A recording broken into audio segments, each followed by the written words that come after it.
taste smoke, but I keep on dragging. Can't feel shame, so I keep on bragging. BJ. Everyone loves a BJ. That's what they came here for. All my boners in the chat go crazy. Fill that graveyard more. Yeah, everyone loves a BJ.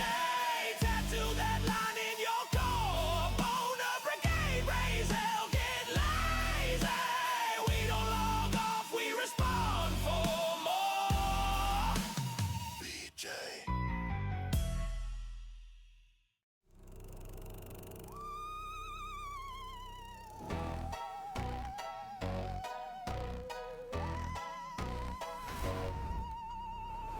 Click, clack, hear the bones when I sit down. Chat filling up, yeah, the graveyard's lit now. Skeleton grip on a cig I can't taste. Still puff rings while I laugh in your face. Jokes fill the ash all over my throne. Crest king, little spine of my tone. If you're dumb, I'm in that band. I'm undead, not patient, understand. Everyone loves a BJ. That's what they came here for. All my boners in the chat go crazy. Stack those skulls on the floor. Yeah, everyone loves a BJ. Say it till your jaw gets sore.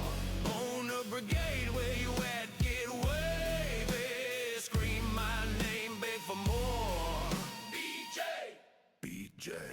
Pull up ghost clips, hit play then pause. Look, guys, dust, man, I'm cringing at the cause. Fake horns, fake screams, fake chains drag. I'm the only dead thing calling out that flag. Gamer in a cage, made of rib cage bars. Hands just bones, still tapping on the stars. Undead, but the KD's fine. Headshot, humor dirty in the punchline. Oh, yeah. Everyone loves a BJ. That's what they came here for. All my boners in the chat go crazy. Stack those skulls on the floor. Yeah, everyone loves a BJ. Say it till your jaw gets sore. Boner brigade, where you at? Get wavy. Scream my name, beg for more. BJ. BJ. Trapped in this ribbit up prison. No skin, just bad decisions. Can't taste smoke, but I keep on dragging. Can't feel shame, so I keep on bragging. BJ. Everyone loves a BJ. That's what they came here for. All my boners in the chat go crazy. Fill that graveyard more. Yeah, everyone loves a BJ. Tattoo that line in your core. Boner brigade, raise hell, get lazy. We don't log off, we respond for more. BJ.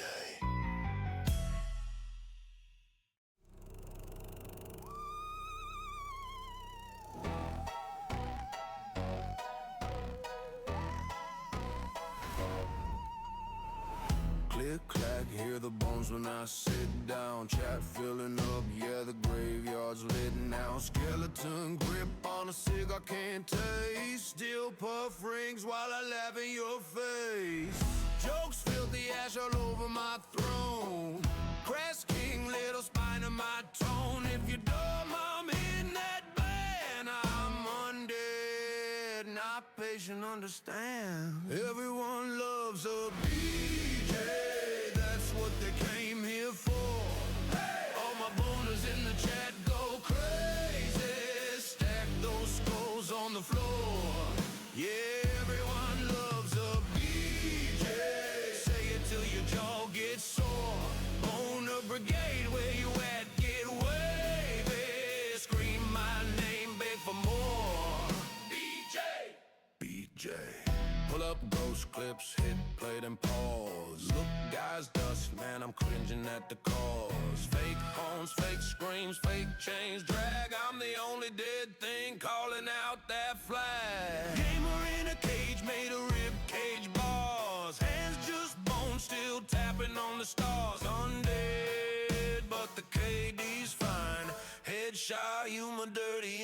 punchline. Oh, yeah. Everyone loves a BJ, that's what they came here for. Hey. All my boners in the chat go crazy, stack those skulls on the floor. Yeah, everyone loves a BJ, say it till your jaw gets sore. Bone up brigade, where you at? Get way there, scream my name, beg for more. BJ, BJ. Trapped in this ribbit up prison, no skin, just bad decisions. Can't taste smoke, but I keep on dragging. Can't feel shame, so I keep on bragging. BJ. Everyone loves a BJ, that's what they came here for. All my boners in the chat go crazy, fill that graveyard more. Yeah, everyone loves a BJ, tattoo that line in your core. Boner brigade, raise hell, get lazy. We don't log off, we respond for more. BJ.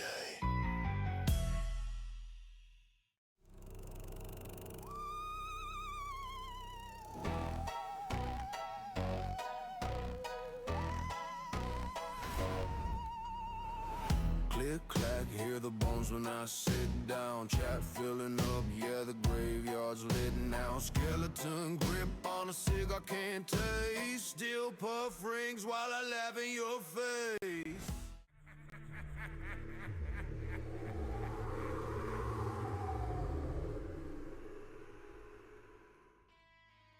Hello, boners. How's everyone doing tonight? I know I'm late. I'm always late. The thing was, I was gonna do Ghost Fakers like normal tonight, but I was like, I'm just not in the mood. I feel like I'm just gonna. What happened was, I took a nap, and I kept getting interrupted, and I just like woke up groggy and grumpy, and I'm just like, bleh. And I feel like if I'm reacting to Ghost Fakers like the same old shit, I'm just gonna fucking just sound like a bitter old get off my lawn guy, So I was like, you know what? How about something I've been wanting to do? I want to cover more of the Y-Files. They cover a lot of the stuff from a very intellectual standpoint and talking about they have ghost stuff episodes and then cryptids, and I want to expand, do a little bit more in Ghost Fakers, see some other shit. And honestly, I trust the Y-Files information a lot more than a lot of other places, and there's so much fucking just bullshit fucking nonsense videos, because I was searching, I was gonna make a new playlist, and I try to look at some other stuff like the Warrens and Zach Baggins, but a lot of it's just fucking manufactured bullshit, like the bad stuff. You know what I mean? Like clickbait. It sounds good, and then you go to watch it, and like, this is a big nothing burger. They keep repeating themselves over. It became irritating. I was like, you know what? The Y-Files. Why am I looking for all this shit? I can go to like a trusted source. You get what I mean? Like, why look for something else? Let's just stick with tried and true with the Y-Files, because that's trustworthy. You get what I'm saying? Sorry, I've also been fucking sneezing like crazy. I don't know why. Like my nose is running. I'm like, stop it. I hope the kids didn't give me a new plague. Ugh. So that said,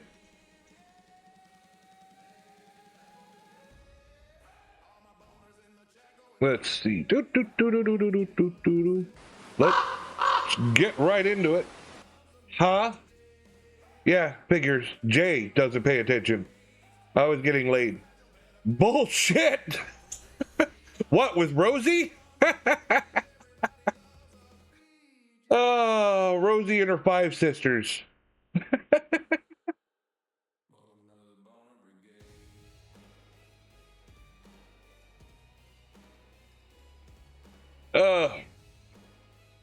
Awkward silence.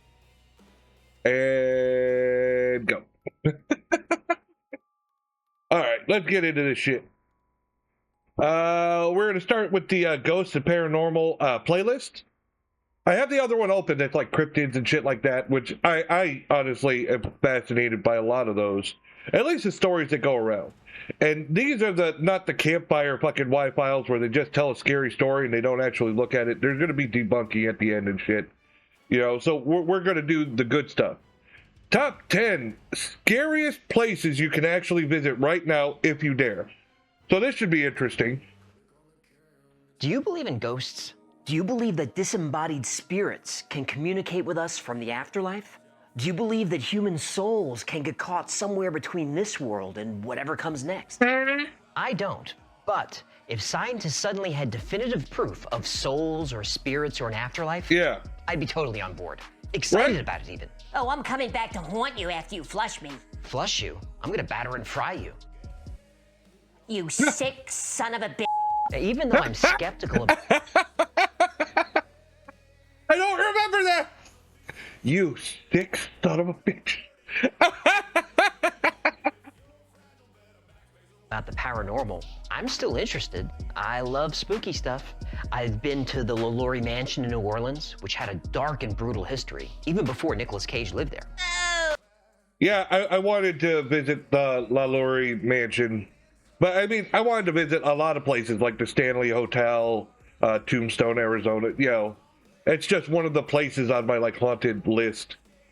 I've tried to summon Princess Tuscawanta, the broken-hearted lady of Lake Ronkonkoma, who has claimed the lives of 120 swimmers, all young men. Supposedly. I've even held a seance with Gene Simmons while chasing ghosts around the Queen Mary. Now you're just making things up. I picture closing every show with a seance like this. Okay, I didn't see that coming. The Queen Mary really was super creepy, and you can check it out for yourself. You go down to Long Beach, California, and they will show you around. And we've got 10 more spooky places that you can actually visit coming up. Whether you're into ghosts or just like the darker side of history, this video is for you. Educational material. Welcome to the Y-Files, where high IQ folks like us come to laugh and learn. And if you're enjoying the content, Well, do us a mostly a favor high and hit the IQ. like button, which is kind of this shape. If and the you're a subscribe boner in button, which here, is you've got kinda a like good red head on your shoulders. rectangle. Is that the shape? Hit those, they really help out the channel. Scariest places in the world. That's a list that's been done a million times. Yes. But the problem I have with those lists is they're inaccessible. The places are either closed to the public or a million miles away.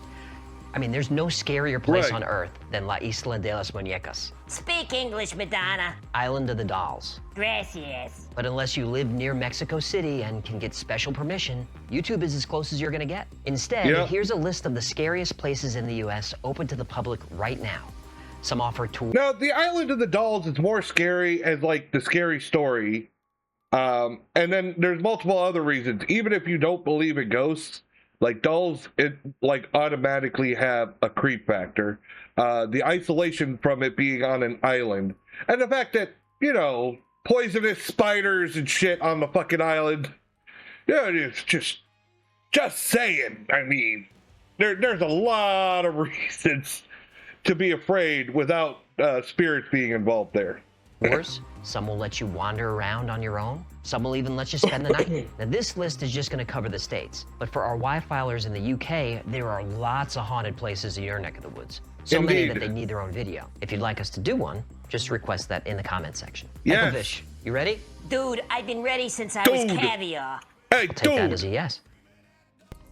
Eastern State Penitentiary. Eastern State yeah, that's a Penitentiary in famous Philadelphia one. was once the most famous prison in the world, known for its grand architecture and strict discipline. It was operational from 1829 until 1971 and was home to thousands of inmates, including big names like Al Capone and Willie Sutton. Considered to be one of the most haunted places in America, there have been reports of echoing voices, shadowy figures, ghostly faces. Lil Boo Stories that have said been she wanted to visit corroborated here. by I said I'd staff, leave her there. Guards, visitors, even other inmates, while they were serving time. Its history makes it easy to imagine the spirits of troubled souls wandering the gloomy halls. It was the world's first actual penitentiary, a prison designed to inspire penitence or true regret in the hearts of the convicted. The mad chair bound a prisoner's limbs so tightly that circulation was cut off, requiring eventual amputation. The iron gag is where an inmate's hands were tied behind his back and an iron collar forced into his mouth so that any movement at all caused the tongue to rip and bleed, and in some cases just be torn right out of his face. The hole was an underground cell where prisoners had no light, no toilet, no exercise, no human contact, and barely enough food to stay alive. Solitary confinement was eventually phased out as the prison population grew. By 1926, there were over 1,700 inmates living 3, sometimes 4 to a cell. Cells designed to just hold one. In 1933, inmates rioted because of overcrowding, and they set fire to cells all over cell block 12, which is now a focal point of paranormal activity. People have heard cell doors opening and closing. Some say they can smell smoke. Others have even said they've seen shadowy figures walking through the catwalk. If you want to experience Eastern State for yourself, you can. They run day and night tours called Terror Behind the Walls. No, thank you. Link in the description below. No, I want to go. Trans-Allegheny Lunatic Asylum. The Trans-Allegheny Lunatic Asylum, later known as Weston State Hospital, was a psychiatric hospital that operated from 1864 through 1994 in Weston, West Virginia. It comprises 13 buildings on 666 acres of property. 666, baby! The number's there. No, it's in West Virginia, and West Virginia is a very popular place in my wife's thing. Even though she does not like ghosts, she's a true believer, but like terrified, like will not go near or fuck with anything haunted related. I shit you not. It's funny. I do a literal show debunking ghosts, and my wife is like, "Oh hell no, I believe in them. I don't want to." It's fine. It's fine. But that like the Trans-Allegheny Lunatic Asylum, me and Boo wanted to visit. And that was one place that she was down for, but not for going to the asylum. She just wants to visit West Virginia while we go do, you're like, you guys go have fun over there. I'm going to stay over here. That doesn't sound like an accident. The Trans-Allegheny Lunatic Asylum originally intended to be a place of peace and recuperation for the mentally ill, but it quickly devolved into a nightmare of abuse, suffering, and human atrocity. Designed to house 250 patients, the population eventually swelled to over 2,600 people.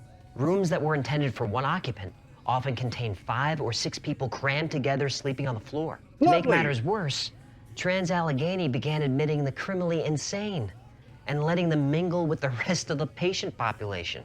This was not a good idea. Violent patients that couldn't be controlled were locked in cages in the common areas as recently as the 80s. The 1880s? The 1980s. The 1980s? Woo! Ronald Reagan, MTV, and people in cages. What a decade. It's a madhouse! A madhouse! A 1938 report found that the hospital housed epileptics, alcoholics, drug addicts, and non-educable mental defectives. It sounds a lot like Hollywood. Oh, things get even more gruesome. Famous Dr. Walter Freeman set up shop here to perform experimental lobotomies. For his procedure, Dr. Freeman used the ice pick method. I'm afraid to ask. He slipped a metal rod into the patient's eye socket and used a mallet to hammer the rod through the thin bone and sever the tissue in the prefrontal cortex. Over the course of his career, Dr. Freeman did over 4,000 lobotomies, sometimes leaving perfectly healthy patients with permanent brain damage. Still sounds like Hollywood. By the way, Dr. Freeman did this procedure without gloves, without anesthesia, without surgical training. Ooh, I'd rather have a bottle in front of me than a frontal lobotomy. Oh, that old gem. I got a million of them. The Trans-Allegheny Lunatic Asylum was forced to close in 1994, and it's like the patients just vanished into thin air. Rooms still contain furniture, artwork, medical equipment. There's wheelchairs in the hallways. I don't know why that's extra scary, but it is. One of Trans-Allegheny's well-known ghosts is a little girl named Lily, who was born, lived, and died right there in the asylum, and has haunted it ever since. It's been reported that Lily likes to hold visitors' hands and tug on their clothes. Some people have heard her giggling and playing in the hallway near her first-floor room. Doors are often left open by Elizabeth, a nurse who doesn't know she's dead. Supposedly, she's still making her rounds. Other reported ghosts belonged to patients who were brutally killed there or killed themselves, and there were lots of those. When you go to their rooms, reports say that the air gets cold and you can hear whispers or voices in your ear. It's in West Virginia. Are you really talking about the cold in West They offer Virginia? day, night, and overnight tours. The most frequent visitors are ghost hunters, but for anyone No interested shit. in the dark history of America, the Trans-Allegheny Lunatic Asylum is a must-see. It's The just the Whaley AC House. unit.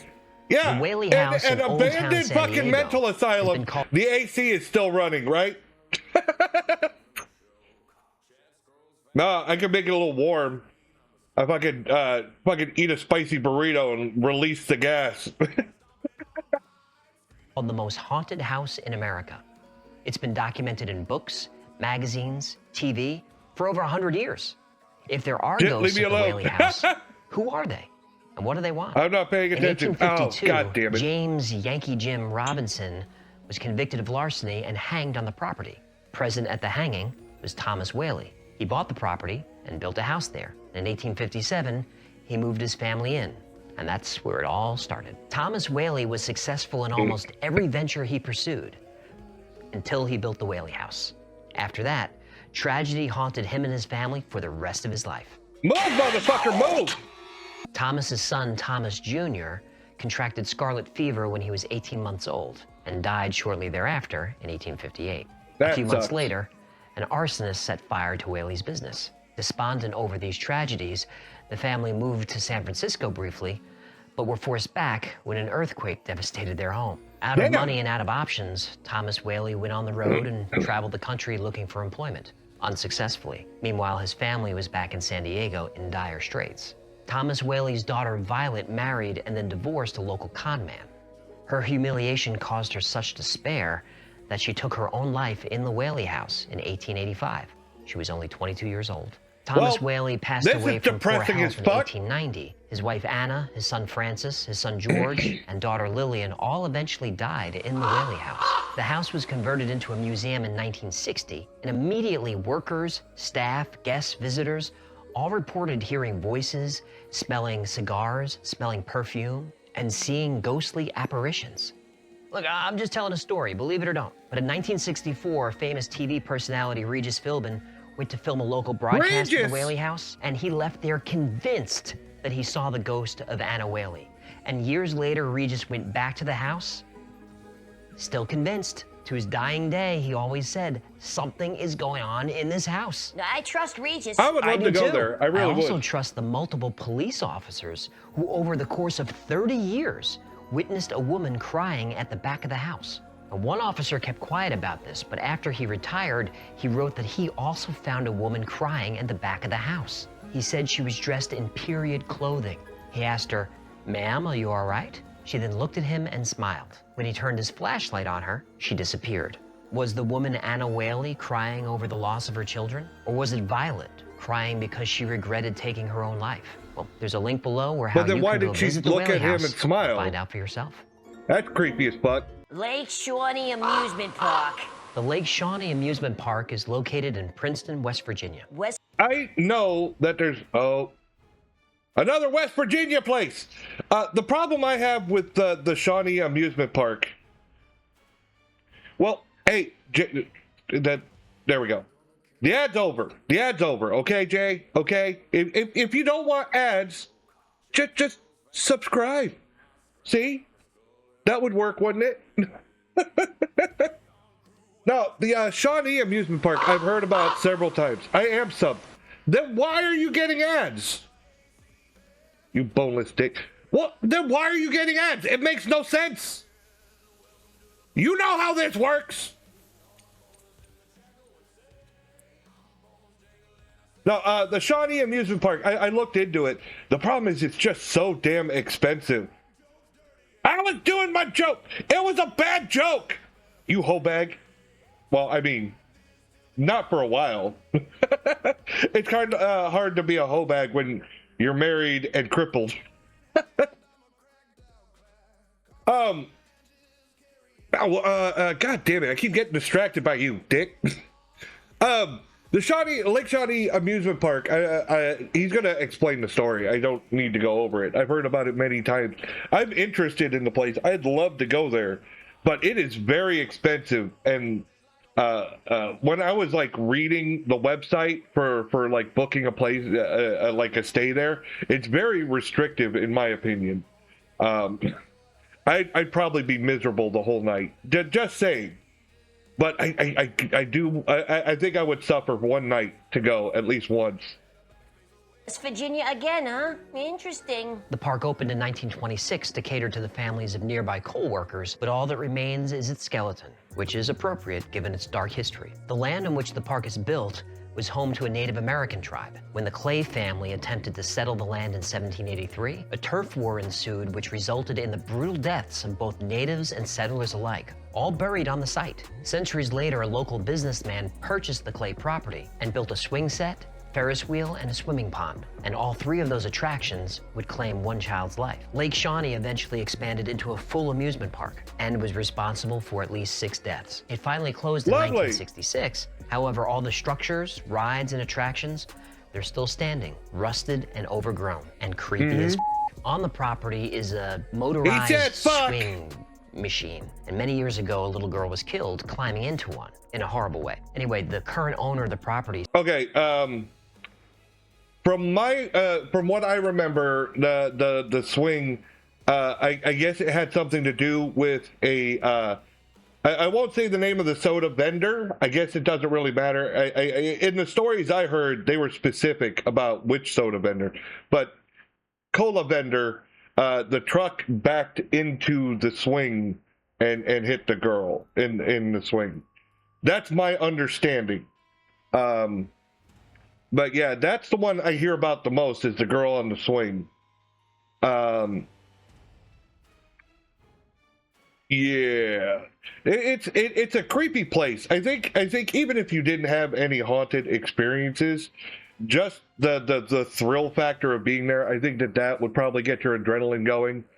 I mean, what's creepier than an overgrown amusement park? You know what I mean? You've seen the trope used so many times. Fucking the Joker and Batman uses places like that. You know, like yeah, you don't go there because something bad will happen here. Mental asylums, hospitals, abandoned amusement park. There's just certain places that have that stigma, that fucking like, oh fuck no, my mom's house.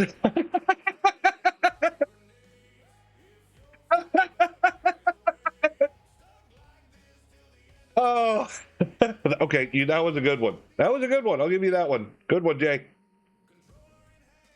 He says that even when there's no wind, he can still see those swings kind of moving and creaking. And when he gets close to that swing where the girl died, he feels a chill in the air and says he can hear whispers. Okay, fine. Whispers, wind, no big deal. But the owner's son said that he's seen a vision of a little girl wearing a pretty dress covered in blood. Paranormal investigators have been all over this site because Lake Shawnee's been featured on all the ghost hunter TV shows and YouTube and everywhere. But you don't need press. Yeah, Lil Boo is obsessed with finding a little girl ghost. Ever since we went to the St. Augustine Lighthouse, she is obsessed with the idea. I think that this would be a good place to go. Hold on. You know, that gives me an idea. Boo! Boo! Come here. So there's this haunted place in West Virginia. You know, Mommy loves West Virginia. She would love to go there, right? It's called the Lake Shawnee Amusement Park. Would you stop acting like an ass? Come here. All right. Now, you can book a night stay here. And a bunch of children have died here. One of them, most notably, I wanted you to hear this. Here, come close. Jay says, "Hi, Bo." Okay, you ready? Yeah. The girl died, he feels a chill in the air and says he can hear whispers. Okay, fine. Whispers, wind, no big deal. But the owner's son said that he's seen a vision of a little girl wearing a pretty dress covered in blood. Paranormal. Hey? So the owner of the current owner of the park's son said he's seen a little girl in a pretty dress covered in blood. Yeah, I know. I told them, I said, ever since St. Augustine Lighthouse, you have been dying to find a little girl ghost, haven't you?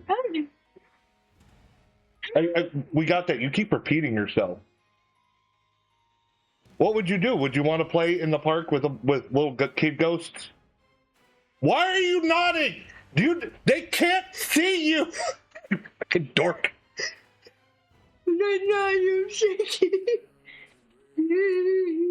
Would you go?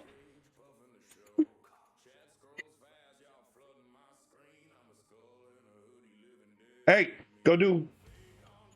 Right. Investigators have been all over this site because Lake Shawnee has child been is a featured on dork. all the ghost hunter TV shows and YouTube and everywhere. But you don't need press credentials or a positron collider to visit Lake Shawnee Amusement Park. It's open to the public day, night, and even for overnight camping. Flashlights are mandatory. Yep. But you might not like what you see. There's no power there at all. You're going basically to West Virginia, like out in the woods, with no fucking like if it's cold weather, enjoy. You're gonna freeze your balls off. Bring a fucking flashlight, otherwise you're gonna trip and hurt yourself. I could only imagine. But still, I would still love to go. I'd have to go in warmer months. Fuck that shit. Fucking sleeping outside. Good luck. The abandoned Cincinnati subway. Oh, I'm not familiar early with this in the one. 20th century, Cincinnati was the 10th largest city in America. Trade was primarily conducted using a complicated canal system, which just couldn't keep up with demand. Many canals became filthy and had to be drained and refilled, which led to mosquitoes, which led to disease. It was a mess. A plan was made to build a 16-mile rail system, partially underground. Work began in 1920, but it was hit with all kinds of delays. Houses along the route were crumbling, foundations cracked, porches falling into holes in the earth. Lawsuits, budget cuts, and city corruption crippled the project. 2 miles of the underground tunnel were completed by 1929, but then the stock market crashed, and the Great Depression hit, and the project was put on the shelf. So you're saying the train project was derailed? Really? Puns? Well, you're not giving me much to work with here. I liked it. It was a good one. I like that one. At the height of the Cold War, the abandoned Liberty Street station was converted into a community fallout shelter. Areas were designated as first aid rooms, kitchens, decontamination showers, even a morgue. Some of the equipment and furnishings are still down there. An open house was held for the citizens of Cincinnati who were not impressed. The tunnels kind of just sat there. They were officially decommissioned in 1991, and the entrances to the tunnels sealed. But not all entrances. Disclaimer time. Yes, you can get into the tunnels. No, you're technically not allowed to do that. You can request a tour, but the city rarely grants access. This hasn't stopped paranormal investigators or urban explorers from seeking out the hidden access points, which, as of this video, still exist. Links below. Yeah. In Vulture City. Hold on. Wickenburg, Arizona. Now, again, abandoned city tunnels like that, I would be more worried about squatters. People, you know, living in there. I think that would scare me more than fucking ghosts. Come around the corner and there's some guy, get out my house! What? Arizona is about 70 miles northwest of Phoenix, and it's home to Vulture City, an abandoned ghost town that sits on top of Vulture Mine. And if there's a list of haunted places in America, Vulture Mine is always on it. In 1863, Austrian prospector Henry Wickenburg discovered a gold deposit that would become the most productive gold mine in Arizona history. By the 1880s, the settlement's population exploded, making it one of the most densely populated areas in the Southwest, and the success of the mine accelerated Arizona's bid for statehood. However, after just a few short years, the gold dried up and the place was abandoned. But during its height, over 5,000 people lived in Vulture City. And when the gold and greed are flowing, that's going to attract dangerous people looking for a quick score. There was so much violent crime and corruption in Vulture City that the United States Army was called in to keep the peace. They weren't able to. Instead, justice was meted out by vigilante citizens. And there was no worse crime in Vulture City than stealing gold. If you were caught, you got done strung up on a hanging tree. Dozens of Vulture City's worst were hung from the ironwood tree that still stands today. If you met your end at the hanging tree, you did not merit a burial in the cemetery. Your body was buried on the spot. Bodies that are still feeding that tree today. Vulture City was a place where a few made a fortune, but many suffered and died. Men, women, children. Violence was common, as was illness. Hundreds of bodies are supposedly buried, not just in the cemetery, but all around the town. Dude, did it just get cold in here? The reports of cold spots, eerie voices, disembodied spirits have attracted ghost hunters from all over the world. Some say workers who were buried alive can be heard screaming and trying to claw their way out of their rocky tomb. If you're in the Phoenix area, you can take a guided tour of Vulture Mine, or you can explore on your own. Links below. Ohio State Reformatory. The Ohio State Reformatory, also known as the Mansfield Reformatory, is a historic prison located in Mansfield, Ohio.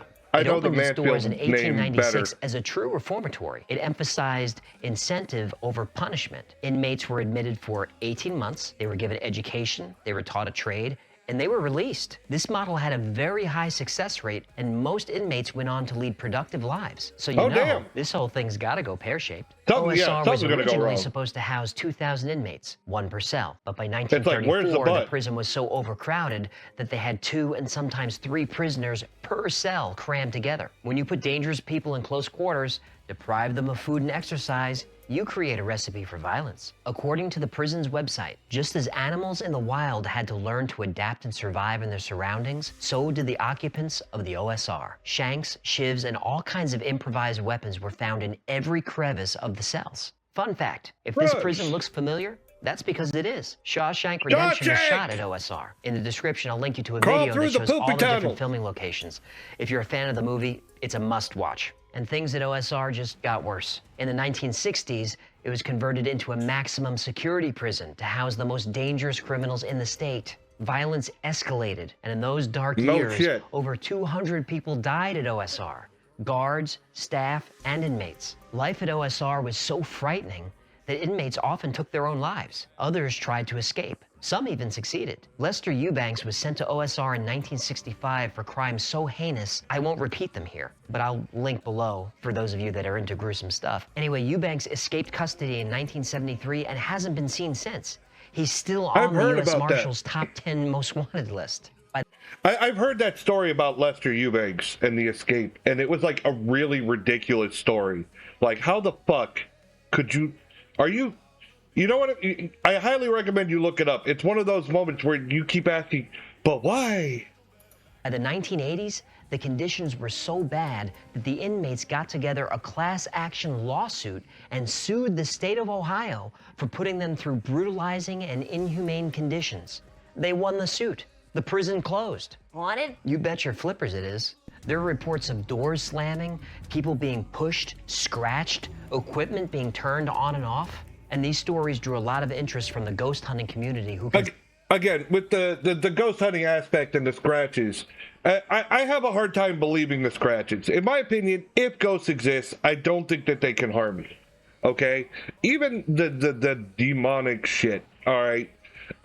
Most people... The thing is, the problem is there's not enough proper documentation of it, and the fact that we know how scratches are done. See, what happens is, what a lot of the ghost fakers will do is they'll reach for where the scratch is, but they don't have the scratch yet. When they reach is when they do the scratch. All right? So say you get a scratch on your back, they reach back to touch where they got scratched. Well, that's when they do the scratch. So then everyone looks and it appears on camera because the guy just did it. So it's starting to get red because he just scratched himself. And one of the funniest things, one of the ghost fakers I did, I think it was Twin Paranormal, but I'm not sure. One of the guys tried to do the scratch, but I guess he didn't scratch himself hard enough. So everyone's looking and nothing was there. And he went and did it again. And I can't remember if it was Beardo or Seg that I was watching that they were like, he went to do it again. He failed the first time and he went for a second one. I trust you. You're certified. That's right. I am certified. I am a certified demonologist.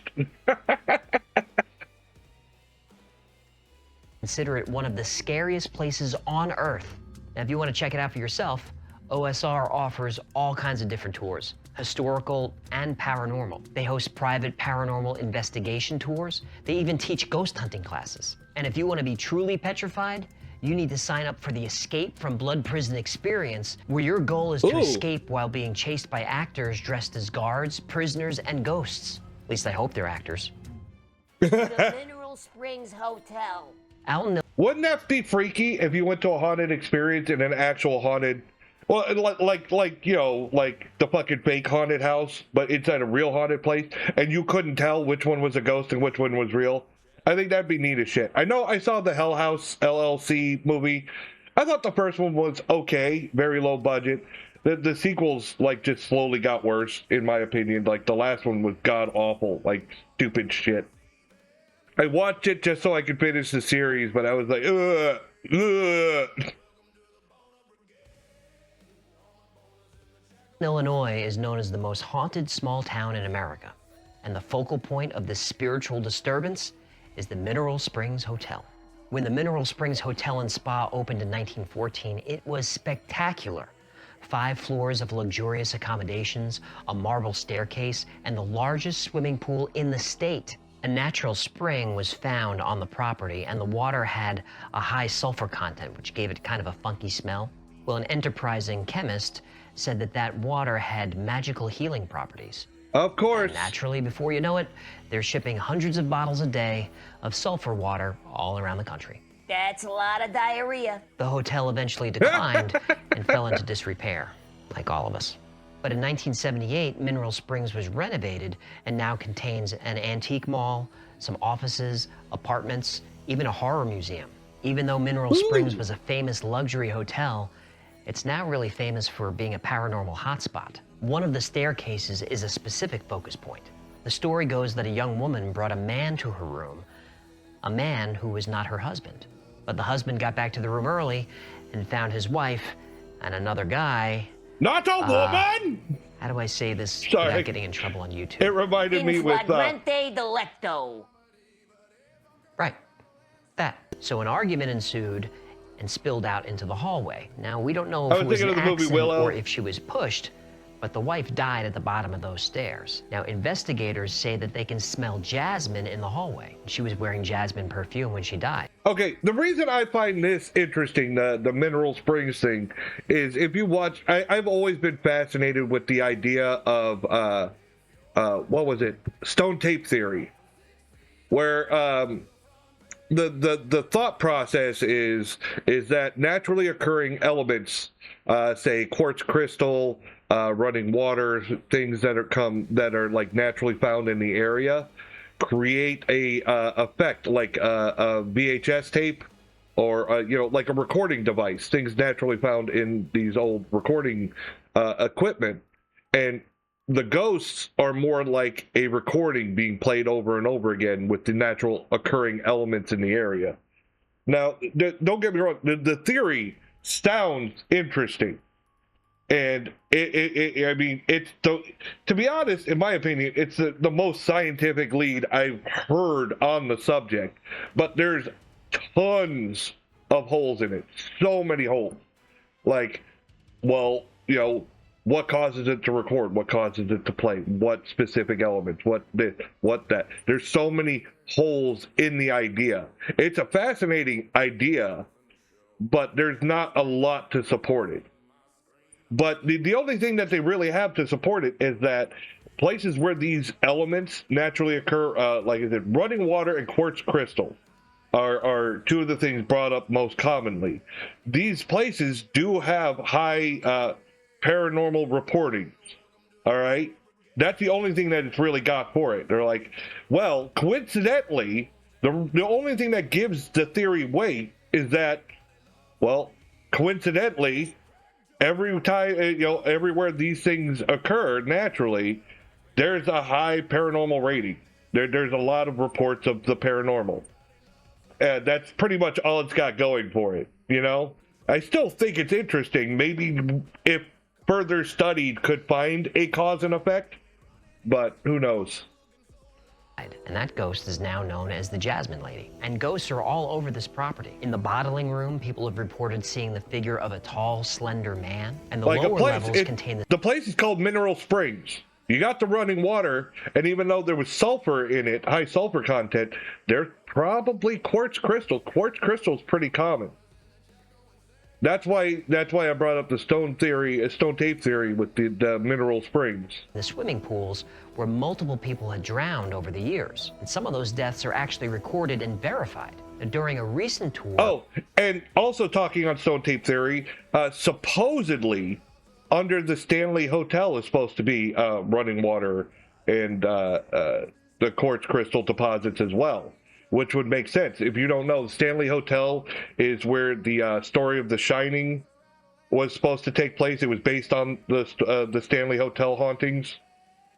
Wet footprints were found, even though the pool has been drained for years. The pool so it's a ley line? Have been known to open and close on their own. Ley lines are something totally different. Ley lines are something totally different. Ley lines are supposed like lines of like energy through the planet.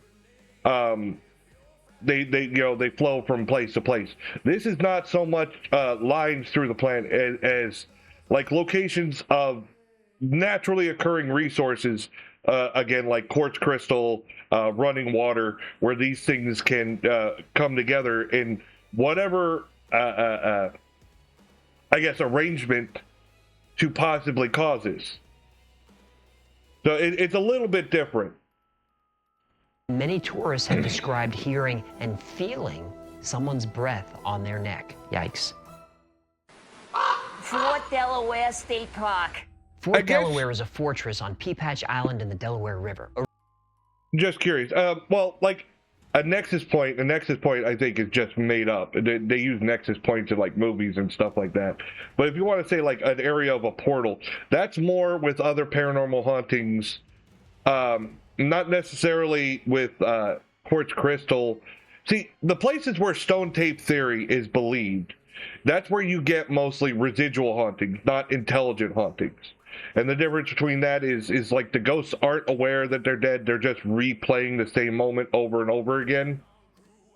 And that would make sense with stone tape theory, that if it's not really a spirit, it's a recording being played over and over again. If it's the voice. It's not intelligent, of course. Now, portals are where supposedly, I don't know that I really believe in portals, but people talk about them all the fucking time. I think that's just, popular paranormal speech. Porthole. But, I always found it weird that portals were so commonly found in fucking people's closets. I'm like, but why? Come on. It always sounded dumb to me. There's a portal in there. Why is it always a fucking closet? Are these the ghosts that are coming out of the closet? But they're supposedly the best description are almost like tears. If you could imagine like where a being from another dimension steps through a portal into this reality. It's kind of the best description I have of it, if we're going by that route.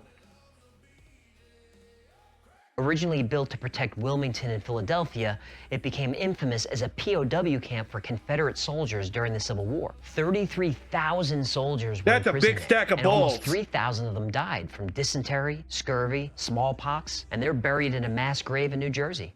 That explains the smell.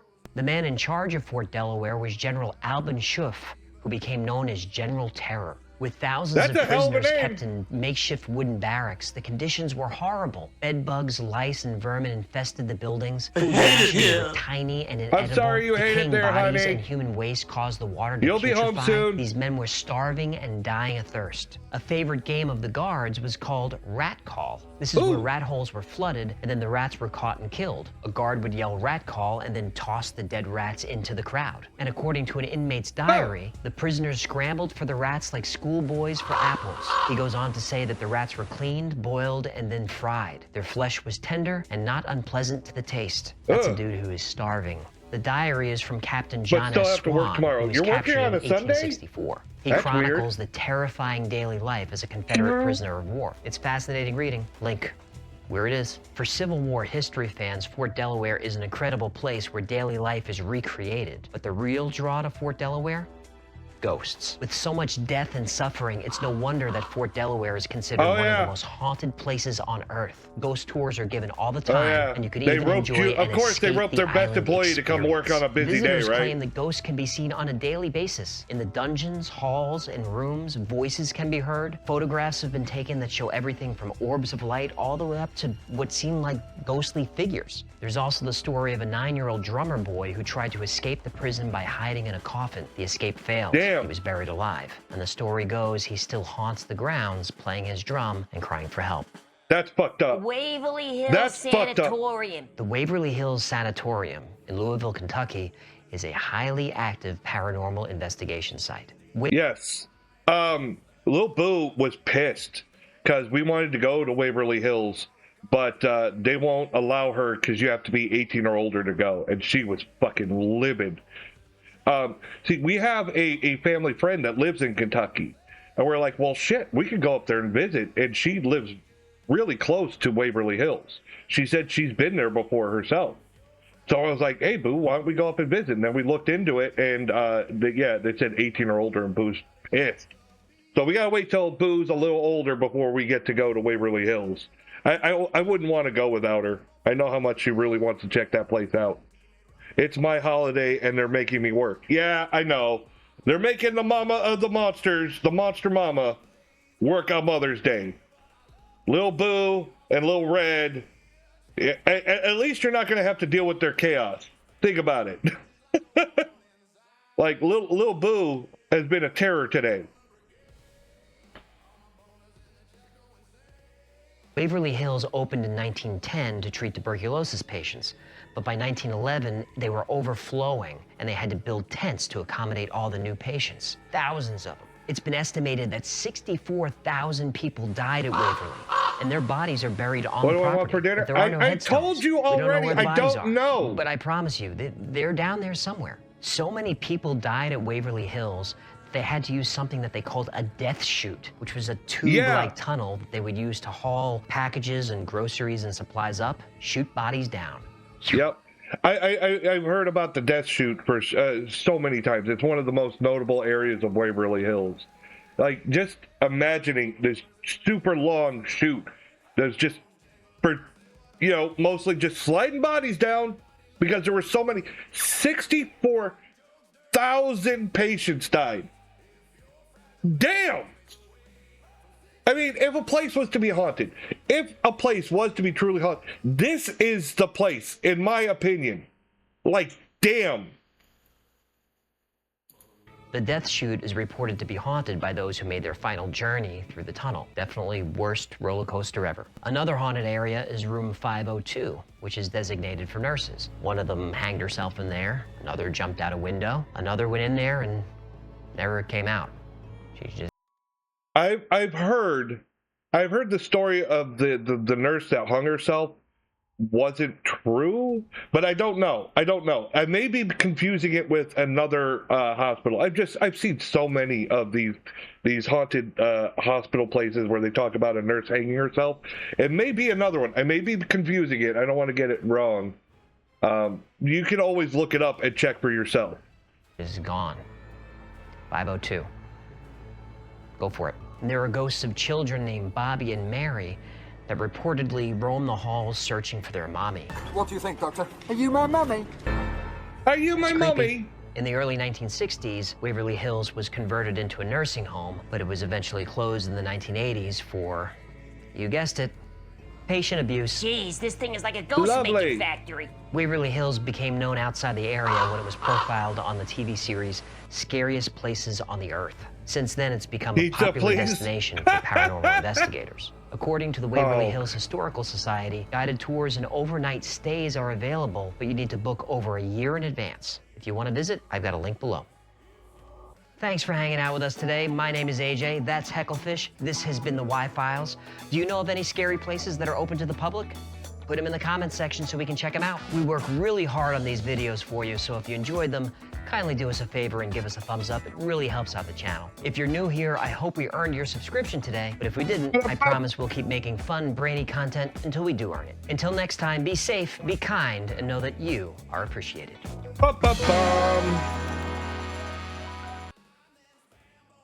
I do love me the Y-Files. The dog suicide bridge. I've heard about this, and I'm pretty sure he covers it. This is not a long one. This is the one, like, dogs are known. It happens so much where the dogs go over the side of the bridge. And I think he covers it, but I was fascinated with this because of just... At some point, it stops being coincidence. You know, it happens so many times, you're like, what the fuck? But there's a lot of... God, these rodent creature, probably some type of rodent that lives there, and dogs are very prone to want to chase it. I'm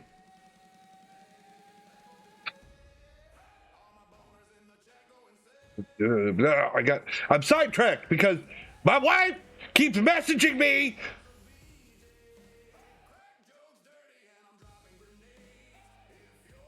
I hear ringing. I hear... Red or Boo, come here! They're all gonna drive me nuts tonight. They're gonna drive me absolutely insane.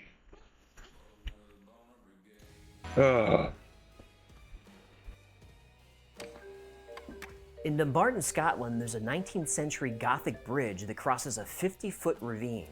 It's officially called Overton Bridge, but its unofficial name is the Dog Suicide Bridge. Oh no, do I even have to ask? Since the 1950s, too late. What do you mean too late for what? Mysteriously jumped off this bridge. I'm already nuts. And 50 of them died. Let's find out why.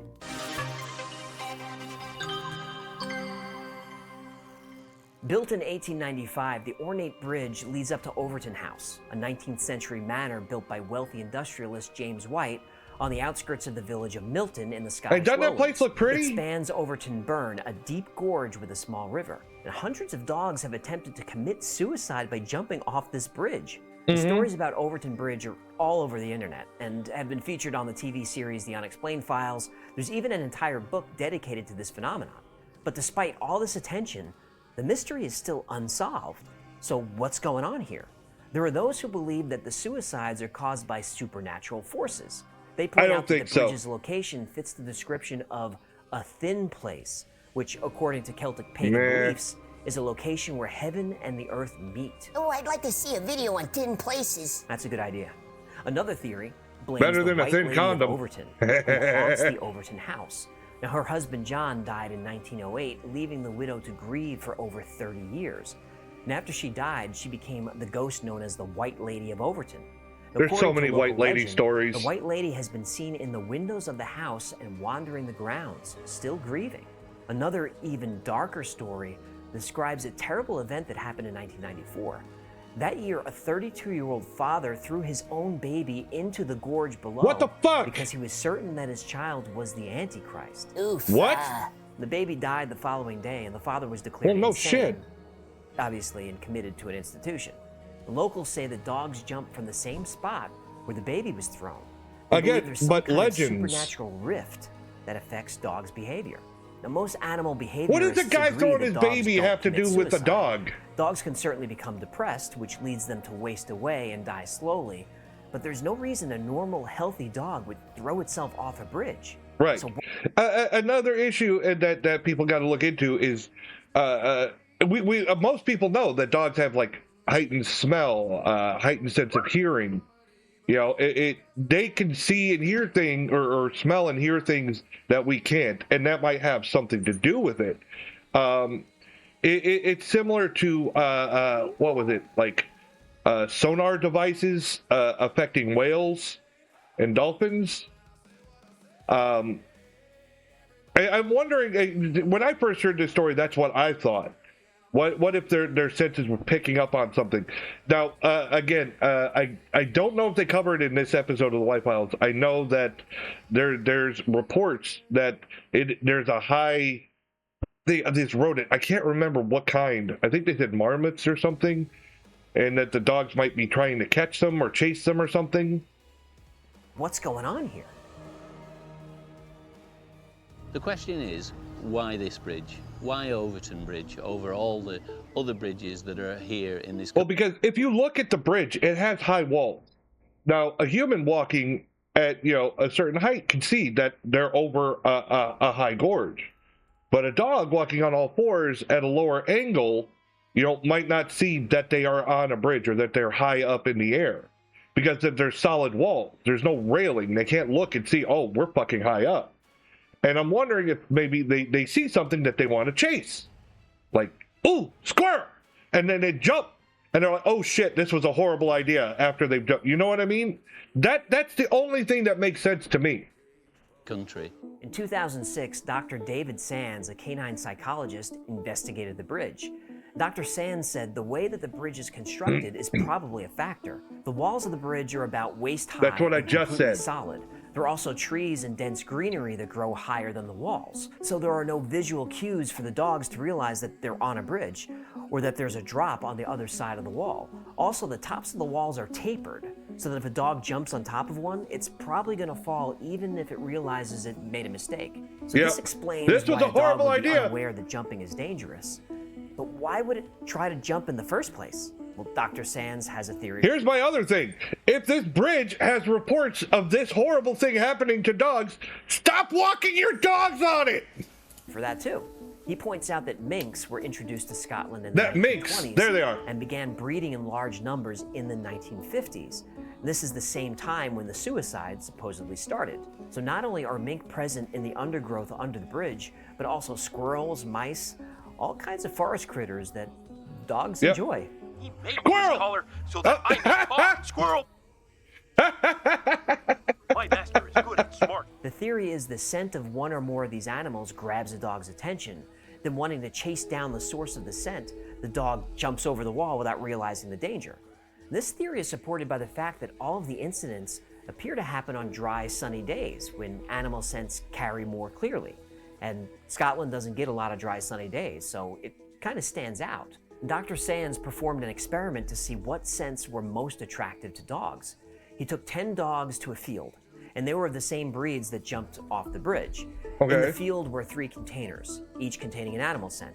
7 of the dogs headed straight to the container containing the Yeah, mink scent. minks have a Right strong to it. scent gland. Minks emit a strong odor that gets Yep. dogs very excited. So the most logical theory is that on sunny days when scents are carrying well, long-nosed dogs are catching a whiff of mink in the undergrowth below the bridge. And they wanna In go general, get it. With dogs, the longer the nose, the better their sense of smell. So then, Uh-huh. driven by their instinct to hunt and unaware of the dangerous fall, they jump off the bridge in pursuit of. Yeah, and another thing, a lot of people don't realize this. Like basset hounds, bloodhounds, dogs like that are known for sniffing. If you notice, they have those long, floppy ears that are often made, comedic in animated movies and stuff like that. They got those long ears. Well, it's because the ears were bred that way to help waft scents towards them. It helps catch. From my understanding, that's why is that they have the bigger ears and they help keep the nose focused on the scent, like when their head is down. That's my understanding. They were bred that way. That they were bred to have those super long ears to help with their sniffing and tracking. prey. Checks out. So what we have seems to be a plausible explanation for the dog suicide bridge. But locals aren't buying it. People who visit the Overton Bridge also talk about experiencing a strange feeling when they're there. And some have even said they feel an invisible finger kind of prodding them to the end of the bridge. And what do you think the jabbing finger was? Then stop going there. Of Overton. When skeptics confront locals about the supernatural theory, many are quick to point out that there are other bridges just like this all over the area with the same characteristics. Yet dogs are not jumping. So what do you think? Have we debunked this story, or is there something more going on here? I wouldn't say that it's debunked. There's a lot of things that go into it. It's not just the way the bridge is made or the way the bridge looks. It's also the surrounding foliage, the layout, There's a number of things that take into account, and it just might be in an unfortunate area. So, I mean, there's no real way to tell unless you can talk to the dog and find out. The people saying that pushing and prodding, I think it's just a creepy area. I mean, look at it. It's a historical castle, big stone bridge. It's a beautiful area. It's got a legend about all these legends about horrible things happening there. I think a lot of that is just people's minds, people's imaginations running away with them. That's my opinion. Let us know in the comments. I think what's going on is dogs are dumb. Oh, and if anyone knows about a fish suicide bridge, I'd be interested in that. Not funny. Yeah, they don't Thanks really for hanging walk. out with us today. My name is AJ. That's Hecklefish. This has been the Y-Files. If you had fun or learned anything today, comment, like, subscribe, share. I did have fun. Thank you very much. Hey, look, I'm going to like it. Did it have a paw? Hold on, I'm doing it again. It is a paw. What the fuck? This is not a happy puppy thing. This is a bad puppy thing. That's horrible. Ooh, ooh, ooh, ooh, ooh, ooh. I'm really looking forward to this one. Tesla's technology to talk to spirits of the dead. Yes. See, I always liked Nikola Tesla. I always thought that look into it. Nikola Tesla is fascinating. And in my opinion, I think I'm fucking drawing a blank. How the fuck did Thomas Edison, they worked together. If you look into it, Thomas Edison, a lot of the inventions he was credited for, I believe were stolen. In my opinion, based on the evidence, I think he stole his inventions from fucking Tesla. I think Tesla was way ahead of his time. I think it was much better done. There's just, I think that Edison played a lot of politics and had connections that got him discovered and more famous than Tesla, just by pulling dirty fucking tricks. That's just my opinion. I think a lot of Tesla's inventions, if he was successful, I think that the world in general would be in a lot better place with some of Tesla's inventions. I'm just saying. Edison versus Tesla, one of history's greatest rivalries. Now, they would never admit it, but as different as these men were, they also had many similarities. For instance, both were obsessive, workaholic, egomaniacal geniuses. They also both dabbled in paranormal technology. Wait, Yep. what? Well, Nikola Tesla was convinced he could invent a device to communicate with the spirit world. And Thomas Edison was convinced People he still could get do there that. first. Oh, this is gonna be a good one. In 1882, Tesla was a promising young engineer working for Edison. But as time went on, the differences between them became a problem. Edison liked hands-on experiments. Tesla preferred working out inventions on paper before picking up any tools. Tesla was meticulous and tidy. Edison was a notorious slob. Well, finally, Tesla went out on his own and quickly made a name for himself. And the Tesla-Edison conflict was global news in the late 19th century with the War of Currents. And Tesla's more versatile alternating current eventually beat Edison's direct current. And this was Tesla's biggest victory over his former boss, and one that Edison would never forgive or forget. So when Tesla claimed he invented a device that could tune into the spirit world, Edison wanted in on the action. And Tesla called his device a spirit radio. Edison's was called a ghost phone. But what I found most interesting about the story is, why did two of history's most famous scientists think that talking to ghosts was even possible? Well, hey, it was the time and age. There's a lot of things that they didn't know. And back then, ghost bullshitters weren't as prominent as they are today. I'm not going to say they didn't exist. They were there. There's always, if there's money to be made from the afterlife, there will people that'll fucking bullshit you for it. But the concept goes deep in a lot of humanity in general. There's a reason people dying has such a profound effect on you. I don't think that this is new with the modern age. This is something that's gone on for centuries. I mean, think about the way, like, burying rituals and stuff that people all around the world have for their dead. I am weird. Yes, you are, but that's why we love you. So, I mean, when you think about that, I don't think it's too big a reach for someone, especially two of the world's greatest scientists at the time, to want to seek out a way, thinking that scientifically they could find a way to speak with the dead.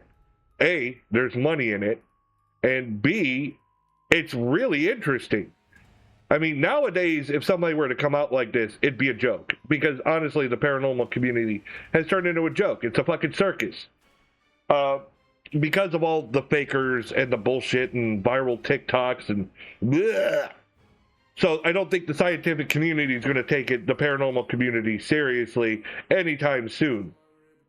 But it would be neat if they did. Well, because science. So why would famous scientists be interested in contacting ghosts or even think such a thing is possible? Well, in the early 20th century, psychics, mediums, and seances were very fashionable. Yeah. It was actually pretty mainstream to think that it might be possible to communicate with the dead. Now, Edison was initially skeptical of the paranormal, and when he learned Tesla was building a radio to listen to spirits, he dismissed him. But then, Tesla started grabbing headlines and patents. Now, this was something Edison could not abide, so he got to work on his own machine. Now, hold on just a moment. Let's see. I'm wondering, because he started talking about this, and it made me, one of my favorite stories is Harry Houdini was, of course, considered one of the world's greatest, illusionists. But, after his mother died, he became very fascinated with the paranormal. And after, catching, them faking like a psychic medium, supposed psychic medium, he caught them faking. He became one of the first big debunkers of the paranormal. He was the one catching all these psychics and showing how they're doing their tricks. I would love to see him cover that on the Y-Files, to be honest. I don't see it on here. I don't think he covers Houdini. I'm going to have to do an episode where I cover that whole story, because that's one of my favorites. It always stands out to me. I bring it up a lot. Honestly, in my opinion, based on what I know, Harry Houdini is one of the first and at least most famous paranormal debunkers. Machine. One night in 1920 at his Menlo Park, New Jersey lab, Thomas Edison gathered a group of scientists and friends to witness his latest experiment, a project he had been working on in secret. Now, as the audience watched, they heard the quiet hum of an electric current. Then from a device that looked kind of like a motion picture projector, shot a beam of light into a photoelectric cell. Now, Edison explained that this light would register any disturbance that crossed through it, no matter how small, and no matter whether it was visible or not. And this disturbance would be detected using a finely calibrated meter. Now, at this point, Edison's guests had no idea what he was talking about. But then he finally said, I have been thinking for some time of a machine or apparatus which could be operated by personalities which have passed on to another existence or sphere. He claimed to have invented a device which would allow the dead to communicate with the living, and he called it the ghost phone. The ghost phone? Yes, the ghost phone. Yeah, the ghost phone. We got it. Talk about a long-distance call. Please, no one-liners when I'm building suspense. Yeah, okay, sorry. Go ahead, Dr. Venkman. Now, along with the scientists in the room that night were psychics and mediums who used objects like Ouija boards to speak to souls of the dead. Now, Edison argued that most spiritualists were fakes, but tonight he was making an exception. Tonight he needed them to prove that they can do what they claimed, summon spirits. And those spirits would register on the device and prove that the ghost phone worked. So the lights were turned off, candles were lit, and a seance had begun. And it was time for the psychics to go to work. It was time for the ghosts to come home. Bum, bum, bum. Well, not since like high school, since my grip. As the seance progressed, the scientists kept their eyes fixed upon the needle on the meter, waiting to see if anything would register, waiting to see if there were spirits present. So the mediums said ghosts were there, but the needle didn't move. So were the powers of the psychics not strong enough? Was Edison's device not sensitive enough? Were spirits even present? And after a few hours, Edison thanked everyone, sent them home, and went back to work. Now remember, he saw every failure as an opportunity to learn, so he kept experimenting and refining the ghost phone. Now, unfortunately, Edison died a few years later, but he insisted that in time, he could get the ghost phone to work. But strangely, his estate deleted all mention of the ghost phone from his research, his notes, and his personal diary. We know he was working on a ghost phone because he's been quoted in major newspapers talking about it. But nobody really knows what happened to the research. So Edison didn't get this to work? No. Oh. But Tesla did. But Tesla did.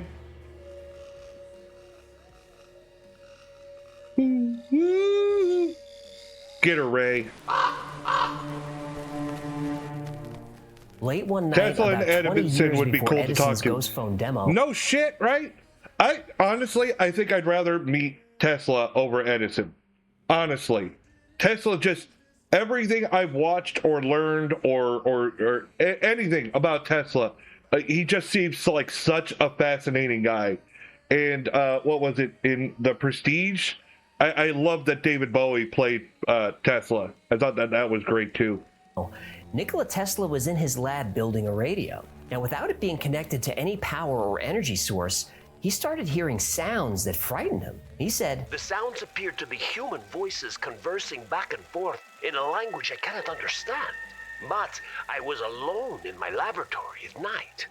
Now, what made this extra spooky for Tesla is that he was building a crystal radio. Now, a crystal radio is a type of receiver that doesn't use any external power, no electricity at all. The only power it uses is what's generated from the electromagnetic waves that it receives. So Tesla was picking up these sounds literally from thin air. Now, Tesla knew that Now, I mean, think about what I said earlier about stone tape theory and quartz crystal being very common in areas where paranormal hauntings are known. And now he's picking up what would be believed to be spiritual voices on a crystal radio. So, I mean, it's very interesting. Tesla, okay. Fucking bots. We've got the first one of the night. Let's swat the bot. Fucking, why you gotta make the fucking band fucking thing so small? Alright. Yeah. Stone tape theory involves quartz crystal, and then we're talking about a crystal radio and where Tesla had a breakthrough. And it just, there's several things that lead me to believe. I mean, I don't really believe in like crystal healing and stuff like that, but I do believe in the science behind like crystals and stuff like that, how they're used in many technology that we have today. And I think it's more of the energy in those crystals, like actual like electrical energy, and that like it's interesting to think that residual hauntings are not ghosts or spirits, but more like projections or video cassette recordings that are just being replayed over and over again. I just find that interesting. It's very fascinating to me. a human being creates electricity, and anything that creates electricity creates an electromagnetic field that... Right? The human body. I mean, think about me, for instance. I have a spinal cord stimulator. I am literally being electrocuted right now. I have 2 friggin' cords in my spine electrocuted. The human body is built like an electrical system. There's electricity flowing through your body right now. So crystals that are known for using electricity, for using things like a crystal radio, used in many much technology in technology today. Well, that's shocking, but I'm bummed. Oh, no, I scared the shit out of a gas station attendant. The first day I came home with it, we stopped at the gas station, and I couldn't help myself. It was just so quick. The guy's like, "How are you doing today?" I was like, "I'm being electrocuted right now." He's like, "What? Huh?" Like, just was not expecting it. Like, my head was spinning.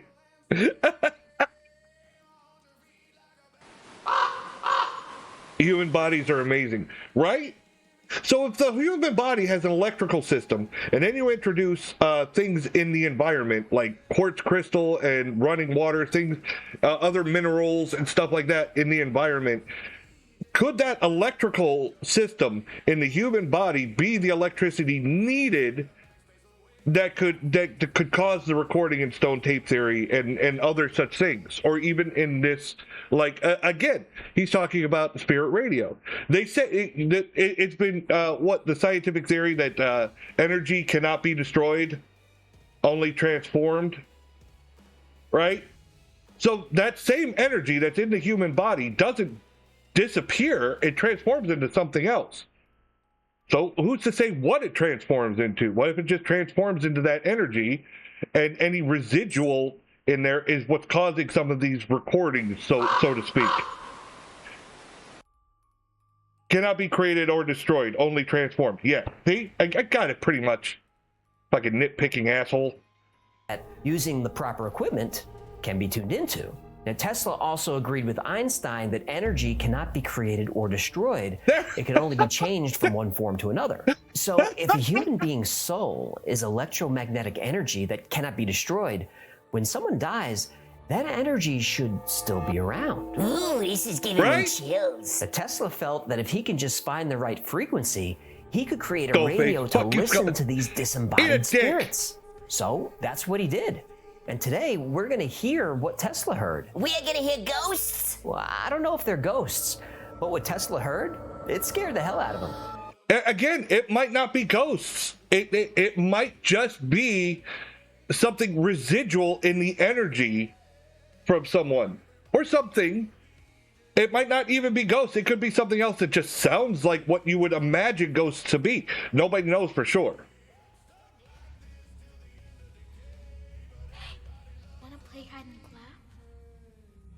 No.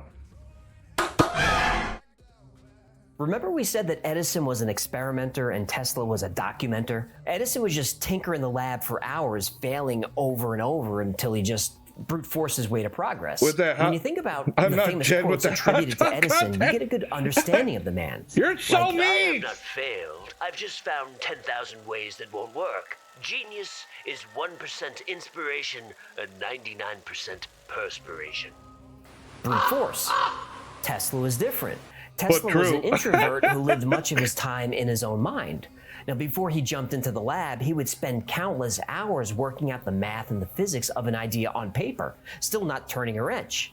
When he was finally satisfied that his idea would work, he'd document it and he'd file a patent. Funny how that works. Now, long before Edison's ghost phone demo in 1920, Tesla filed patents for the technology used in his spirit radio. And because there are patents, it can be built. And if it can be built, someone on the internet has built it. You can build a ghost radio? Yep, and it's not expensive. I'll put links in the description. So now, there you go. Let's listen to the Tesla Spirit Radio.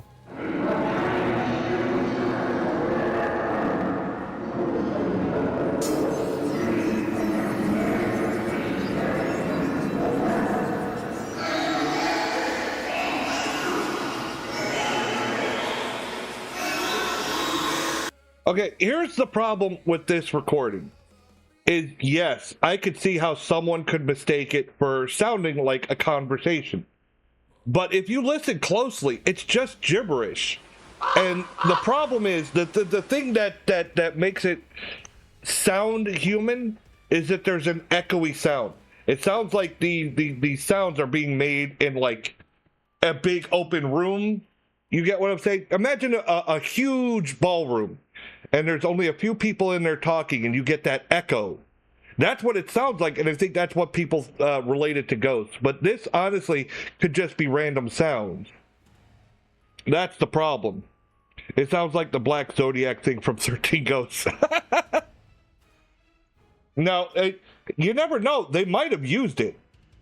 They might have used the audio because it does sound creepy as fuck. What if they just took the audio and said, fuck it, let's throw it into 13 Ghosts just because it does sound creepy.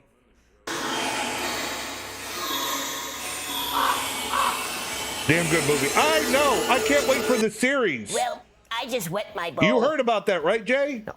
They're doing a 13 Ghosts series. It's going to be a mini series, like an anthology, covering the origin of each one of the ghosts. Yes. I cannot wait for that to come out. Are they ghosts? Now, ghost hunters say yes. In fact, the technology they use to listen to spirits is the same technology that Tesla used. So let's see how that works. Within the ghost hunting community, electronic voice phenomena, or EVP, is the recording of voices onto electronic equipment. A newer and in my opinion, mostly audio pareidolia. It's your ears are hearing something random and you're trying to make something out of it. And in my opinion, most of the time, it's just nonsense. I don't want to go into the DR60 again, but you know, the problem is a lot of the fakers, in my opinion. The fakers. Oh, what's up, Mule? Welcome in.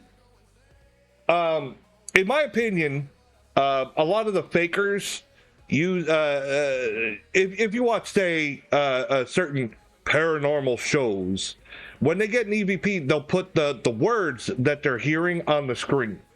And the reason for this is it's to prompt the audience. So even if they were just to play the audio and let you listen to it, you'd be like, there's nothing there. I don't hear shit. I mean, I heard a sound, but what? But when you put the words on the screen, it prompts your mind. It prepares it, and you're like, oh, I kind of hear it. Yeah, they're prompting you. They're getting you ready to hear what they want you to hear. You get what I'm saying? Most of it's just gibberish. It's just gibberish. The term for the phenomenon is ITC, or instrumental transcommunication. Now, voices are rarely heard during recording, only during playback, and they usually have to be analyzed and enhanced. I hear a woman's voice. Now? But listen, it's just Sometimes bullshit. The voices seem to be speaking to themselves or nobody specific, but sometimes they answer direct questions. Go away? So if ghosts are electromagnetic energy, then it's perfectly logical and scientifically sound that they could be heard in a recording.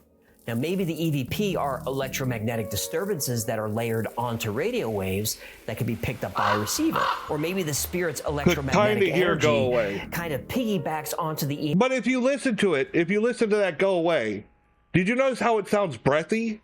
Almost like someone breathing? You get what I'm saying? It could be somebody whispering under their fucking breath. It doesn't get picked up on the live microphones. But the recorder they're holding right in their hand? Want to go back right quick? Okay, we can go back real quick. I've just seen that type of stuff so often.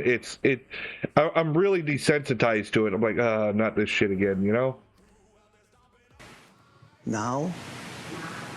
Ma? Sometimes the voices seem to be once it was now it says ma. He's trying to make out. It's audio pareidolia. He's trying to make it out. Speaking to themselves or nobody specific, but sometimes they answer direct questions. I get it. See? Here's the go away. Go away?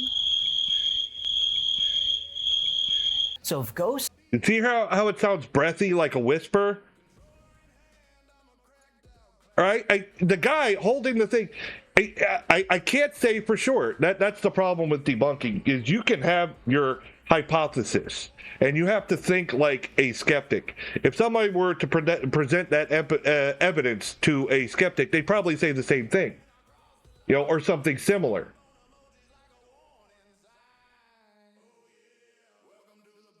There's a very slight, right? It's so easy to manufacture a lot of these things. REM pods, fucking audio devices, all these things. A lot of them are a big fucking joke. To me, I find it ridiculous. I'm not saying that it's not possible, but the problem is honestly, the bullshitters that have been caught numerous fucking times make it hard to believe a lot of this audio evidence. I'm more prone to hearing actual audio of actual things, like you leave the camera rolling and you can hear footsteps when no one's in the house, something like that. I think that's more believable than a lot of the voice phenomena that I've heard. Are electromagnetic energy, then it's perfectly logical and scientifically sound that they could be heard in a recording. Now, maybe the EVP are electromagnetic disturbances that are layered onto radio waves that can be picked up by a receiver. Or maybe the spirit's electromagnetic energy kind of piggybacks onto the EM field generated by the electricity of the recording device. A tape recorder, camcorder, cell phone, or whatever. If you're here, can you tell us your name, please? I hate those. Are these sounds ghosts? Are you kidding me? Well, You hear a beep, beep. You just hear that sound. They're like, it says hello. What the fuck you mean it says hello? It just went beep. That's it. Beep. Hello. No, it doesn't. Are you fucking stupid? God damn it. Not to mention that fucking those fucking boxes, those spirit, like God, that makes my hair stand on end. I could never use one of those. I would fucking want to destroy it. That's up to you to decide. Skeptics consider EVP auditory pareidolia, which is interpreting random sounds as voices, or as apophenia, which is perceiving patterns in random information. What makes I didn't know that one. I need to remember that word. Apophenia. Fun is whether you believe in ghosts or you don't believe in ghosts. Either way, you can't prove it. Now, what do you think about EVPs? Are these real? Now, if you want a more detailed video... See, that's the problem with ghost hunting, is proving it. That's the problem. And that's what a lot of these ghost hunter shows don't do. There's, I brought it up many times, there's standing bounties for proof of the paranormal. And if any of these guys really believe their shit, then why haven't they submitted it to try to collect the bounty? That's what I'm saying. There's one for like $10,000, and I believe that there's one for like over $100,000. All right? I'm like, if you really believe the shit you're putting out there, why have you not tried to collect it? I'm sure I'd hear all kinds of excuses like, oh, we want someone else to get it, or oh, this, or oh. Yeah, right. If you really believe it, put it up to the test. Because you know they're going to pick it apart, and they're going to show you where you fucking bullshitted it. It's not some person on the internet at that point. These are recognized fucking people. Be right back. Need to talk to a friend about something. No problem. It's just, I want to see proof. I don't want to say I'm a skeptical believer. I guess that would be the best thing. Is growing up, I was a believer. I was like, oh yes, fucking yes, ghosts. Now that I'm older and I see the flaws, I see the holes. You know what I mean? It's made me more skeptical, and I believe the thing is I want to believe, because not believing, in my opinion, just makes the world a worse place. I'd rather believe in something cool, something neat exists, but I don't want to be lied to. I want to see proof. So I hold out hope for the future that they're there. That's why I still do this. That's why I try to catch evidence of ghosts. That's why I want to see it. But if you're gonna pull bullshit and continue to make the paranormal community a big fucking joke so that it's never taken seriously by science, then I'm gonna call you the fuck out. That's who I am, motherfucker. Explaining EVPs and electromagnetism, let me know in the comments. There's a whole video waiting to be born. So why were two of history's most prolific scientists so obsessed with creating a device to communicate with the other side? Well, during that time, the Spanish flu was raging. And that pandemic was far worse than anything we've experienced the past couple of years. Far worse. And the world was still dealing with the pain and loss of World War I. So death was everywhere. It was affecting everyone. And no matter how logical or scientific or pragmatic you are, when personal tragedy strikes, your feelings on the paranormal may change. Have you ever suddenly lost someone close to you? I have. They say that time heals all wounds, but when you lose a child or a parent or a brother, sister, a best friend, that pain never really heals. Yeah, a couple years ago, I lost my best friend, and it took a very long time. It took literal years before I could even talk about him without tearing up. So yeah. It can change your perspective on things. You want to talk to them again so bad. Again, this goes back to the Houdini comparison. His mother died, and he wanted to speak to her so badly that's why he started seeking out, seances and stuff like that to try to reach her to speak to her again. And like me, I don't want to be lied to. He knew that they were faking. He caught them and made it his goal to catch all the fakers. Like, this is wrong. You are taking advantage of these people in a very sensitive time for money. And that's what I think goes on. Regardless of whether you believe in ghosts or not, it doesn't really matter, but be honest. What would you do? What would you give just for one last conversation with that person? To say, I miss you, to say, I love you, to say, I'm sorry. Me? I would give anything for one last. And that gives the whole reason behind the technology, behind what they're doing with this, seances, paranormal. There's a demand for it. People would love to be able to speak to their relatives. And you get the people that, like Tesla and Edison, who are genuinely trying to find a way to communicate. And then there's the people who are just doing it for money, and they're lying to you.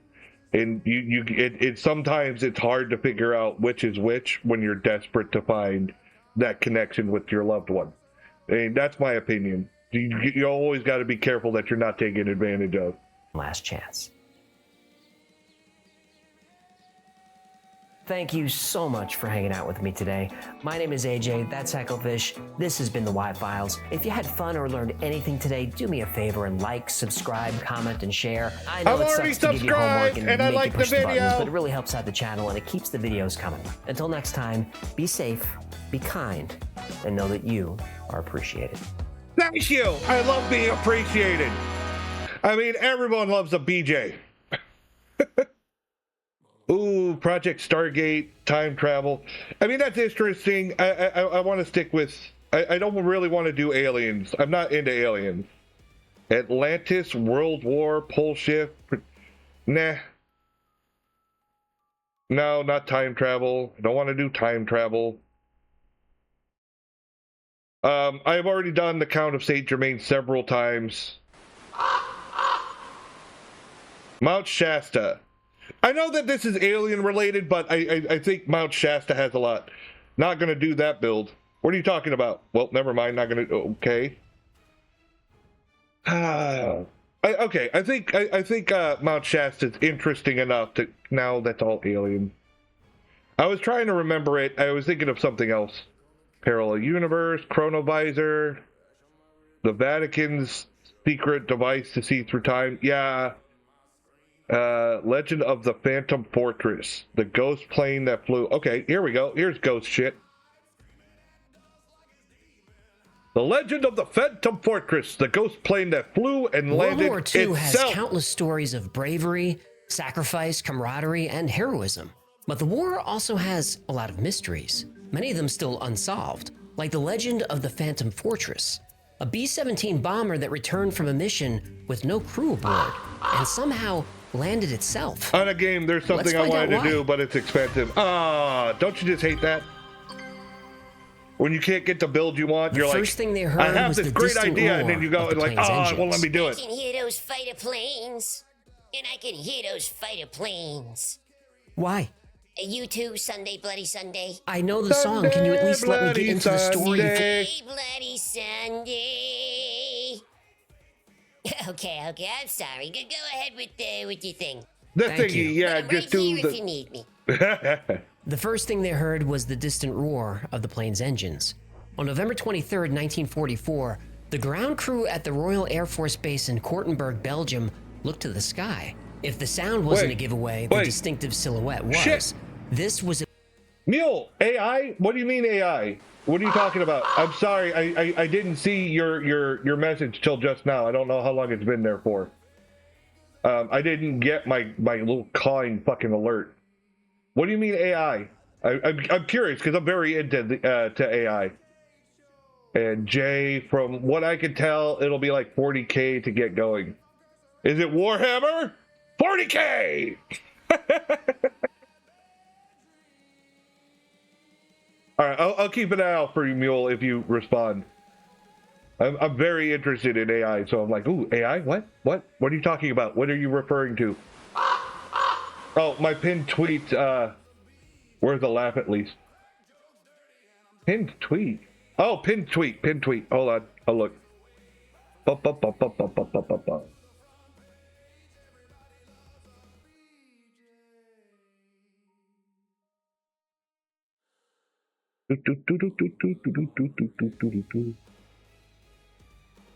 Ooh, neat.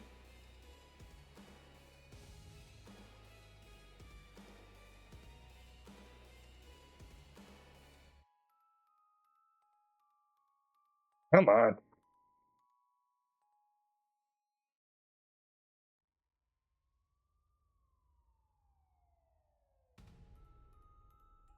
Hit.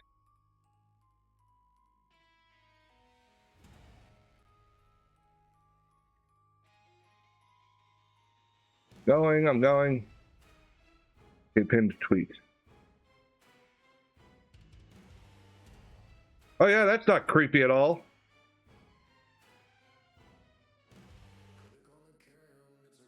Bum bum bum bum bum bum bum bum bum.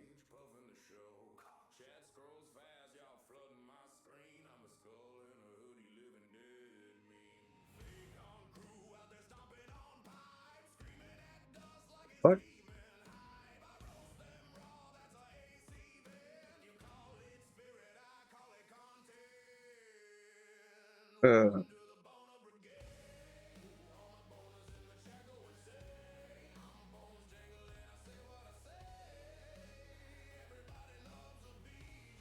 Okay. Let me grab this link real quick. I'll cover this after. It's a B-17, a massive 35,000-pound U.S. Army bomber called the Flying Fortress. It is haunting. And this fortress was headed right for it. Chat, it was a weird void result on an AI. It was a little like Snow White figure, but it made her like all blacked out. Like there was just a void inside of her, and then of course the background was all black. It was just like, why?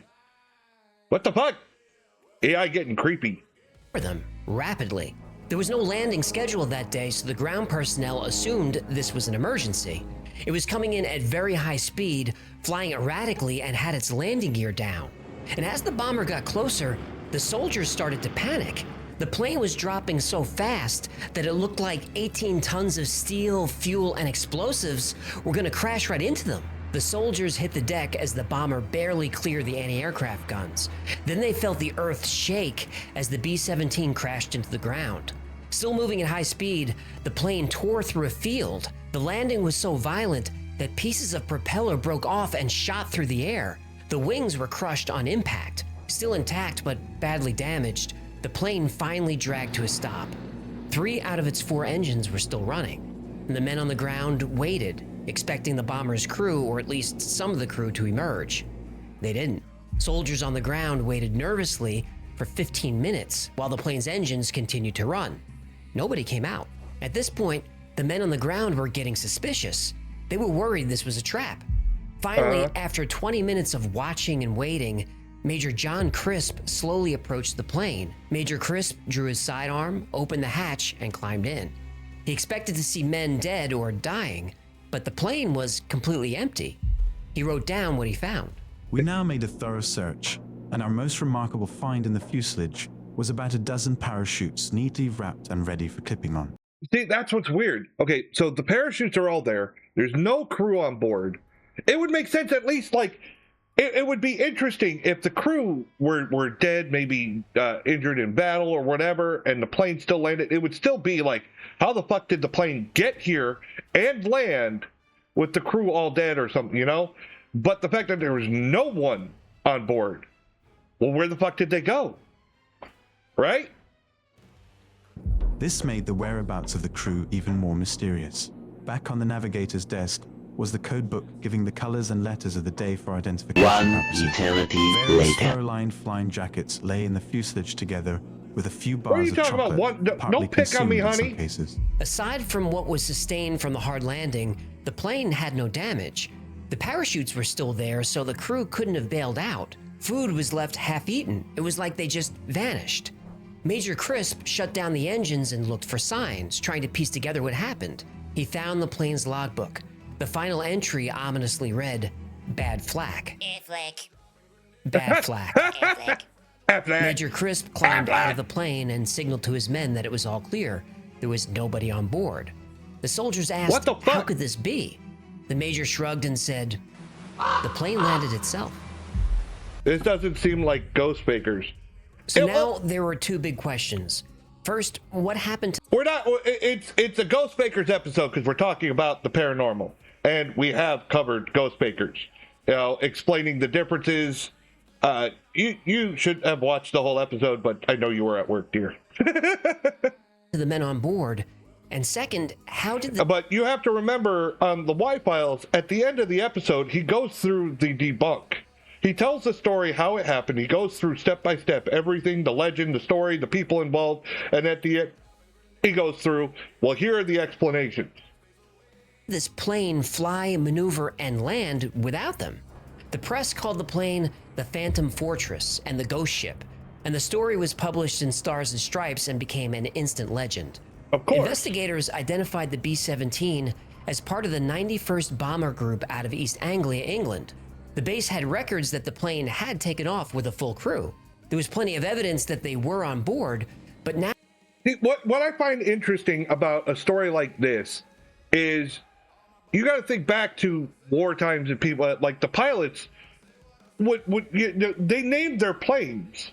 They would give them names. They referred to them in the female term, like a partner as opposed to, just a random machine. So it's almost like romanticizing the idea that the plane, even unmanned, is still like a part of the team and came back on its own. You know what I mean? I think that's what's romanticized about this story. Now they were nowhere to be found. Now that the Army had the names of the men, calls went out to every base and post in the area. And after a few days, all 10 men were found in perfect health. They were at a nearby air base in Belgium. Lieutenant Harold R. DeBolt was the pilot and explained what happened. His B-17 was flying a mission over Mersburg, Germany, bombing oil refineries. And Mersburg, dreaded Mersburg, as it came to be known, had twice as many anti-aircraft guns as Berlin. Almost 160 B-17s were shot down over the city, so these were dangerous skies. And as the bomber group climbed to 28,000 feet to begin its run, DeBolt noticed he had a malfunction in one of his engines and couldn't make it to bombing altitude. Then another malfunction forced the plane off course. Now drifting away from its bomber group, DeBolt's B-17 was vulnerable.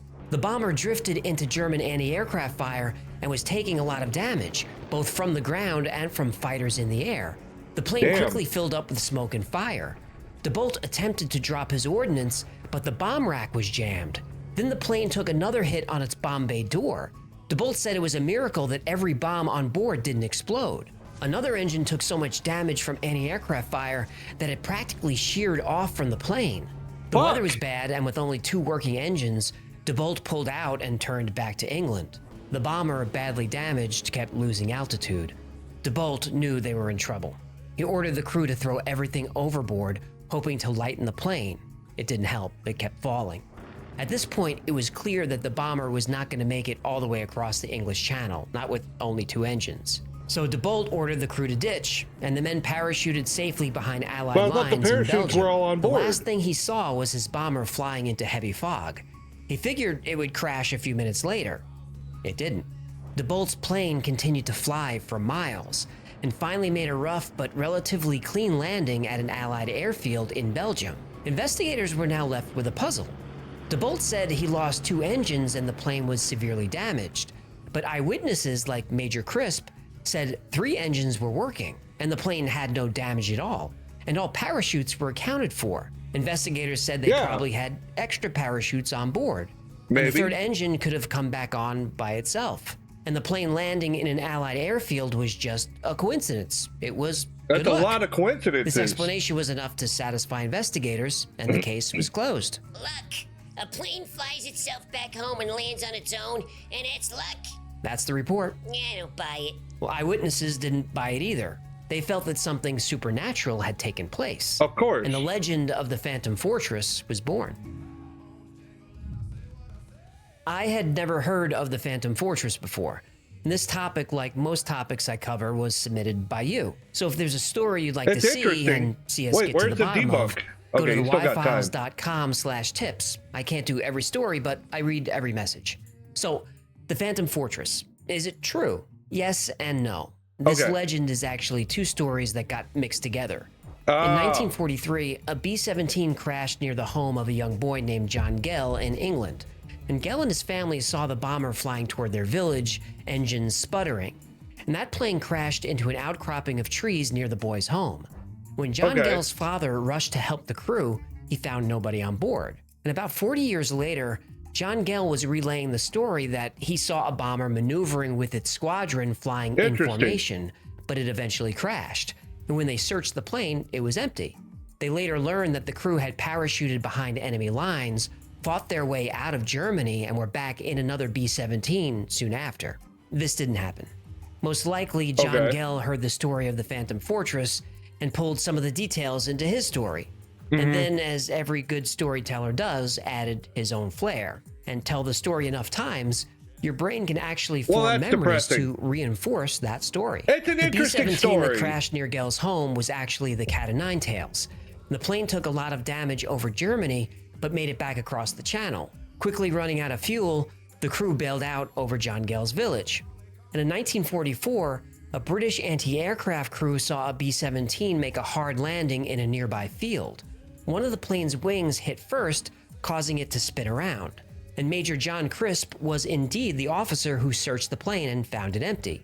This was the bomber flown by DeBolt's crew. Yeah, but how does a plane land itself? Well, before jumping out, DeBolt had engaged the autopilot, which is protocol when ditching. The plane was moving slowly and descending, and the autopilot kept it level. It finally came down in an open field near an anti-aircraft installation, but not on an airbase. It could have easily crashed in the sea, in the woods, or in a village like the other B-17. And this type of thing happened all the time, but this plane happened to come down in a field. The other It's aspects still of the an story, interesting like the half-eaten story. chocolate I mean- bars and the parachutes being intact, were added to the story later. In Of legends course. like Roanoke Island or the Mary Celeste, tables are set for dinner and food is left half-eaten. See, I find it interesting. A story like that during wartime, I think, while paranormal, it's kind of inspiring. I think that that people would tell a story like that to inspire the troops. You get what I'm saying? I would find that story inspiring. The plane made it back on its own. We're gonna win. You know, that type of stuff. You get what I'm saying? I think that the Phantom Fortress, like we have a ghost on our side type thing, you know? This really ups the creepy factor, so I can understand why these details were eventually added. Besides, nobody eats half a chocolate bar. That's true. We know what really happened because there are detailed records of these planes, their crews, do. and their missions, and I'll link to them below if you want to learn more. The legend of the I do eat half a chocolate bar. I will eventually eat the other half. Like I said, I don't have much of a sweet tooth. I don't really like sweets. When I do get a craving, I'll have like a little bit and save the rest for later. I don't really like sweets. Phantom Fortress, while a great ghost story, is just a story. But let's be honest, even without the supernatural aspect, what actually happened, that a massive B-17 landed gently on its own, is still amazing. And because it's true, I think it makes the story better. Thank you so much for hanging out with me today. My name is AJ, that's Hecklefish. This is... All right, that was a good one. I am going to show you a video. Well, I went and got the link. I just thought that this would be pertinent, because I've been talking about it several times. See, Harry Houdini, the original Ghostbuster. All right, I think that I brought it up so many times. I really want to bring this up. I hope this is a good video.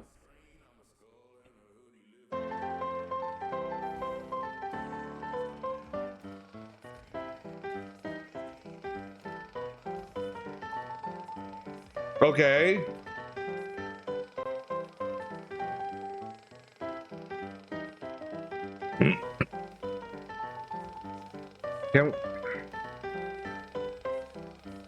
Okay, yeah, we know who Houdini is. He's doing an illusion.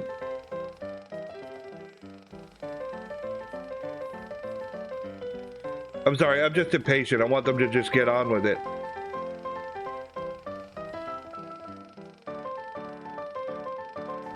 First, in motion pictures in 1910. Is this the whole fucking thing? Who is exposing the frauds? Okay.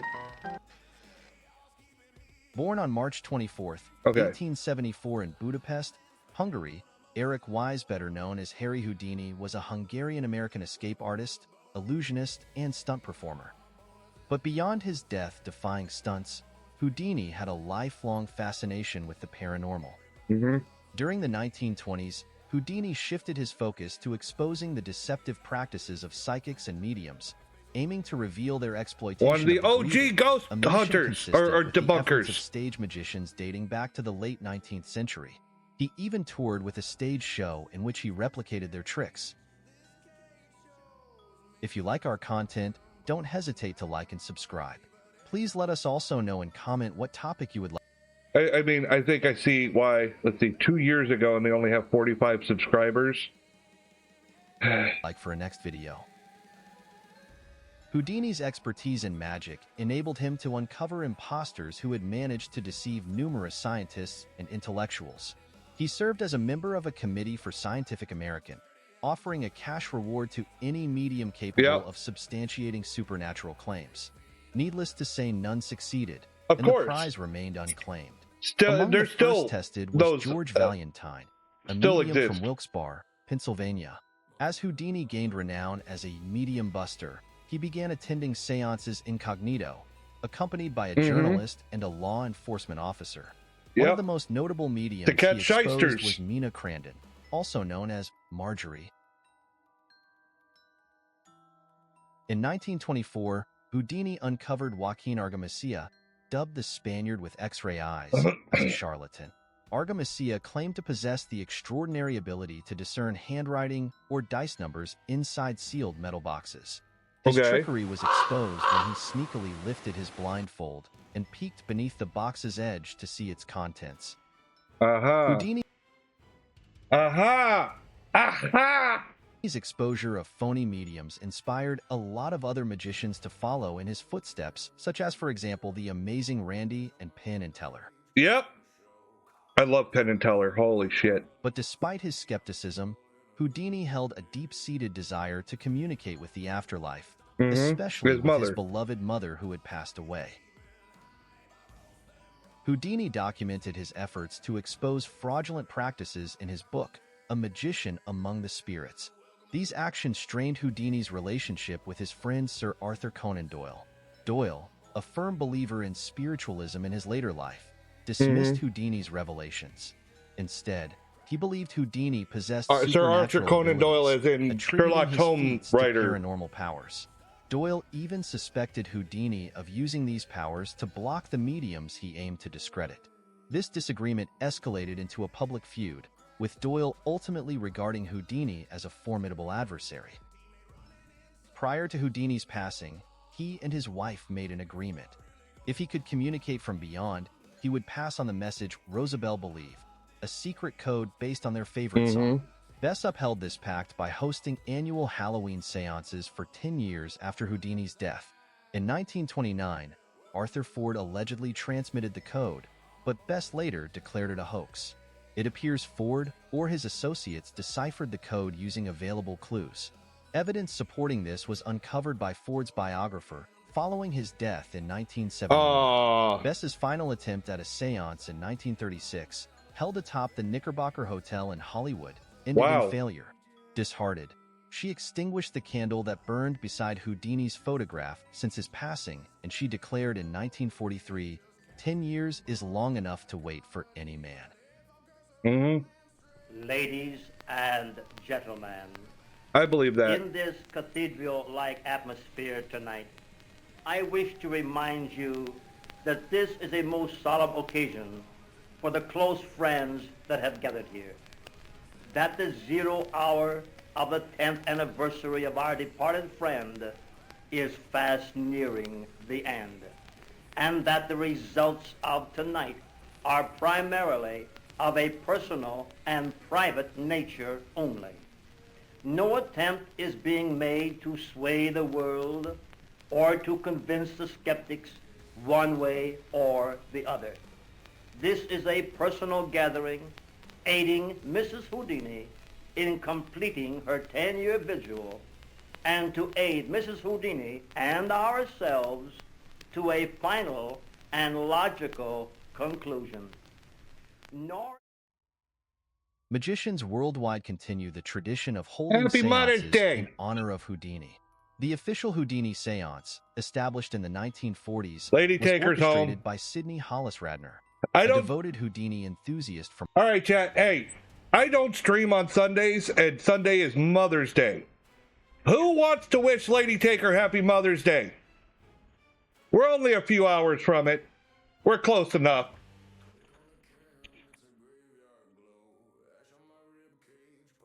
Tomorrow's Mother's Day. What'd you get your ma?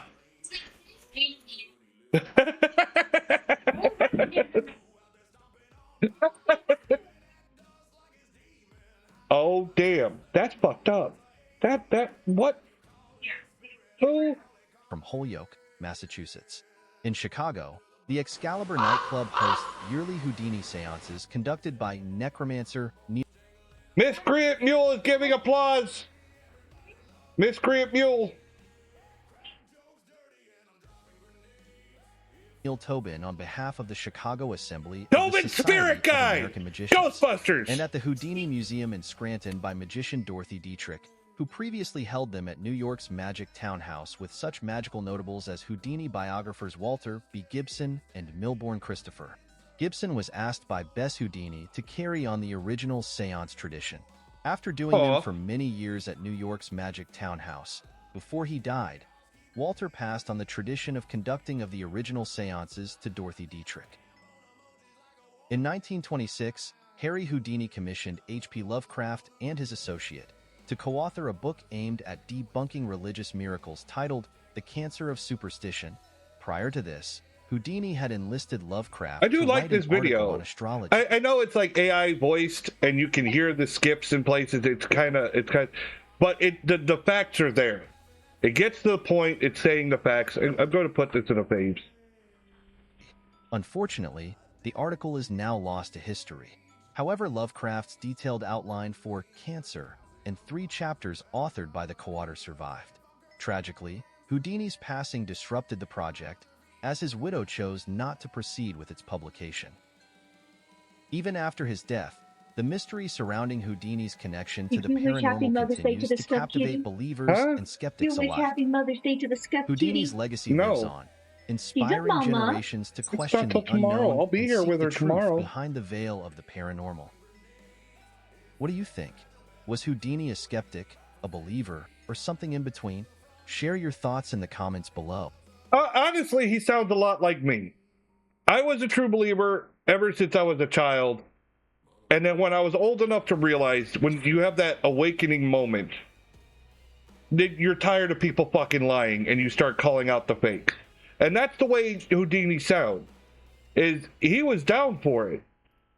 He was fascinated by the supernatural from a young age until, like his mother's passing, and he found out there were charlatans. And these people were taking advantage of the grief-stricken and some people that wanted to connect with family members or loved ones that passed on, and they were taking advantage of them for money. And he's like, I'm going to start calling these people out.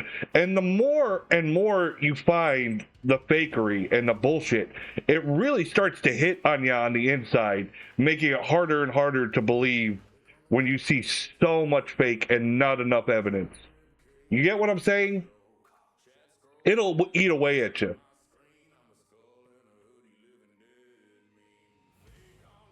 All right, let's see.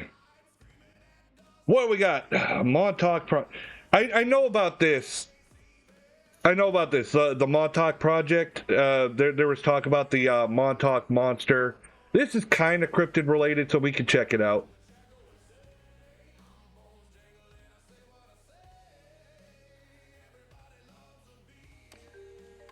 In 1943, the USS Eldridge was made invisible and teleported from Philadelphia to Virginia.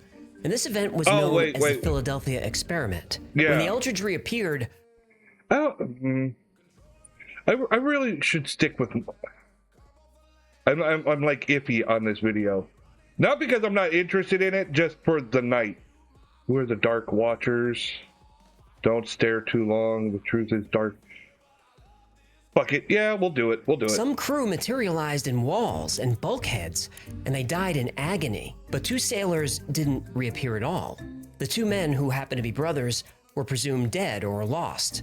They weren't dead. They traveled 40 years into the future, into a secret military base on the east end of Long Island. They became unwitting participants of the Montauk Project.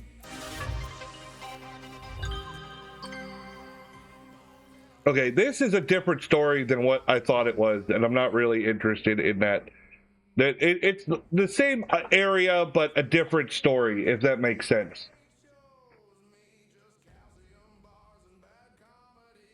Okay, who are the Dark Watchers? Don't stare too long. The Santa Lucia mountain range runs from Monterey and down the coast of California. For hundreds of years, stories have been told about entities that keep watch over the mountains.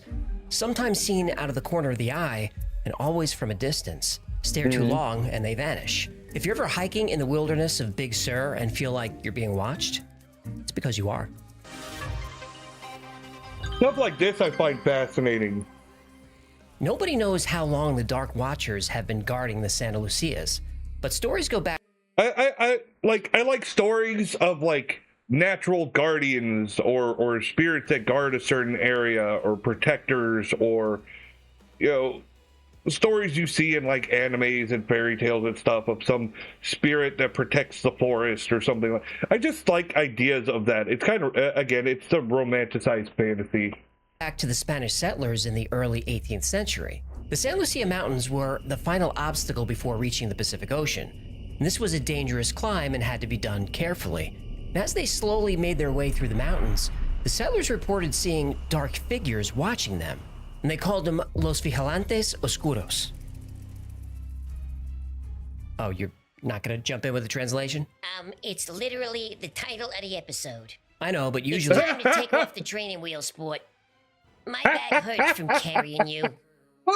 Years later, American settlers reported seeing the same thing.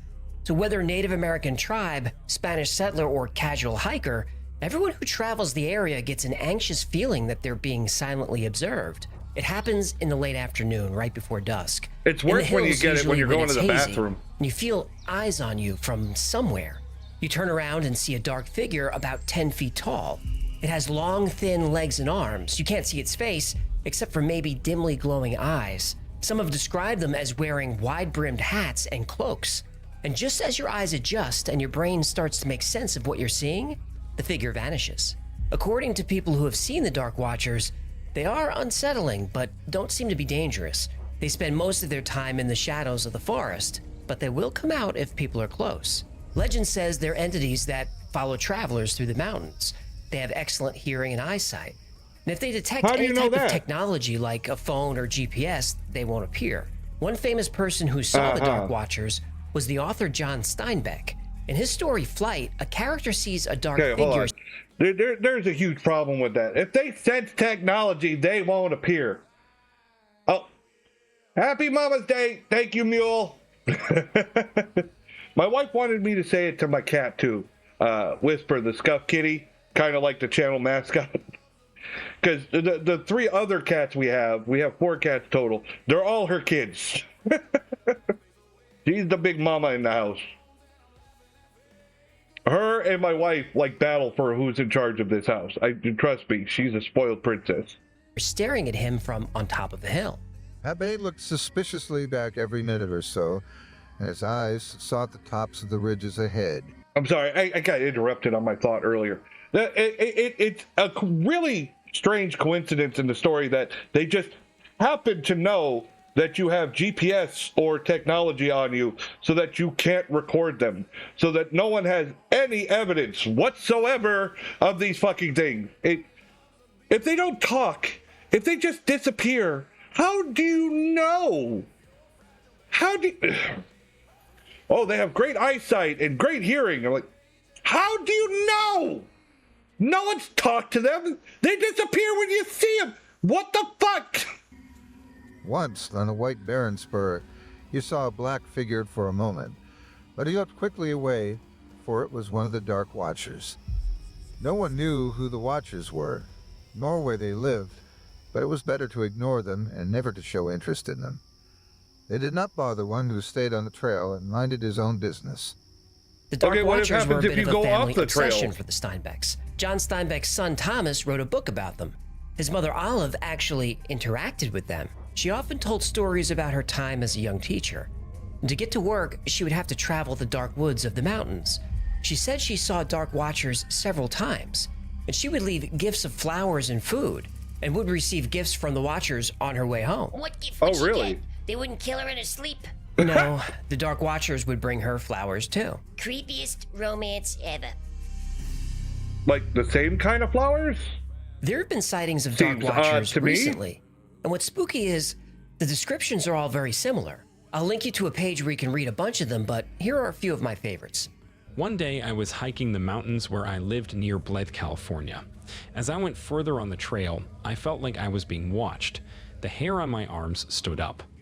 I turned around, worried it was a mountain lion. At the top of the mountain, I saw a hooded human figure. I couldn't see its face. The hood and cloak looked tattered and ripped. It made no sound. I turned around and went back the way I came. I never went back to that area of the mountain range again. Dan, Phoenix, Arizona. One day, a friend and I were coming back from Los Angeles. We passed the San Luis Obispo Reservoir and saw something at the end of the mountain. It was a really big human figure, but it wasn't. It had a black cape like the Grim Reaper and holding a staff. It was in the daytime, so I knew it wasn't a person. These Dark Watchers are real. Elizabeth, San Mateo, California. So what are the Dark Watchers? Well, nobody knows for sure, but there are a couple. There's another problem with this. Again, we have no evidence. We only have eyewitness testimony. And we already know that people, humans, can easily mistake, misremember, make things up in their head. You know, there's all kinds of issues with eyewitness statements. That's why video is so important to document the evidence. So there's just a lot of holes in the story. It's a neat story, but I don't know that I really believe it. I think it's going to be like probably misremembered or miscited, or maybe they saw someone in the woods and it scared them. And the existing story of the Dark Watchers just brings it to the foreground. If you already are prompted, if you're already prompted with a story of, like, say, the Dark Watchers, and you're already thinking of it when you go in, well, then when you see something that spooks you, it must have been that thing you were already expecting because you were prompted to respond in that way. I mean, that's just my thought. Full of theories. The first one is that it's a simple case of pareidolia. Pareidolia is the human tendency to perceive a specific image in a random visual pattern. Some cases of pareidolia can be pretty compelling. I mean, look at this. Well. Yeah. Like seeing something in the clouds, right? It's very common when you're like debunking paranormal stuff, even on TikToks. Called it out several times last night on Ghost Bakers. It is, pareidolia, it's just your mind trying to make sense of what you're seeing. And you often it's faces, but it could be other things. It's very similar to, it basically is when like people are like, I see Jesus on my toast. It's that kind of thing. Your brain is trying to make sense of it. It's like, it kind of looks like this. Now that will haunt me in my dreams. Or the bacon murder clown. Yeah, you got any funny ones? These are awful. A pigeon poops a self-portrait. That's more like it. The woman who looks like a Muppet. Or these peppers, which are apparently dying to get out. Let me out! Once your brain makes the connection between that random image and a real-life object, you can't not see it. The Dark Watchers could be long shadows caused by trees that, because of pareidolia, people perceive as tall figures. Maybe this is the reason they're only seen at dawn or dusk. This is when shadows are the longest. What people perceive as a Grim Reaper's staff is just a branch, and the hats are just the tops of trees. But that doesn't explain the pictures. of the Dark Watchers. Well, we got pictures. Wait, I thought they disappeared or knew if you had that type of stuff. You said that There's already. a phenomenon called the Brocken Spectre. It's named after the Brocken Peak in the Harz Mountains of Germany. And for hundreds of years, locals have reported seeing shadowy figures on the Brocken Peak. But what this actually is the shadow of a hiker or a mountain climber. What happens is when the sun is directly behind the subject, a shadow is cast on the mountain mist below. The silhouette. The specters are often surrounded by a rainbow halo. This rainbow effect is called a glory and is caused by sunlight refracting off water droplets in the mist. Right. And you can sometimes see this effect when you fly. If the conditions are right, you'll see the shadow of the plane surrounded by a glory. On the mountain, when the sun is low in the sky like dawn or dusk, the shadow can look huge. So could this be the Dark Watchers that people are seeing in the mountains? Possibly. Their own shadows? It makes sense. I don't know. The glories are pretty spectacular. You'd think that would have worked its way into the story. And a Brocken Spectre will stay there we can't until have the a conditions Ghostmakers change. episode without But Cap everyone who's coming in claimed to see a chat. Dark Watcher says they Clean disappear up after very quickly. yourself. And skeptics have added other theories like hypoxia. FYI, Hiking's at I hate elevation where cleaning. there's less oxygen could be causing I beat you to it. hallucinations. They also try to explain that feeling of being watched is the result of being exposed to infrasound. When wind rushes down the side of a mountain, it can sometimes create sound under 19 hertz, just below human hearing. When exposed to infrasound, especially at high amplitudes, many report feeling anxious, even fearful. Others have reported chills running down their spine. Thank you very much for the sub, Cap. I appreciate it. Because, like, Twitch is doing the whole checking to see if I made enough money tomorrow, and I'm hoping for a little extra pay. Just a lot of stuff I got to get done at home. But thank you, 7-month streak. Damn. That's why Cap's a homie. Fine, but these theories don't explain how people see Dark Watchers from a moving car. Well, I'm not saying they're real, but I will admit the scientific explanation. Oh, Cap. Saturday, May 30th. I want you and Jen. This is why I'm BJ's favorite. Sure. No, Saturday, May 30th. I want you and Jen to join me for a stream. I want to do a big collab for my birthday. It's going to be 3 days long. It's going to be the 28th, 29th, and 30th. The 30th, I'm saving the best for last. We're going to have you, Aesop, Jen, whoever else I can come. I want Faye to come. I think we'll have a good time. And Lady Taker might be able to come. I hope she will. The three of us could share our B-Day. Yay! B-Day party! Explanations are a little thin. I don't think we can put this one in the debunked column. Well, be still my heart.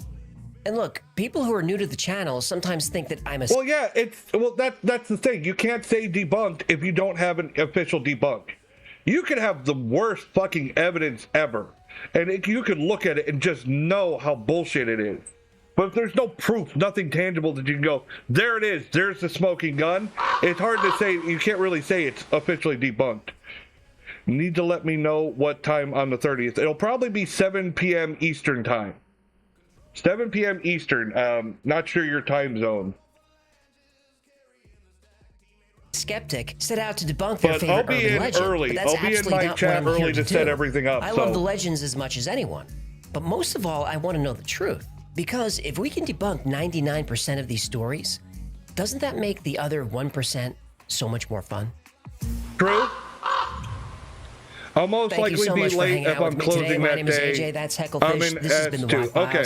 If you had fun or learned anything, do me a Well, no problem. Just keep me up to date. If you show up late, we still welcome you when you get there. You know what I'm saying?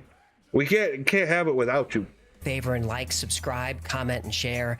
That stuff really helps the channel. And thanks to our patrons for making this channel possible. If you'd like to support the Y-Files, consider becoming a member on Patreon or picking up some Y-Files merchandise. There are links in the description. We got Hecklefish t-shirts. Okay. In my opinion, I mean, it's a story. I didn't think there was a lot to it. There's not much evidence. To me, if that felt like a big nothing burger, to be honest. Around this time right now, I could join, so expect me around 9:30. Okay. Okay, Lucy. Let's see. Only the legs remain. That sounds like, oh yeah, spontaneous human combustion. I've already covered that. I've done this episode several times from Amityville. Shadow People and the Hat Man. Okay, we should watch it because, I mean, honestly, shadow people are so prominent now in, like, paranormal and ghost hunting and everything. And the Hat Man is the most famous one, apparently, which no one knows it's even the same guy. It just happens to be a hat. You know, that's the only distinguishing feature is a hat. You know, I don't know that I necessarily believe in shadow people. I think that shadow people were a fad that blew up. I think, if anything, it's more closely related to a haunting. It's just the way that the ghost manifests looks like a shadow, maybe. I don't know. And the Hat Man, I think that just has more to do with like I said, pareidolia. People seeing the Hat Man, they're just relating a scary situation, and the Hat Man, much like, in my opinion, something like Slender Man. Even if it's fake, enough people believe in it, and it spreads. You know what I mean? So let's at least watch it. Let's take a look at it.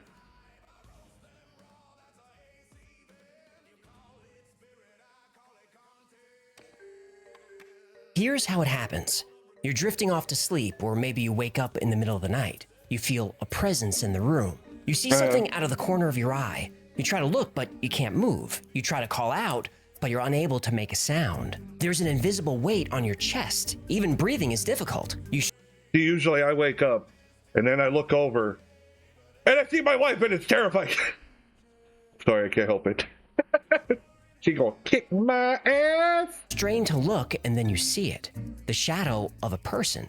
You can't detect any features, but every instinct you have tells you this entity is not friendly. You hear a light hum, maybe a rush of air, and the dark entity. Well, see, the problem is, I get what he's describing, and the problem is with things like night terrors or God, what's it? Lady Taker, he's talking shit. I'm always talking shit. She talks shit too. Or sleep paralysis, stuff like that.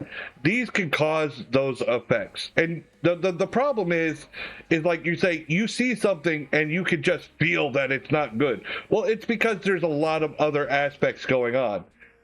The inability to move from like sleep paralysis, nighttime and something unexpected or that unknown is there makes you feel scared or terrified, even if it's your brain making you see it. You know what I mean?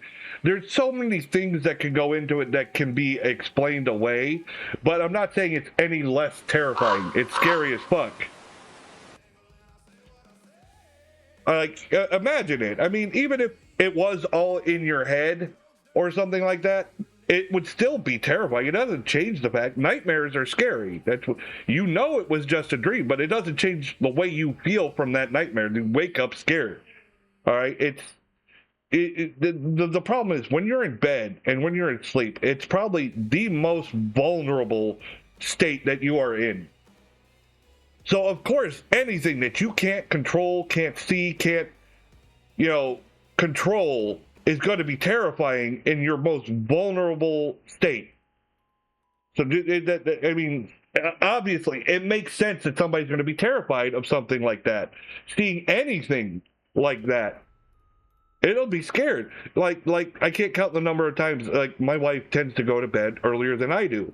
But sometimes I accidentally wake her up when I come in, and sometimes it just terrifies her. What the fuck is that, So people are naturally not prepared for something like that. He vanishes. You've just encountered a shadow person. Now, this one was pretty benign, but there are some shadow people sightings that are more intense, more real. These encounters can be traumatic and in some cases violent. I should know because it happened to me.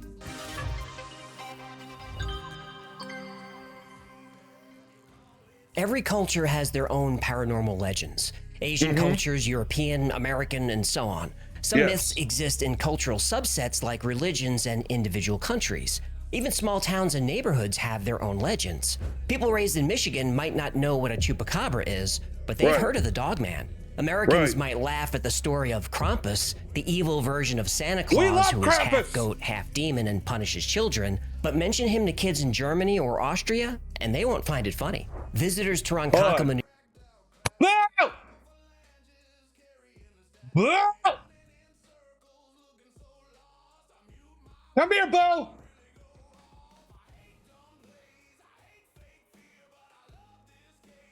Come here.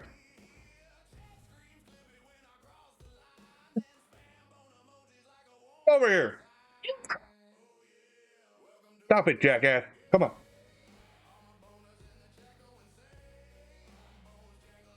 All right. I wanted to get your take on Krampus. He was talking about Krampus. You know Krampus, right? What do you think of Krampus? Be honest. Don't just fuck around and act like a jackass. It's overrated. You think it's overrated? Not the movie. The legend. Legend is just stupid. Because, Why? like, they do that to scare kids when they're bad. But the kids will still be bad after they find out that stuff is not real. So technically... Well, the point is to not let them find out. They're going to find out. How do you know? I found out. I told you! Without you telling me! I've been bullshit. there! I've been there! You act like I'm an idiot! Well, you're different. You're a weird kid. You've been going to Halloween Horror Nights since you were 3. You're fearless. Yes! Your sister, on the other end, she'd probably shit herself, wouldn't she? Yes! she believes everything. Mostly when I say, oh yeah, they can't see in a room. Huh? Lock the door. You're stuck in there. You are so bad. You are so bad. Would you stop? No. You wait. You didn't like the Krampus movie? I thought you liked it. What? We were dying laughing. That was more of a comedy than a horror. The horror house we went in, it smelled like burnt plastic. That's true. That stuff stank. They had a Krampus house at Halloween Horror Nights, and yeah, it did smell like burnt plastic. I did it again.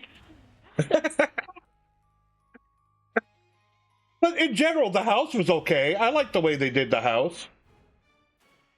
Oh, come on. You made me go through it several times. Yeah, whatever. What was your favorite house at Horror Night? Yeah, you just love Trick or Treat, though. Yeah. Well, the Trick or Treat has got that button in the car. Yeah. Well, yeah, but that was because you were going through it so often, they made you their unofficial mascot. Yeah. You still have to pin on it wearing and be like, yo, remember me? Yeah, she went through the Trick or Treat house at Halloween Horror Nights so many times that the cast made her their official mascot. And so when they all got like a cast button for the Trick or Treat just for the cast members of that house, they got an extra one just for her, and they all signed a card to give to her on the last day of the run. It was really sweet. All right, you can go back to your room. I just wanted to get a kid's take on Krampus. Okay, wait. Aw. What did you think? This episode's about shadow people and the Hat Man. What do you think of shadow people? Well, some people think that they're evil spirits. Some people think that they're visitors from another dimension. Devil in the sky. No, be serious. No, they're probably just shadows. You think that they're just shadows that people are mistaken? What about when people have like night terrors, like they wake up and they can't move, and they look out of the corner of their eye and they see someone standing over them? Yeah. Okay. It's just like a illusion. You think so? You think it's just after you wake up from a nightmare and stuff, because like that's when you would be seeing stuff. Well, the most infamous one is they call the Hat Man. It looks like a shadow figure that has a wide-brimmed hat. That's how they figured. That's why they call it the Hat Man, is because that's what stands out. Oh, like more than 100? That is not true, because I would have seen that man. Well, that's if he came to you. You're not going to go see everybody. If he was real, hypothetically. We all know he's not real. It's just someone saying something after they had a nightmare, because it happened a lot to me and my friend. We both talk about it. Okay. It's a normal thing you get after you wake up from a nightmare. Because people get scared half to death and wake up from a nightmare. Oh, see, that's my kid. That you make me so proud. We were talking also about Waverly Hills Sanatorium. Remember with the death chute, the chute where they would slide the dead bodies down, and how we wanted to go there and do a ghost hunt, but they wouldn't let you in because you have to be 18 or older. Yeah. I told them how you got pissed off. Huh? I said, you wanted to go so bad, but we went to the website and it said you had to be 18 or older, and you got all pissy. You can't nod! Stop nodding! They can't see you! You have to answer! Speak words! What place what famous haunted place do you want to go to the most?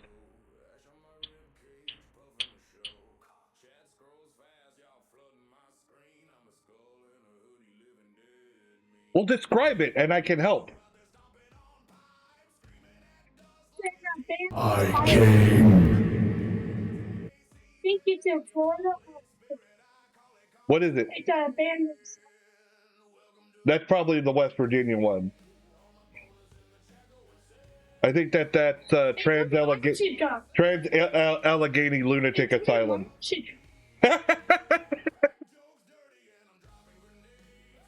Boo!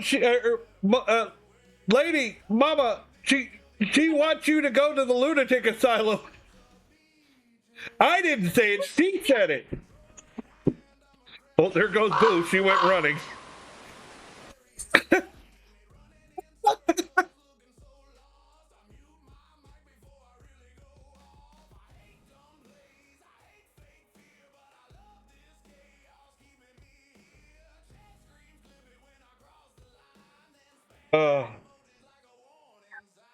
Well, that's where she said she wanted to go the most. It said famous haunted locations, and she said she couldn't remember the name of the place, but it was in West Virginia, and I was at the Trans-Allegheny Lunatic Asylum.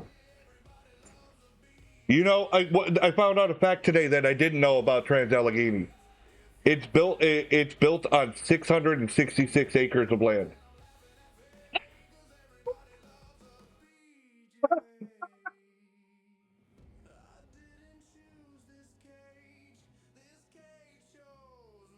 Yeah, well, if mommy's crazy, you're the one driving.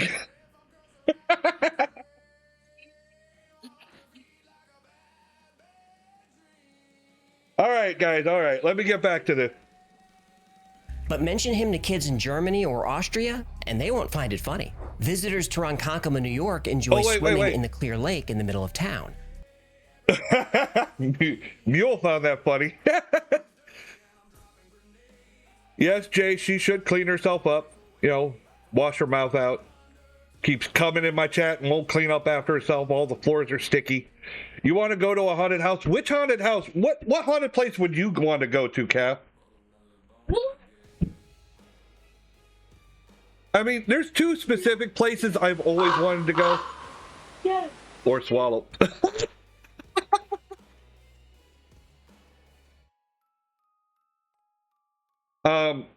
There's the I always wanted to go to Tombstone, Arizona. That's just like one of my dream locations to go. Not just for the ghosts. I've just always liked the Wild West and stuff like that. But I also would love to go to the Sally House, because I followed that from a kid. I first learned about the Sally House on sightings when I was a kid, and I've always been fascinated with that place. Do I believe it's haunted? Not really. But it still stands the test of time. It's still a big thing. Somewhere in my area, because I can't drive. I need help.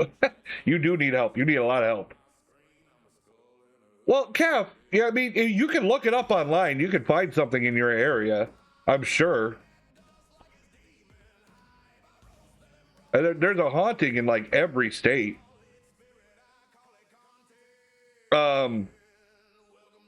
Another place, but if I could go overseas, I'd love to go to Leap Castle, or the oh my god, I can't remember the fucking name of it. I would know it if I heard it. It's the pub or the inn that supposedly was haunted by like a succubus and an incubus and stuff. I always found that interesting. Oklahoma has some cool stuff. Yeah. Yeah, they're all there. You can find them. Me and Boo went on Google Maps. We have a whole haunted road trip like planned out if we ever had the money to do this road trip. It would be a couple $1,000s. You know, we took into account like comfort, hotels, excuse me, gas, pay for stay. You know, we were taking in stuff into account. We tried to budget it out. It's going to be a couple $1,000s, and we would probably be on the road for a long time. I guesstimated in the high end around 2 months. And that was to go all over the U.S. I mean, it was a long road trip. But I love road trips. Boo loves road trips. We wanted to see all the haunted places and stuff, so we were like, yeah, let's do this. So we plotted it out. But locals don't go in the water out of fear of Tuscawanta, the Algonquin princess who drowns one young man every year in search of true love. Or the crab cat. The what? No, the crab cat. All goldfish are afraid of him. He's half crab, half cat, who works in a sushi bar in the underworld. They have sushi in the underworld? Before the crab cat appears, you hear him sharpening his blade, and the room will smell like sake.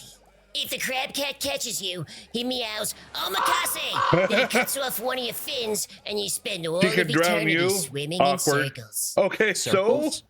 Oh, because awkward. He cuts off one fin. Fear the crab cat! Fear the crab cat. Clifton Springs Whether Sanatorium. a chupacabra, evil Santa Claus, or a crab cat, these stories couldn't be any more different. But one legend is universal. There you go. Shadow people. Shadow people are seen in every culture on Earth, and shadow people encounters have been happening for thousands of years. And of all the thousands or maybe millions of shadow people encounters over the years, the descriptions are eerily similar. Okay, let me use this as an example. All right. Because he just showed it. God damn it. I really wish I could scroll better. All right, this is a good image right here. At night, if there is a light behind the person, they look like a shadow figure because they become silhouetted. This would be a normal person standing there, and because the light is behind them, it looks like a shadow person. And I'm wondering how many times something like this has happened. You know what I mean? Or maybe millions of shadow people encounters over the years, the descriptions are eerily similar. Most often, they appear as nothing more than silhouettes. They lack defining characteristics. You can feel that there are facial features there, but you can't see them. The majority of shadow people sightings happen when you're in bed at night, though they have been seen outside, especially in dark wooded areas. But a few shadow people have been seen in broad daylight. It's not uncommon to hear a humming or a buzzing or a whooshing sound when a shadow person is present. And some people hear electricity, and some people hear the shadow person whispering or even screaming in their ear. In most cases, the shadow people will disappear when you see them. They'll zip into a corner, fly through a wall, or just fade away. But in some rare cases, shadow people don't disappear. They become more clear and detailed. And in very rare cases, shadow people can be violent. I don't hear many cases of them being violent. The first attached image was from the West Virginia Penitentiary in Moundsville, West Virginia. Okay. It's a really creepy place that my paranormal team and myself have investigated many times. This was captured in the cafeteria by our night vision camera. Okay, my problem with this is that could be a person. That could be a person. It's really a trust me bro type thing. Without being able to investigate the picture better. The problem is it doesn't stand up as a shadow person to me because if you look, the legs are lighter, which would indicate like if someone was wearing pants, if they were lighter colored pants. I think that this is someone on the crew or maybe a squatter. I don't know. That was walking through the frame and they mistook it for maybe a shadow person. I don't know. That's me giving the benefit of the doubt. Investigate in complete darkness and heard movement behind us. The camera captured this figure and it's known to haunt this location. The second attached image was caught by Oakmont Paranormal in a joint investigation of the Andrew Carnegie Library and Music Hall in Pittsburgh. Okay, I'm trying to see. It's very bad. It looks like the shadow figure is here. I wish he could have zoomed in on the pictures a little bit better. There's too much shadow in there. This could be just pareidolia, to be honest. There's so much shadow in the area, and it's so hard. It was even hard for my eyes to adjust to see that. I think that this is a case of pareidolia. Pittsburgh. It looks to have glowing eyes. The lady sitting. I see what you're saying. They say glowing eyes, but it's just they're just seeing a different color from the shadow. I think that's probably a particle in the air or something. I mean, look at the rest of the picture. You have to take that into account. Look at how bad a quality this is. All right, this is brighter than that. So what do you call it? Glowy eyes. It's just a different color. That's all it is, and the color just happens to match everything else around it. In front of the figure called our attention to the movement around her and said that she was feeling sick.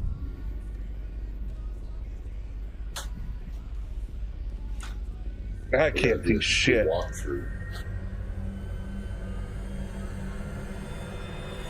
gotta say something or do something. Oh my God!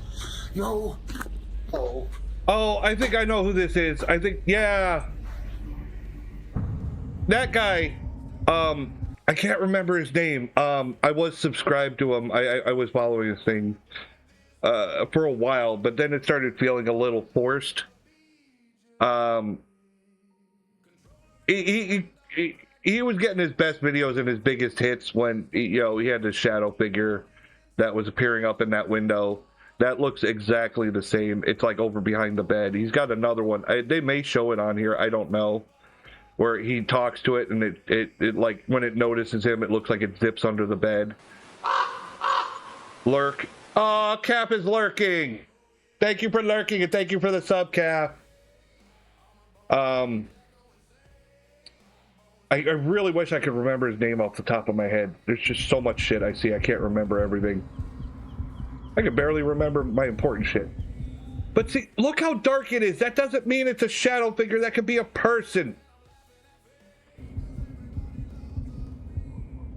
Especially on, this looks like a doorbell camera. Choctaw have been... And I pointed out fucking problems with doorbell cameras all the time. America for almost 4,000 years. They were among the 5 civilized tribes as described by Europeans, meaning the Choctaw had an organized and advanced society. They had a high literacy rate. They had centralized governments with written constitutions. They had a merchant class and would trade with other tribes as well as... Don't tell Zelda that I'm on a 5-month streak in her channel while I'm on a 7-month streak on your... Oh, oh. Are you going to start cleaning up after yourself now? With Europeans. The Choctaw would accept white and black people into their tribes through marriage. And despite all these modern sensibilities, the Choctaw had a rich mythology. They have a story about the Nulusa Chito. This is a shadow being who appears when someone allows evil thoughts to enter their mind. The Nulusa Chito appears while they're sleeping and devours their soul. These entities are so terrifying to the Choctaw that to this day, many people will not say the name. The Choctaw also have Nulusa Philea, which literally translates to long black being. This is a shadow person who lives in the woods and appears at dusk to torment hunters and children who stray too far from camp. Cultures from all over the world have... That sounds... That reminds me of the Wendigo legend. If I'm being honest, that's immediately what sprung to mind on that one. But the problem is with like lights and forests and shadows are too easy to misunderstand, especially at night. Humans have a natural fear of darkness, nighttime, especially in the wilderness when you're in unfamiliar territory. So shadows can easily be misunderstood as something else, especially when you're on high alert, and especially if you're easily, spooked.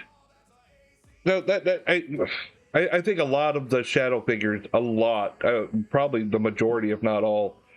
No, the majority. I'll say the majority to leave room for people who have hallucinations, night terrors, stuff like that.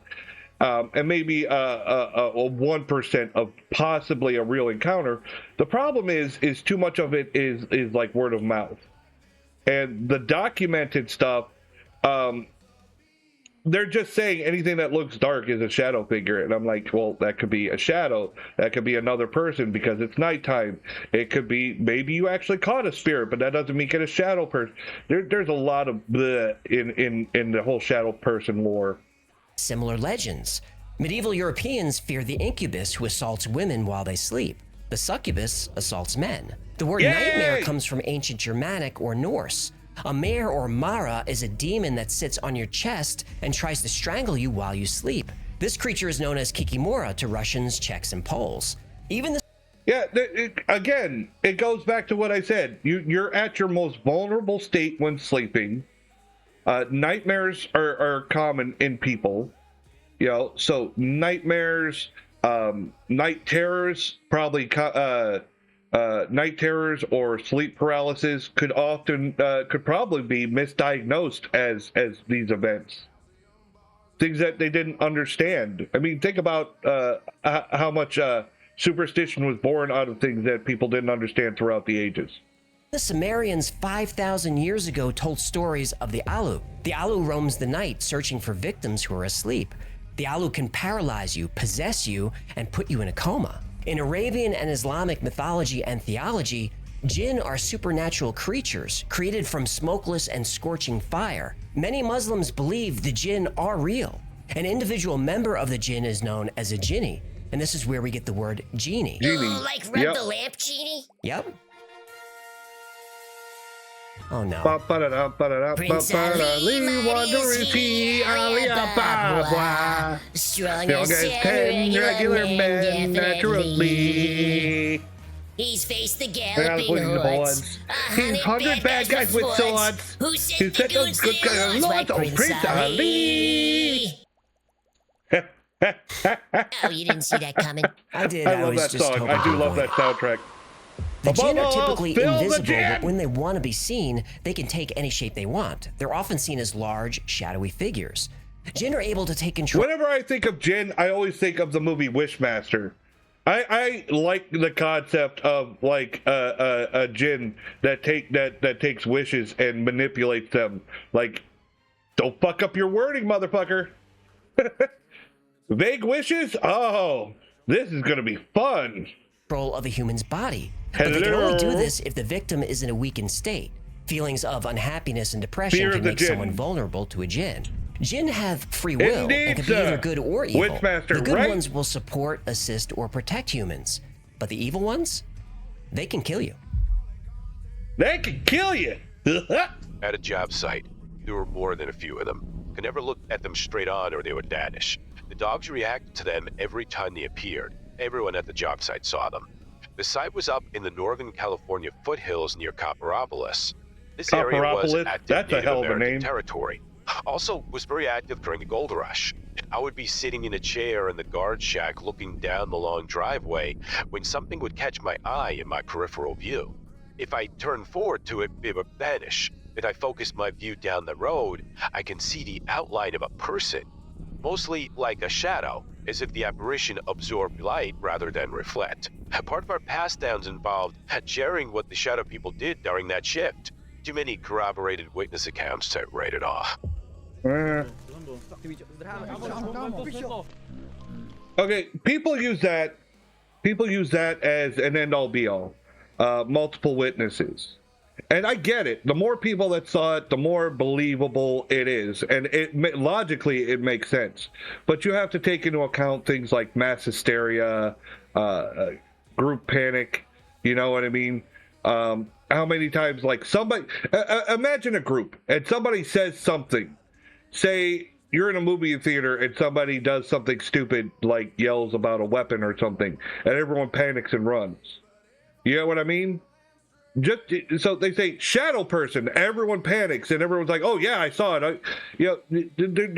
There's group mentality that you have to take into account as well.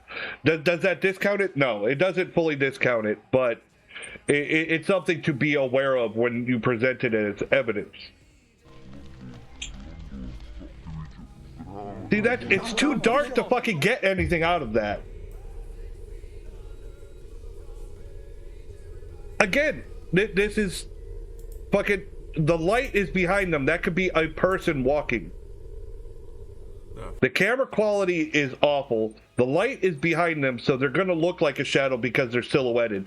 To me, that looks like a person walking. Is this me? Americans are familiar with the Vietnam War, the proxy war between Cold War superpowers that lasted from 1955 to 1975. But what about the Laotian Civil War, which happened at the same time? It was fought between the Kingdom of Laos, supported by the United States and its allies, against Lao communists. It's also known as the Secret War in American intelligence circles because CIA recruited thousands of fighters from the local Hmong population to hold back the communists. Well, the Secret War did not go well for the CIA. The Hmong people became refugees and thousands of them fled to the United States. When the Hmong arrived in America, suddenly young, healthy men were dying in their sleep. Over 100 men died this way, and doctors had no idea what caused. I'm pretty sure that this was the origin of Freddy Krueger. That the Wes Craven had heard about one of these stories about a young, healthy man, like a teenager or something, dying in his sleep from this mysterious thing. And it like he read the story and he thought like something, attacking in your sleep. That it was the inspiration for Freddy Krueger. Caused it, but the Hmong did know what caused it. They believe in an evil night spirit that sits on your chest until you suffocate. They call it a pressure demon. But as long as you're faithful to your rituals and keep your ceremonial objects near your bed, you're safe. The Hmong believed that they were being punished by shadow entities for leaving their homeland. To this day, there's no medical explanation as to why all these young men died. When this story appeared in the LA Times, Wes Craven was inspired to write A Nightmare on Elm Street. Freddy Krueger is actually based on a shadow person. And as frequent as shadow people encounters were throughout history, it seemed to be a fringe phenomenon, something that happened in faraway lands and ancient civilizations. Nobody knew how common shadow people sightings were. But all of that would change in 2001 when shadow people would go mainstream. Bum, bum, bum. When I was on active duty in the Marine Corps stationed at Camp Pendleton, California, I didn't know that. I had Well, an now you encounter do. with the shadow person. Late at night on a weekend. See, yeah, I know a lot about this, which is why I react to this kind of content. It's something I know, and if I could throw in like a little extra information, I want it to be educational as well as funny. I make my jokes, but I do know a lot about this area. I have followed the paranormal since I was a child.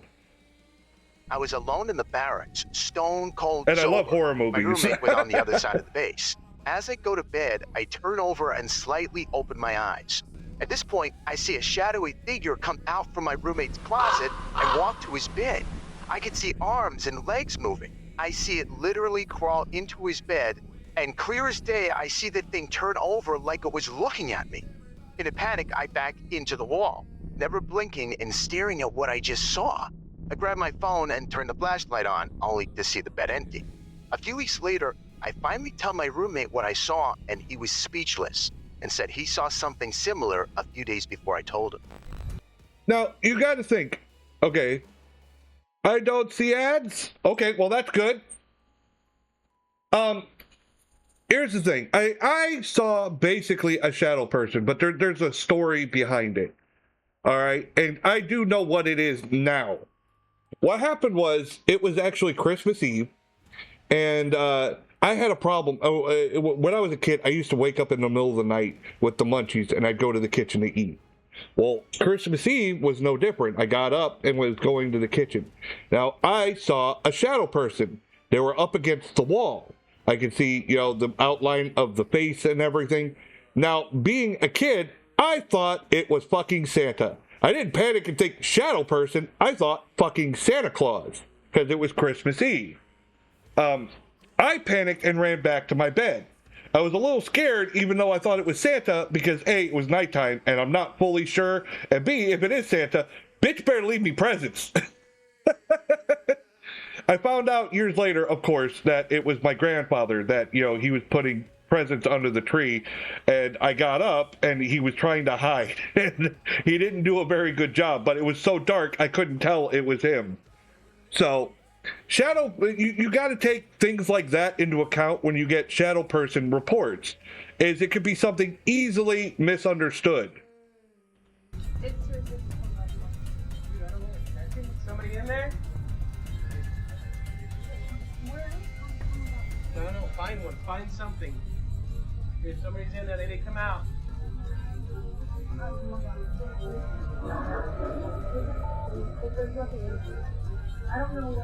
I cover enough of this bullshit. I don't want to see more. I hate those. I've seen this so many times where they're panning and they catch something. It's usually a person wearing black clothing, and they're like, oh, but by panning across, this is a common trick you'll see a lot of times, especially with the shadow people or something there, is we didn't know until we looked at the video later. And it was probably a plant. They have someone there dressed all in black. I don't think it's a shadow person. I don't think this is a shadow person. This looks like a person in black. Not only that, even if it was, the video quality's so bad, you can't tell for sure. It could be pareidolia of something in the room. You know, your mind is trying to make something more out of it. And I've just seen this similar fucking setup so many times. The camera pans, catches something as it's panning. The quality is bad. It's just like, ooh, look. This is a nothing burger to me. My husband and I are paranormal investigators. We lived in Oklahoma. We decided to check out the Joplin spook light. I just turned the car off when my husband said he could hear a conversation coming from the field next to us. We didn't think anyone would be out in the dark and the cold rain just having a conversation. You'd be surprised. As I looked past my husband toward the field, I saw from the corner of my eye the light shining into the car was being blocked, starting from the left to the right. I quickly turned my head and watched as 1, 2, 3, 4 shadows ran behind the car and completely blocked the light from the yard light. Although he had driven about 100 miles to investigate the spook light, I put the car in gear and noped it out of there after parking for less than 3 minutes. My belief, anyway, is that shadow people don't really have anyone's best interest at heart. Okay, here's my problem with this. She said right in the beginning, they're paranormal investigators. This is what you're looking for. This is what you want. Why would you run? How can you call yourself a ghost hunter, a paranormal investigator, and when you have the evidence right there, you run? I don't understand it. If you're...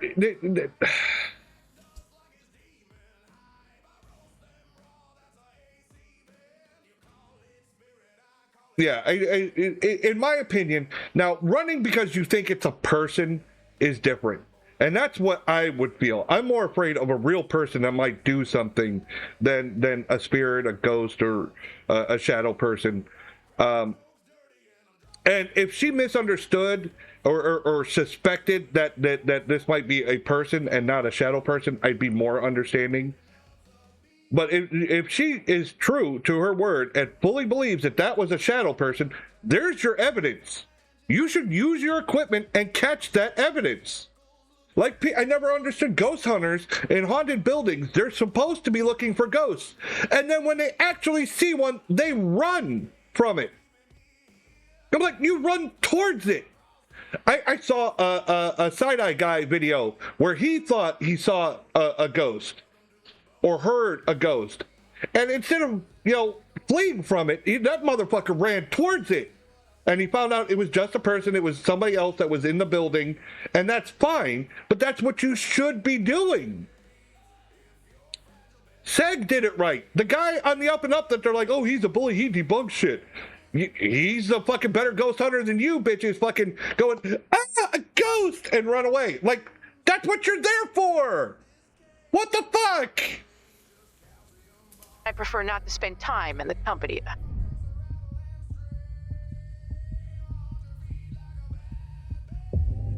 Okay, did you see that? I really hate like clips like that. If you look, this is an effect of the camera. The thing behind them it follows him exactly, same leg movement, same everything. It's just an effect of the camera, like a reflection, like two of them. It's what's the term? Is it like miraging? It's something like that. It's not a ghost. It's not a shadow person. It's him. It's just like a reflection. It's just doubling him. You know, like when you see double.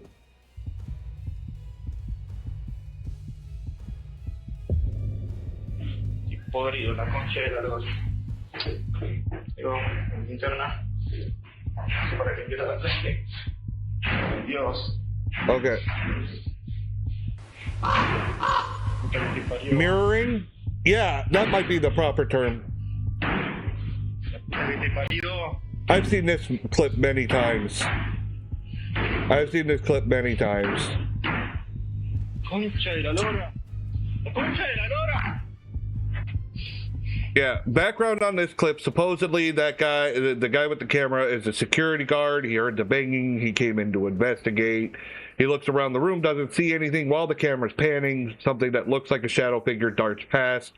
To me, it's also another big nothing burger. I think that this was done with an accomplice and set up. I've covered this video.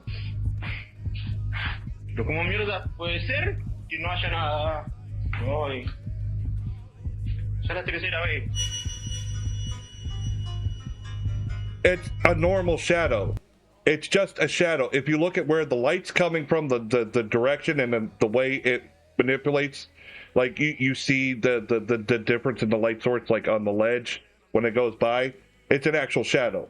It's probably someone walking past the light behind them, but not on camera. You just see their shadow on being cast.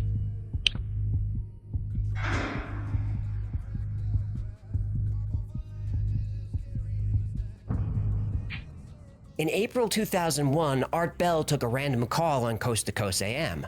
The caller told Art a story about shadow people. Different. Nobody had ever heard of shadow people before, at least not by this name. But Art found the story interesting and asked if anyone else in the audience had a similar encounter. Well, 4,500 stories came in.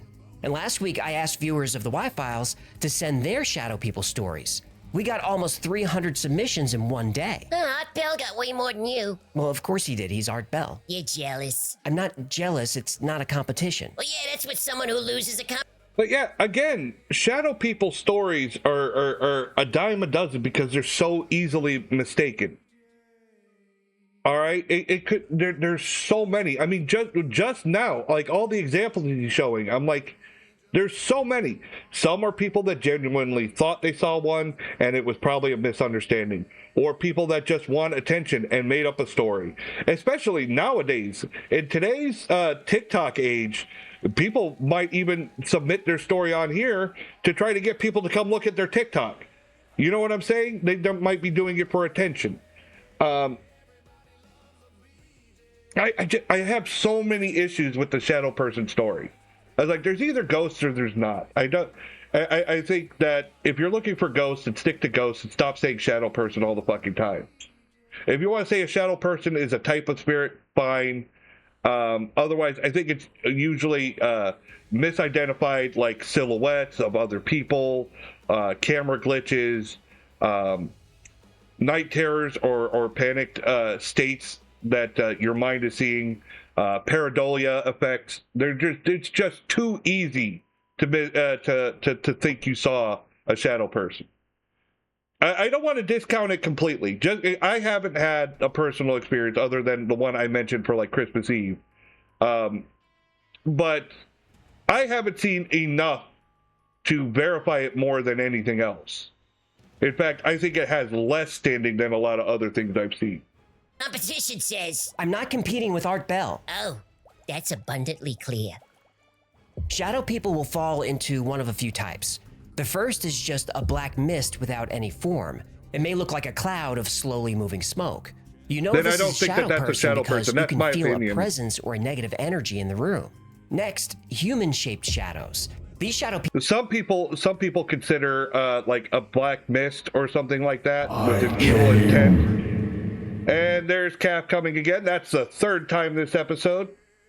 Well, hey, Cap won't clean it up. Jay, you go clean it up.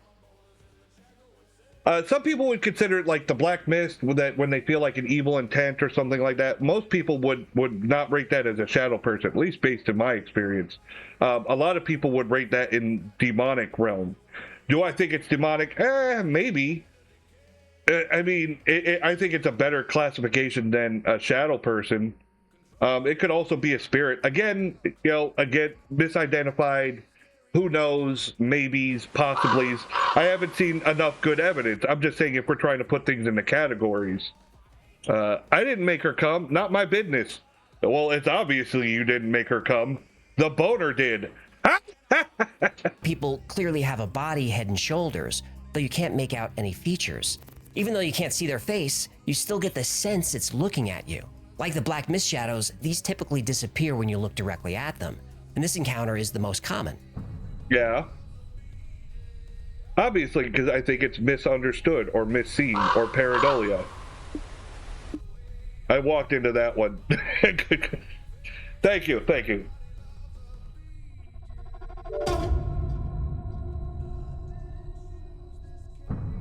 When I was 8, I was experiencing a lot of turmoil in my life due to an alcoholic and abusive father. At this point is when the shadow people started appearing. Never doing anything, just watching. It scared me, but I dare not say anything for fear of being beaten. Okay, this is a sad story just in that first paragraph. All right, he was 8 and a lot of turmoil. I think the fear of his father, in my opinion, probably made him think he was seeing shadow people. He would have been more defensive, more frightened, especially at night. Like I said, natural human state to be afraid of the dark. But on top of that, he was living with someone that he was terrified of. I don't think it would be surprising to see something like shadow people that would scare you in that state, especially at that age, being so vulnerable. As the years passed, my paranormal experiences increased to beyond shadow people. I started seeing and interacting with full apparitions. Once I was with my best friend as a teenager, and a man walked up to us and just said, "Everything is going to be okay." He then walked past us and vanished. My friend just stood there speechless and in shock.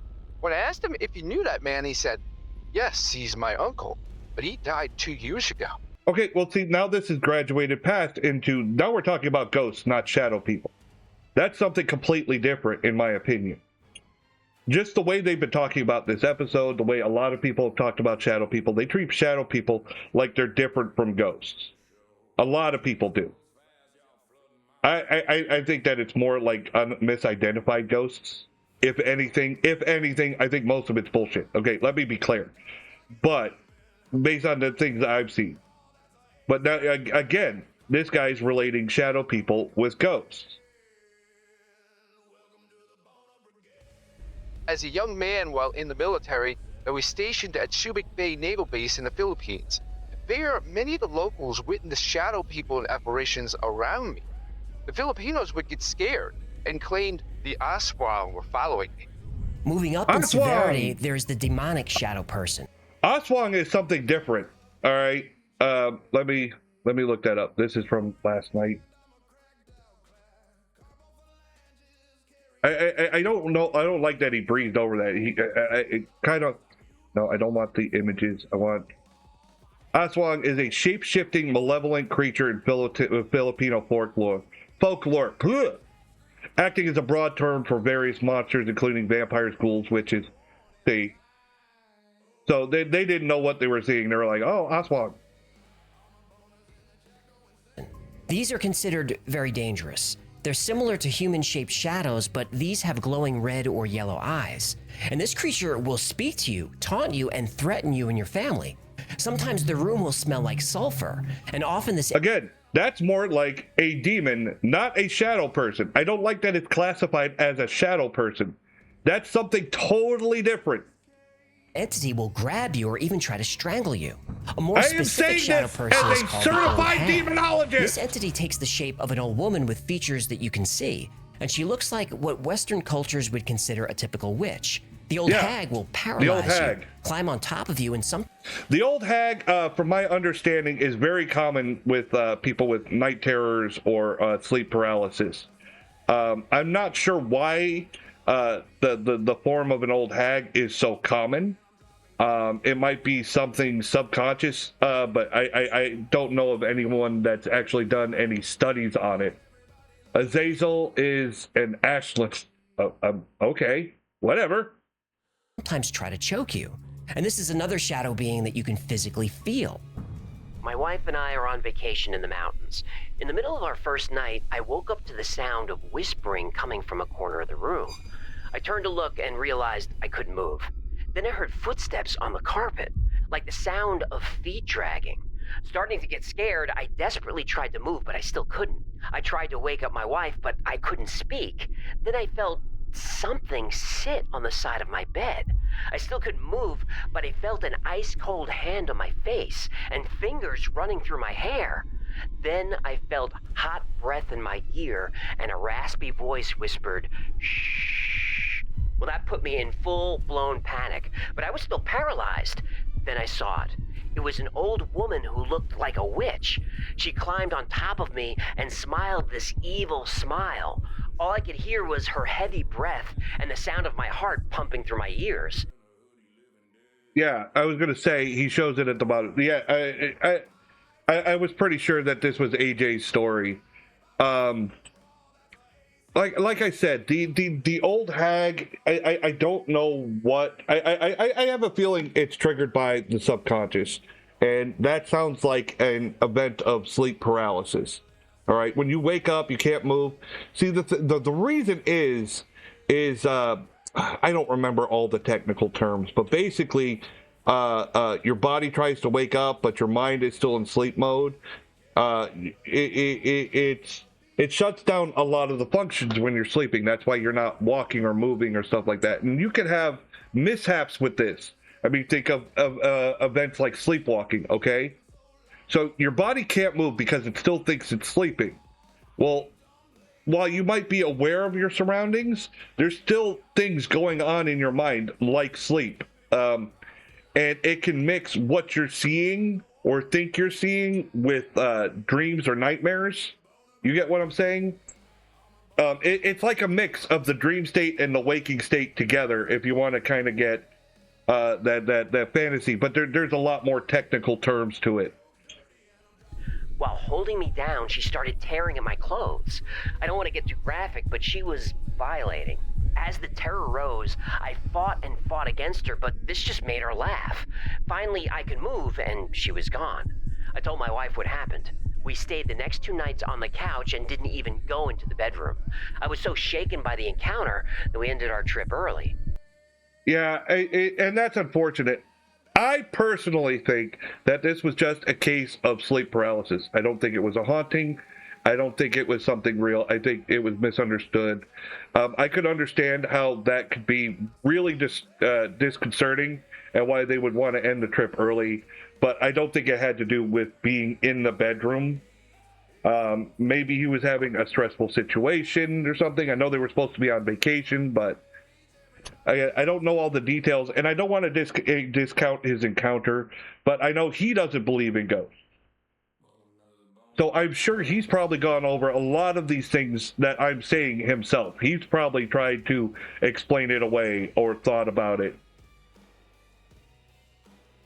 I don't believe in ghosts, and I'm not sure I believe in shadow people, but what happened to me felt real. To this day, I've never been more frightened in my life. And that then makes there's sense. a shadow person known as the Hat Man.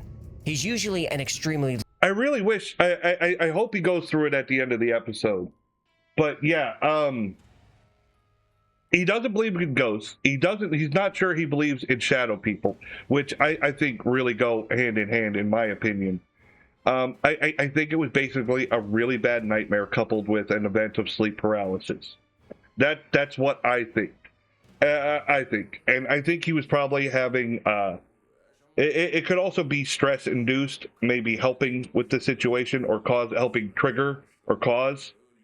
Again, that's just my opinion. I didn't experience it. I didn't see it. I don't have any evidence. I have his story. However, like I've said about a lot of people, if you took the same ghost evidence and handed one to Zach Baggins and one to, say, Beardo Gets Scared, Well, I know Beardo. Well, not personally, but I mean, I've seen him. I've seen every event that people call him out. He brings receipts. He's honest. He calls out everything, and when he gets something wrong, he comes out and he owns up to it. I would trust Beardo with the same evidence that Zach Baggin had, because Beardo has credibility. So AJ, in my opinion, has credibility. He debunks stuff. He goes over stuff. He explains it. He's rational. So when he says he experienced it, I believe him. I believe he experienced it. It's from a credible source. But even he's probably, I'm sure that he understands that there's a lot of things that could have gone into this. Large shadow creature who wears a wide-brimmed hat. Again, Freddy Krueger was a Hat Man, and sightings of the Hat Man have been increasing. And many people believe that the Hat Man is a warning, a sign of the end of times.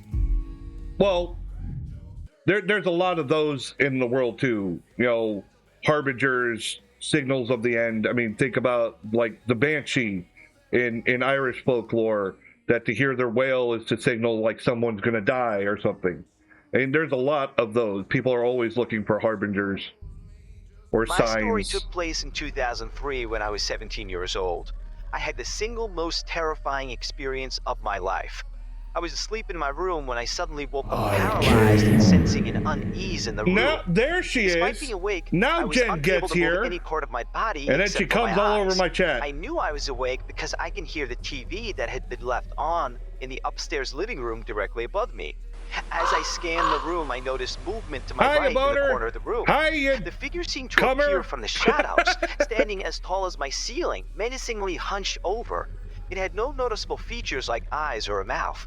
The figure was dressed in a tall top hat and slowly floated towards me, its fingers stretching out and seeming to grow in length as I reached out for me. I felt a genuine sense of complete terror wash over me, like I'd never felt before, almost like the feeling of dread was being imposed on me by this being. The entity moved closer and closer, its hand raised in my direction almost in slow motion, and I felt a visceral sense of evil emanating from the figure, a feeling that I had never experienced before and have not felt since. Despite the fear that gripped me, I was also terrified by the intensity of the movement and the eerie, unnatural movement of the shadowy figure.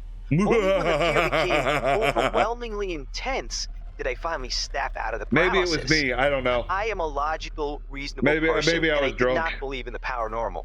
That is why, after the initial terror left me, I found the whole experience to be rather entertaining.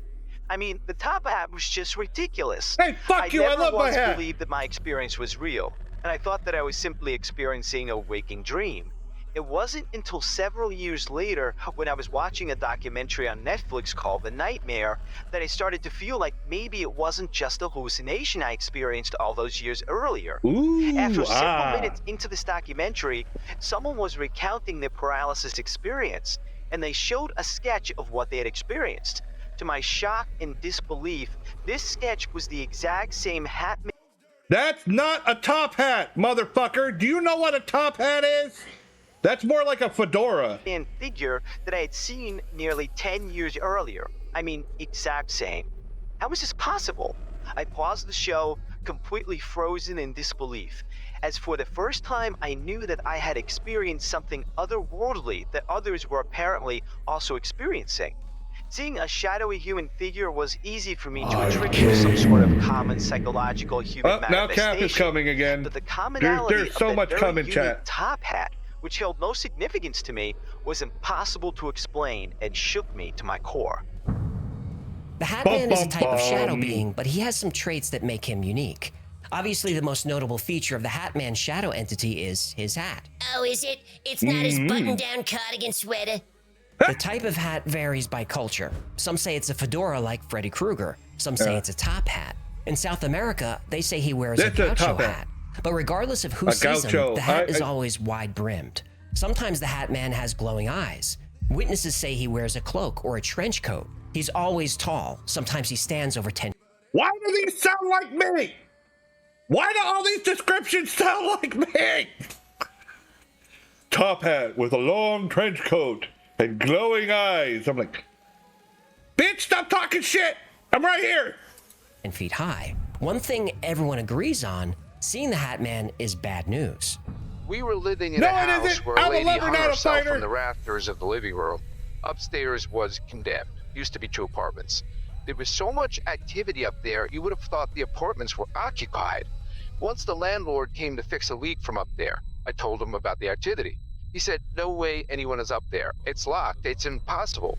I told him there's constant walking around, constant banging, like someone is moving furniture. A couple of days later, my wife and I started hearing the sound of one of those springy things that stop the door from hitting the wall. Just over and over again. Brown, brown. I love those fucking things. I know I'm not the only one. Those little fucking doorstops with the spring ones. Brown, brown. It sounds like me the more he's describing it. Like, oh, look, this is fun. Bring, bring. I watched a TikTok about a person talking about the bent neck man. I don't know that I necessarily believe in the bent neck man, but I've seen people with disabilities that make them do that. I knew a person with that. And it's right behind our door. We open the door and the noise is still happening, but there's no springy thing. Nowhere for the noise to be coming from, but it's still happening. We looked at each other baffled. How the fuck are you hearing it and there's no doorstop? They're like, we're hearing it, we're just not seeing it. I'm starting to question this person's judgment here. After 2 minutes of the noise, it stops. The broom is leaning behind the bunk bed, and it flies out and falls over. Real or not, learning about them is fun. Yes, right then the trash agree. can slides about 5 feet, stopping right before the dog. He freaks and he's ready to get out of the room. Later in the night, our 3-year-old daughter wants to sleep with us. She's in the middle of my wife and I, and at exactly 3 a.m. I'm woken up, and standing over me is the tallest shadow person I've ever seen. So you've seen a lot. The tallest shadow person I've ever seen. So what are you comparing it to? How many shadow people have you seen? Well, I've seen this one. There were short ones and medium ones. This is the tallest. This one by far. Okay, I have a lot of problems and holes with this story. 3 a.m., that's supposedly the witching hour.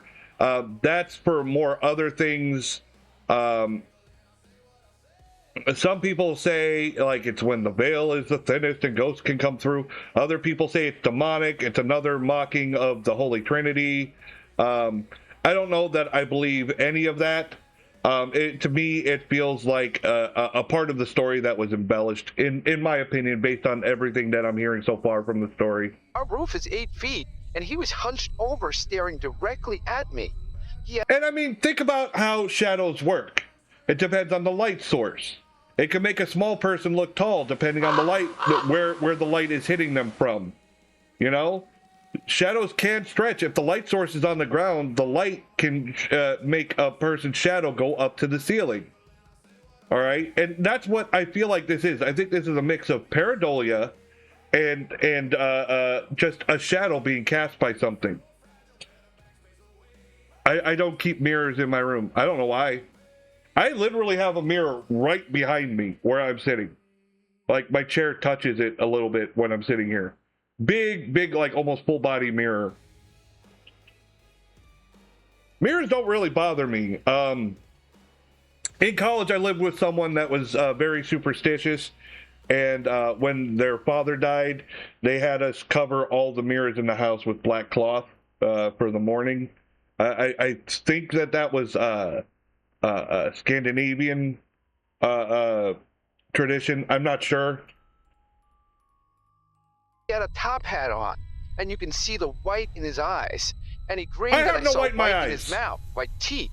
So naturally covered my head and grabbed my baby girl and wife. Looked about 3 to 4 minutes later, and he was gone. Scared the bejesus out of me. The Hat Man can create or is attracted to negative energy. Bad luck, illness, even death follow the Hat Man. I saw the Hat Man in 2003. I was lying in bed ready to go to sleep with my boyfriend beside me. I was laying there and looked up and saw the Hat Man standing behind the door.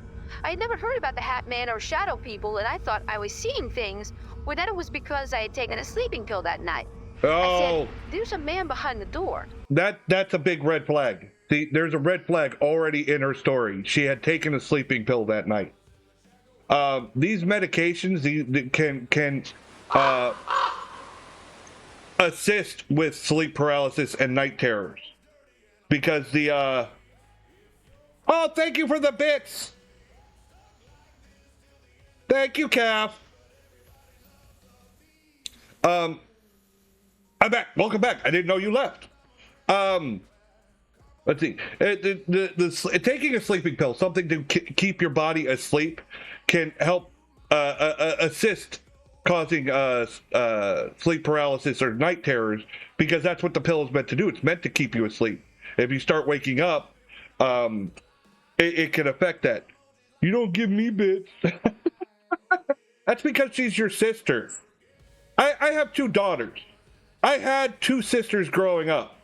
I know siblings aren't that nice to each other. I don't care if she she doesn't hate you.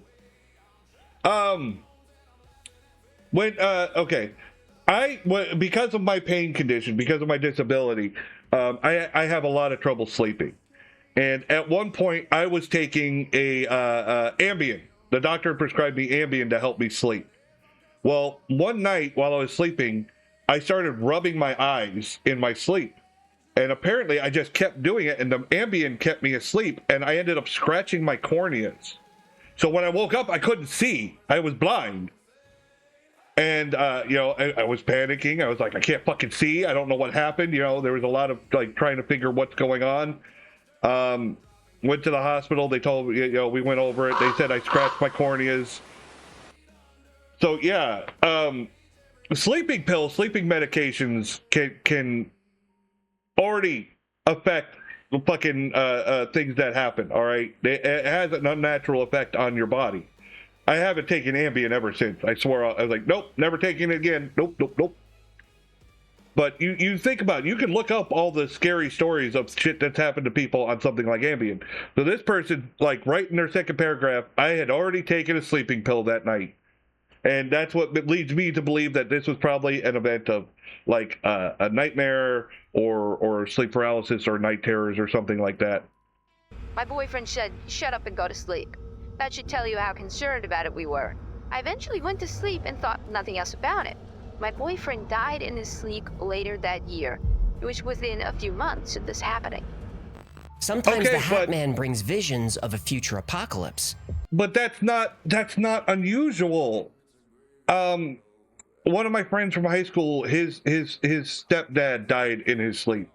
I know there's been people in my family that have died in their sleep. It's not unusual. If it happened that night, then there would be something that was a little bit more eerie about it. The coincidence, you saw him and then that night that happened, right? But it was a while later. It's kind of like, well, that's not really unusual. I think you're just trying to make a line stretch to something that's not really there, in my opinion. Some people who've seen him said he showed them a dark future, nuclear war, worldwide disease, and famine. And the Hat Man sometimes gets attached to entire families, where multiple people can see him. And once he latches on, it's almost impossible to get rid of him. Some people even see him. And another thing he brought up is people seeing the future or the end of the world or stuff. That fear has been around for a long time. If we're talking about fear, things that people are afraid of, ghosts, monsters, stuff like that. The end of the world is a huge one. Armageddon, stuff like that. You can research that in and of itself. Is just people's fear of the future, because it's the unknown. It's just like a fear of the darkness, because the unknown, you don't know what's going to happen. Away from their homes and in daylight. This happened to me 10 years ago when I was a teenager. I was sitting alone at the kitchen table eating. Then a sense of dread and downright paralysis came over me, and I was compelled to look at the kitchen door. Why is it all blacked out? Right there, I can clearly see the shadow of a man with a hat and glowing yellow eyes. I could only watch, not being able to move a muscle. Supernatural. His face was practically a shadow, but I felt him smile in a condescending manner. And just like that, how do you smile in a condescending manner? I'm 100% sure of what I saw. My case cannot be discounted as sleep paralysis because I was wide awake. It was okay. There's several problems here. If he's smiling, if you're seeing his smile, that's not a shadow person. Like, one of the main fucking things about a shadow person is they have no features. They're a fucking shadow. So how did you see his mouth, let alone in a condescending manner? That's not a shadow person. If you were gonna go down a route where I saw a spirit or a demon or something like that, I mean, at least the story would make more sense. But this one, I think, has got too many holes in it. It was broad daylight around 2 or 3 p.m. So who is the Hat Man? What are shadow people? Some say ghosts. Some say they're from another time or another dimension. Others say I've heard all those they're too. from another planet. Oh, here we go. There is no consensus among paranormal researchers as to what shadow people are, but the theories are interesting. The obvious theory is that shadow people are ghosts, and when they appear, it's a kind of haunting. But ghosts typically reveal themselves as light or energy. That is not true. That is not true. That is not true. In all the effects, yes, there can be light or energy. That is just one type. There are many different types of paranormal hauntings. I mean, you could go into poltergeist activity. You can go into elementals, which are supposedly non-human spirits, like they were just like manifested from energy, which that's a whole nother discussion I don't want to get into right now. But there's so many. I think shadow people, at least in the traditional case where people think they've seen them, are misunderstood, like either sightings of other people or their own, like ghost hunters' own shadows that they mistook, or even maybe possibly a spirit, but that it just looks like a shadow because of the I mean, look at all the shitty fucking videos you get. Not shadow. And ghosts usually have defined features and clothing, so I don't think that's right. That's not true either. But then again, I mean, he does all kinds of this stuff, and he doesn't believe in ghosts anyways. I'm going over fucking ghost videos left and fucking right and been following it for years. That's not 100% on there, AJ. Sorry. Another theory is that the shadows are astral projections of people who are having out-of-body experiences. I disagree with this one.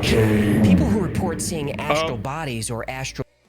G-Cap, what? We start talking about dead people and you start coming? That's weird. Projections describe them more like ghosts than shadows. Astral projections usually have features and are usually light, not dark. A very interesting theory is that shadow people are interdimensional travelers. Weirdo. Maybe the shadows are actually people from other dimensions or realities and are here to observe. Maybe the shadow person you see is... I mean, I think that idea is fascinating, but there's too many holes in it. I think they covered something similar in Doctor Who, where people kept seeing shadows and they were something from another dimension.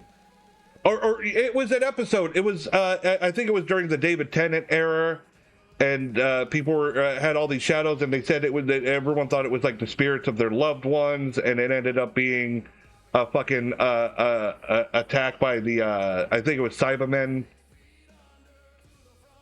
It's illegal. I didn't know Cap has necrophilia. Well, I mean, what if the dead guy is willing? I mean, I'm a dead guy, huh? What if they give consent? Is it still? It's actually you from another dimension or another timeline. A common theory is that shadow people are demons. Christians who see the Hat Man have no doubt that he is a demon or the devil himself. I brought that up several times. There's everybody's favorite theory, that shadow people are aliens. There are many shadow people encounters where the entity has... In my opinion, the shadow people are alien thing, I think that's the biggest reach of any of them. Oh my God. Oh, okay.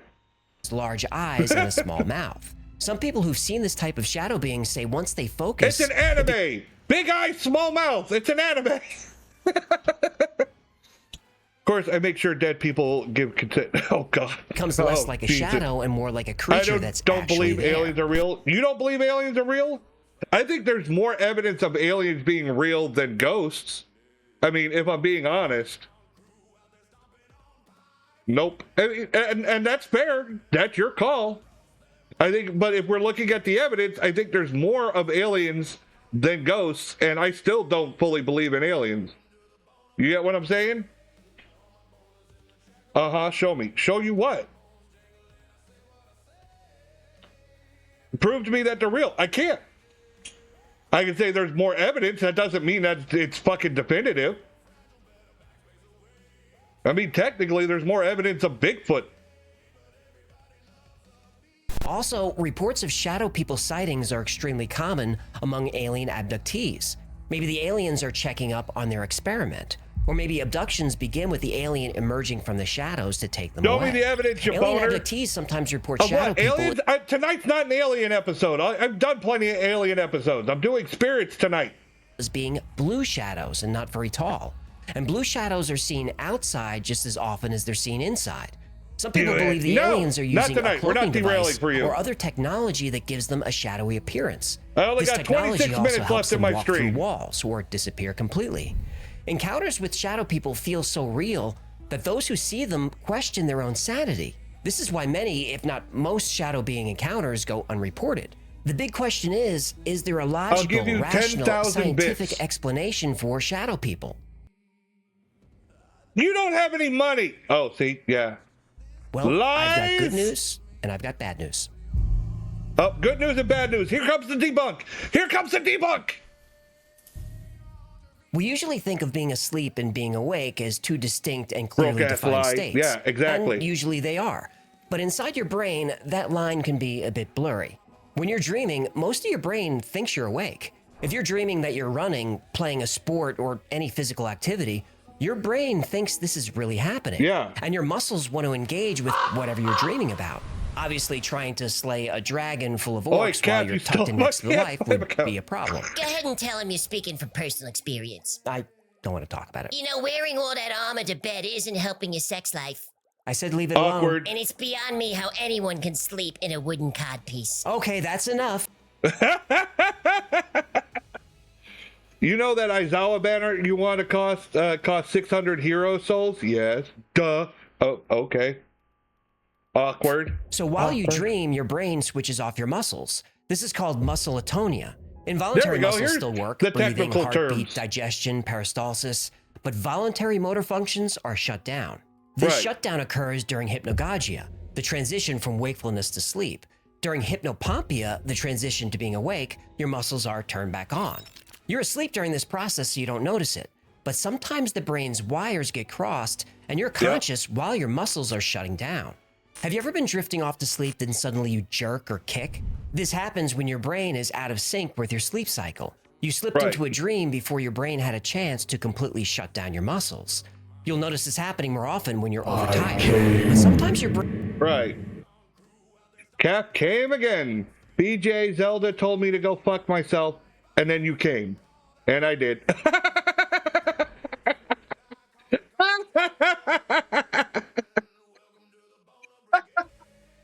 Y'all are fucking impossible. And I want to go get that Reanimate Con next month and get Aizawa's English VA's autograph. No one can take me. I definitely can't take you. I'm not even anywhere near you. Oh God, y'all fucking derailed me on what I was gonna fucking say. God damn it. I can't remember now. Fuck. Yeah, I'll rewind a bit. Maybe it'll refresh my memory. You slipped into a dream before your brain had a chance to completely shut down your muscles. You'll notice this happening more often when you're overtired. But sometimes your brain gets so out of sync that you can suffer from sleep paralysis. This is when you are fully conscious while your muscles are switched off. You're completely awake, but you can't move. You can't. And I remember what I was going to say. See, with my your body works very strange, and people are mostly familiar with how it works. Like the sense of touch. You touch something, and it sends a signal to your brain telling you this is what you're feeling. Right? It's the nerves in your body and information being processed by your brain. Well, I have extensive nerve damage through my body, so my nerves are telling my brain that I'm in pain, even though there's nothing wrong. Like my legs hurt, my arms hurt, everything just hurts, even though there's nothing wrong with them. It's fucking weird as shit. It's just a cross signal telling my brain, yep, everything fucking hurts. We're dying. The your limbs are on fire, stabbing, hurting, everything is awful. And it just tells your brain that, even though that's not what's really happening. It fucking sucks. It sucks balls. Can't turn your head. You can't speak. All you can do is move your eyes, and sometimes you can't even do that. Sleep paralysis usually just lasts for a few seconds, but sometimes it can go on for a few minutes, and this could be terrifying. During sleep paralysis, sometimes you see and hear things that aren't there. These are hypnagogic hallucinations. And remember, even though you're awake, you're still close enough to the dream state that your brainstem can activate the dream mechanism and conjure all kinds of things. So the hallucinations can feel very real. Not only can you have visual and auditory hallucinations, or nightmare. You can experience somaesthetic hallucinations. This is when your body can feel something I think that Shino's isn't alpha there. is bugged. The cherry on top of this horrible experience is the negativity that occurs. There aren't a lot of happy stories about sleep paralysis. This is because when you're sleeping, your brain has a deficit of the neurotransmitters serotonin and dopamine. This causes low mood, depression, and fear. The reason shadow people encounters sound so similar is that humans are all built pretty much the same way. It would be logical for us to hallucinate the same things. But those who believe in shadow people think there's more going on than just sleep paralysis. The encounters described are too similar. So real. Regardless of age, religion, or culture, people see the same shadow beings. Believers say shadow entities appear while we're sleeping because that's when we're most vulnerable. So let's all hope that sleep paralysis. Well, I think that there's a little bit of prompting involved too. People, shadow people have become pretty mainstream. Like a lot of people know about it. So if you see something similar, it's good. Your brain is going to rationalize it as that I'm seeing the same thing all these other people saw. You get what I'm saying? There's prompting involved, in my opinion. Oh, my bad, cap lock. Forgot to unlock. There goes girl fail. Yeah, I can grab the enemy with alphabet alpha 1 slate. Oh god, I don't want to hear about it. Create shadow people because I can think of nothing more frightening than it being the other way around. Yeah. Thank you so much for hanging out with me today. My name is AJ, that's Hecklefish. This has been the Y-Files. If you had fun or learned anything, do us a favor and subscribe, like, share, comment. That stuff really helps the channel. And like most topics we cover on this channel, today's topic was recommended by you. So if there's a story you'd like to see or learn more about, the one he go to had, yfiles.com/tips. Special he thanks had? to our Patreon members. I can't thank you enough I thought for he making this did. channel I possible. thought he was going to. If you'd like to support the channel, consider becoming a member on Patreon. He didn't speak more or on grabbing his something personal. from the Y-File store. Yeah, I think we need to redo my contract. Oh yeah, why's that? Well, what percentage of merch sold has my face on it? About 90%. Uh-huh. My agent would like a word. Fine, have your people call my people. That's gonna do it. Until next time, be safe, be kind, and know that you are appreciated. Okay, he doesn't talk about his personal one. Okay. Terrifying truth. Possessions and exorcisms are real. Yes! Yes, we're going to close out the show with this one. We're going to close out the show. This is going to be the last one for the night. Possessions and exorcism. This is where the certified demonologist is going to come in handy. Yes, I am a certified demonologist. I feel like I should bring that up. I don't even know where I put that fucking thing. Hold on. I want to look for it now.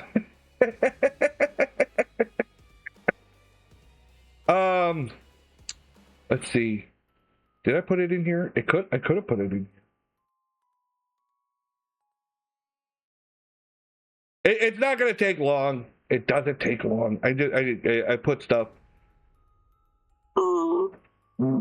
I farted. Sorry.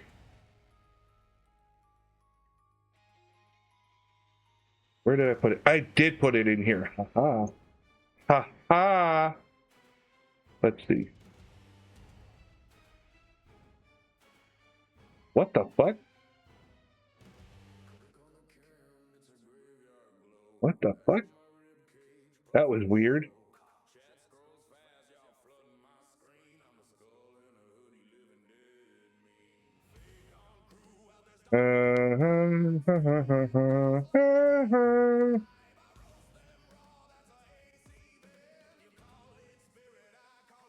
There we go.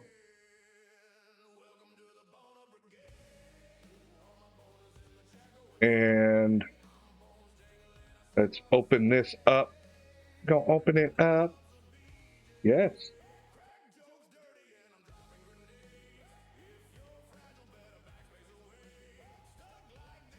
I got it locked.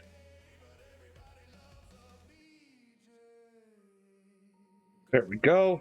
Look at that. Certified demonologist, motherfucker. Let me put that up in the corner. Or no, I'll put it down here. We'll just have this in the corner while we watch this. I am a certified demonologist.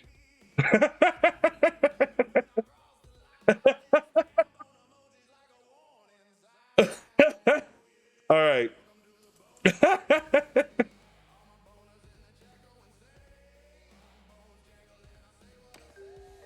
Here's how it starts. Maybe it's your mother or maybe your sister. She starts complaining of headaches and strange tingling sensations in different parts of her body. Her discomfort escalates. She complains of hallucinations. She starts hearing voices. Then the seizures begin. She has trouble walking and eating and maintaining control of her bladder. The seizures become violent. She thrashes around her bed for hours. You try to restrain her, but she suddenly has impossible strength. Pea soup and her head moods spins. become erratic. She swings between fear and anger and sadness.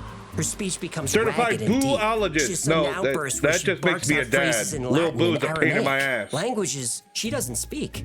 Then, for no reason at all, the symptoms suddenly stop, and she's back to her normal self.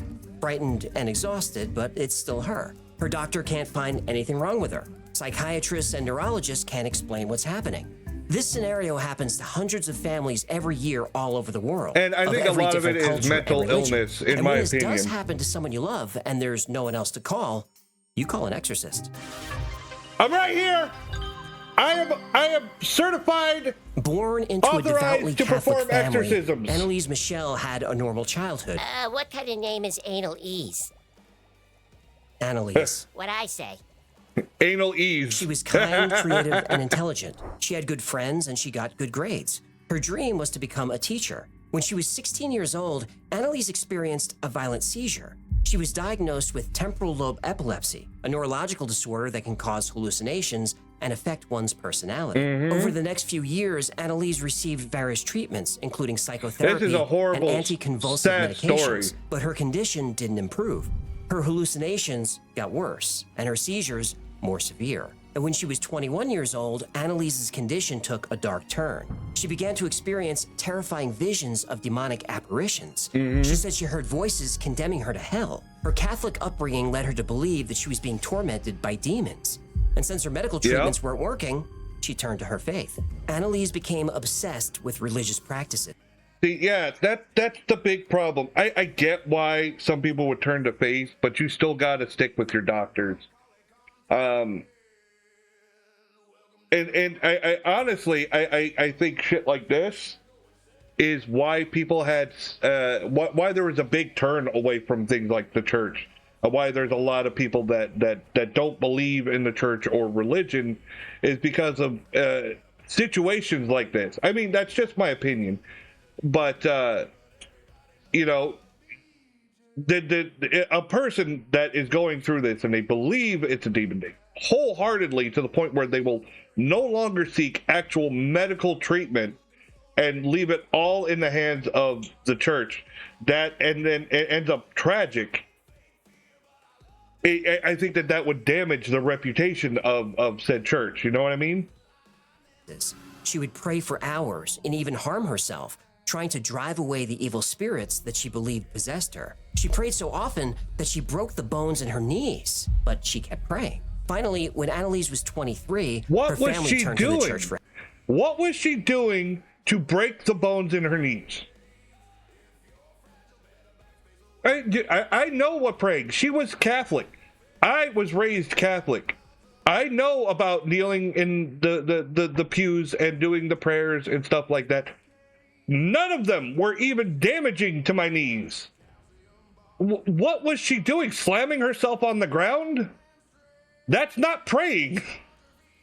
For help, they wanted a priest to perform an exorcism. Over the next 10 months, she would undergo a series of 16 exorcisms. These sessions were exhausting and could last for hours. And during the sessions, she would scream, growl, and speak in languages she had never learned.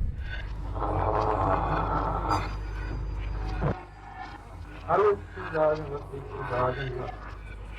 Im Namen Jesu und im Namen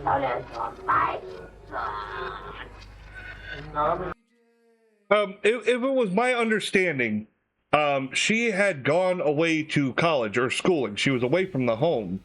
I don't know. I can't remember if I'm mixing up this or the movie that was based off of this story. But she could have easily picked up another language that people didn't know of. And I know at least one of these cases, one case, I don't know if it's this one specifically, when they believed that the person was speaking another language, it was actually just gibberish. They assumed it was another language. Because the other people didn't know the other language either.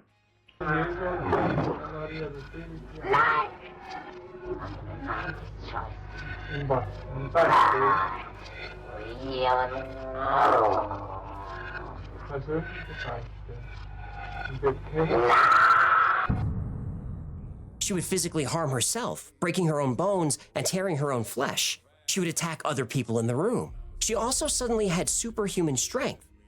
But again, in the beginning, right from the start, they already knew she had all of these medical conditions that could cause all of this. Even the hallucinations. All of this. And now she's no longer being medically treated. She's only seeking prayer in the church. All right?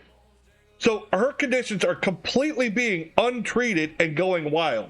And people act like it's surprising. I'm like, don't get me wrong, doctors get on my last nerve. Being disabled and all the shit that's gone wrong with me, and it feels like every 5 seconds I have to jump through another hoop at the doctors. It's fucking frustrating. Don't get me wrong. You know, I'm disabled. I'm told I'm not going to get any better. I'm only going to get worse. I can understand that point of view. But I still go to my doctors. It's better than untreated. Sometimes she would throw people across the room. When 5 people could no longer restrain her, she was tied to her bed. When she broke her restraints, she was chained. Well, you got to think about it. They're saying superhuman strength. It's just because they're not used to it. She's to the point where she's doing things, breaking her own bones. A lot of people have an involuntary reflex to prevent self-harm. All right? It makes it very difficult. Well, her condition is obviously bypassing that. All right? She's doing things. She's breaking the bones in her knees. She's breaking her own arms. She's breaking her bones with the things that she is doing. So that think of it like a switch. That breaker is no longer working and it's just flowing freely. It's going to seem like she has increased strength. You get what I'm saying? Her body deteriorated rapidly. She said the demons wouldn't allow her to eat, though she would occasionally eat spiders and bugs crawling around her room. Eventually, her body couldn't take anymore, and she passed away when she was only 23 years old. She weighed less than 70 pounds, and the official cause of death was malnutrition and dehydration. In the aftermath of her death, Annalise's story became the subject of intense debate. The mainstream view is that Annalise had been the victim of a gross failure of the medical and religious establishments. Her family and the priests were actually convicted of negligence and abuse, though they didn't serve any time. And this case was the inspiration for the film The Exorcism of Emily Rose. I watched the movie. I watched the Emily Rose movie. It is really fucked up. It is. Of course, the movie's not a good representation. Of course, you know, it's Hollywoodized. If you read the original story, you know what I mean? They leave a lot of shit that really happened out to make it more fantastical. But, yeah, in my opinion, I'm on the side of the courts, and I probably would have made them serve time at least a little bit. I get the grieving from the family and probably even the priest, but at the same time, they let this happen. I mean, it's gross negligence, obviously. And now there are lots of films about exorcism, but just a few years ago, the church avoided talking about them or denied they ever happened. But one movie would change all that, and exorcism would go mainstream. The Exorcist. From the novel that had long been on the bestseller lists and directed by the man who had brought the French Connection to the screen, The Exorcist had long been awaited, widely speculated upon, and anxiously anticipated. But no one, no matter how close or deeply involved in the film, could possibly have anticipated what was to happen. When The Exorcist was Again, released in I am 1973, authorized to it perform was a phenomenon. exorcisms. People lined Form up a for hours line to in the see back. it. It ended up being one of the highest-grossing films of all time. Exorcism was now mainstream, and The Exorcist is still considered one of the scariest films of all time. And one of the reasons for this is its realism. The film is based on a novel by William Blatty, but his novel is actually based on real events. Blatty read about a boy who underwent several exorcisms in 1949. And for years, the boy was known as Roland Doe, or sometimes Robbie Mannheim. But we now know his real name was Ronald Hunkler. When Ronald was 13, he was devastated by the recent loss of his aunt. She taught him many things, including how to use a Ouija board. I know all about this story. Not long after his aunt's death, Hunkler started experiencing paranormal activity, like knocking and scratching sounds from behind his bedroom walls. Water would drip from... Yeah, I don't know if he's going to cover it in the debunk part of the video. I don't think he's going to do it in this part. He usually waits for the debunk till the end. But this kid, this was the basis. This was the story that the Exorcist was based on. All right. But when the kid grew up, I mean, he's got a normal life now. He admitted that he was just being a little shit. All these things he did, he was doing to be an asshole. He was just a really bad fucking kid. That's all it was. He played into it. He ran with it. And that's all it was. He admitted it. He came out and said, "This is what I did. I was just being a little shit." I think that was his exact word. It was something like that. From pipes into his room, though no leaks were found. But the worst event Ronald experienced was his bed suddenly moving across the room. Ronald's parents called on every expert they could find. Doctors, psychiatrists, psychologists. They couldn't find anything wrong. Out of options, their minister suggested that the Hunklers contact an exorcist. With permission from the Catholic Church, Father E. Albert performed his first exorcism on Ronald in February of 1949, but it would be cut short. Even though Ronald was strapped to his bed, he broke off a piece of his mattress spring and slashed the priest across his shoulder. A few days later, scratch marks appeared all over Ronald's body. One set of scratches spelled the word Louis, which Ronald's mother took as a sign to seek help in St. Louis. And several more priests and assistants tried to help Ronald. Witnesses reported seeing scratches appear on Ronald's body, and they saw his bed move on its own. More and more scratches appeared on Ronald. And despite multiple exorcisms... Okay, and the way I believe that this happened is, of course, I'm pretty sure he was scratching himself. But if you've ever scratched yourself or cut yourself or done, it doesn't bleed or turn red immediately. It happens over time as it develops, as the blood rushes to the area. So I believe he was doing it to himself. And then they're seeing it manifest because he had already done it quickly. You know what I'm saying? They're like, oh, look, it's forming. It's turning red. That's how they do a lot of this stuff with the paranormal nowadays, where they go, oh, I got scratched, and they reach back and they scratch themselves and they look, oh, it's turning red. See, exorcisms, nothing worked. He was getting worse. He was more aggressive. And then he started urinating on his bed and around the room. Finally, Ronald Hunkler was admitted to the Alexian Brothers Hospital in St. Louis. Zelda, you want to play My Hero on my account? Latin phrases, a priest called on St. Michael to expel Satan from Ronald's body. 7 minutes later, Ronald came out of his trance and said he's gone. Ronald Hunkler went on to lead a normal life. In fact, he became a NASA engineer who worked on the Apollo and space shuttle missions. His identity was kept secret for years. A friend said he lived in a state of constant worry that his coworkers would find out that he was the boy who inspired The Exorcist. Ronald Hunkler retired from NASA in 2001 and passed away peacefully in 2020. And in the years since the movie was released, the number of possessions has increased, Cap came again. Here we go. Exorcisms. One of the most famous and scariest cases happened just a few years ago. And like so many stories like this, it all started with flies. Bum, bum, bum. In 2011, LaToya Ammons, along with her 3 children, moved into a house on a quiet street in Gary, Indiana. In December of that year, despite the Indiana cold, her porch was infested with black flies. No matter how many they killed, they kept coming back. Late one night, LaToya and her mother, Rosa Campbell, heard the stomping of footsteps climbing up their basement Christmas stairs. in chat. Then the creak of the door from the basement to the kitchen kind of like Christmas. opened. LaToya followed the sound. Okay, if this story is the one I think it is, she claims that her son was possessed. They say that the police officers that were called were corroborated and stuff like that. And the reason I also know this story is because if this is the same story, this is the house that Zach Baggins fucking bought. Did one fucking video, like it was almost like a movie type thing, where he stayed in the house overnight, like locked in. He blamed this house for the reason he has to wear glasses now. I shit you not. And then after, he had the house bulldozed and destroyed, so no one else could investigate it to prove that it was bullshit. Of course. I'm just saying. There was no one there. She locked the door and went back to bed. An hour later, the sounds returned. This time, LaToya saw the shadowy figure of a man slowly walking around her kitchen.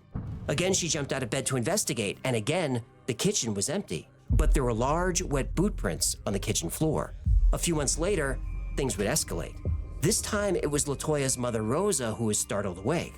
LaToya was screaming, "Mama, Mama." Rosa followed the yelling into her granddaughter's bedroom. There was LaToya's 12-year-old daughter, unconscious, levitating above her bed. The girl fell back to her bed. But again, nobody else witnessed this. There's no evidence. Opened her eyes and had no memory of what happened. LaToya reached out to local churches for help, but nobody took her seriously. But a local clairvoyant told her the house was possessed by 200 demons and told LaToya to burn sage and sulfur throughout the house. 200 demons. Sulfur, I don't know if that gets rid of demons, but it sure would get rid of people. Yeah, sulfur smells horrible. Yeah. It's like intense rotten eggs. Ugh, tell me about it. Every That's what time my you eat farts cabbage, smell like. The resulting fumes make my eyes water. Okay, that's enough. You know, in my next contract, I'm gonna add, the human shall not consume any sauerkraut, broccoli, or cauliflower within 48 hours of doing a show. Anyway, the Ammons house was How do quiet you for a few smell it days, under the but water? then things escalated again. Both LaToya and Rosa said demons possessed the children, then ages 7, 9, and 12. That's probably the his kids' son. eyes bulged, The evil son. smiles crossed their faces, and their voices got very deep every time it happened. The 7-year-old boy would sit in a closet and... I think this leads to bad kids more than anything. I don't know that for sure. I don't know the kids. I don't. But you're going to tell me that there are plenty of cases of kids doing bad things for attention, or because they want to, or because they're not disciplined. You could point out any number of cases. These ones are just documented and stuff like that. Do I know for sure? No. But I also don't know the other way.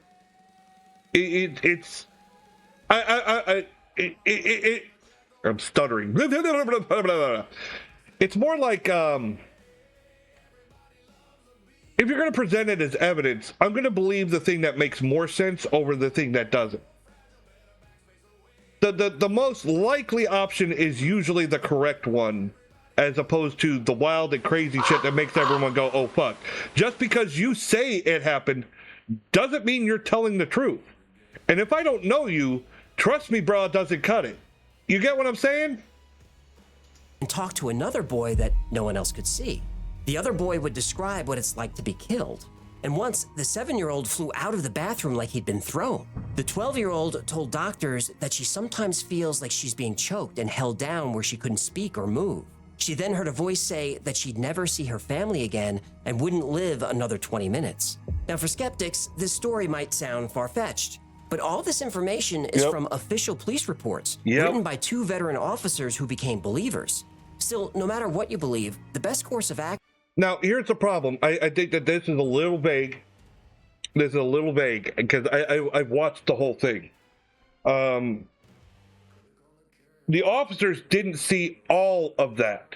Some of the stuff they documented were stuff that the mother told them, not that they saw with their own eyes. What they saw with their own eyes was still interesting, but not factual. They said it looked like the kid was walking up the wall. However, he was also holding someone's hands. So you get what he's saying? It wasn't like he was defying gravity. It just it's like a really cool stunt. Have you ever like put your back up against the door jamb and your feet across on the wall and climbed up the wall? It's almost like that, using the pressure from the other person to walk up the wall. And he's a small kid. They said, what, he's 12? So I don't think, I think that they were just told the story. Their mind was already prepared for the supernatural type stuff. So the stuff that they were seeing was like, ooh, ah. And we've already seen plenty of cases where people are superstitious or stuff like that and overreact to something that they just don't understand. But then when the simple explanation is given to them, they're like, oh, that makes more sense. You get what I'm saying? Action in a situation like this is to see a doctor and get actual medical care, which the family did. And somehow, in front of medically trained witnesses, things got even worse.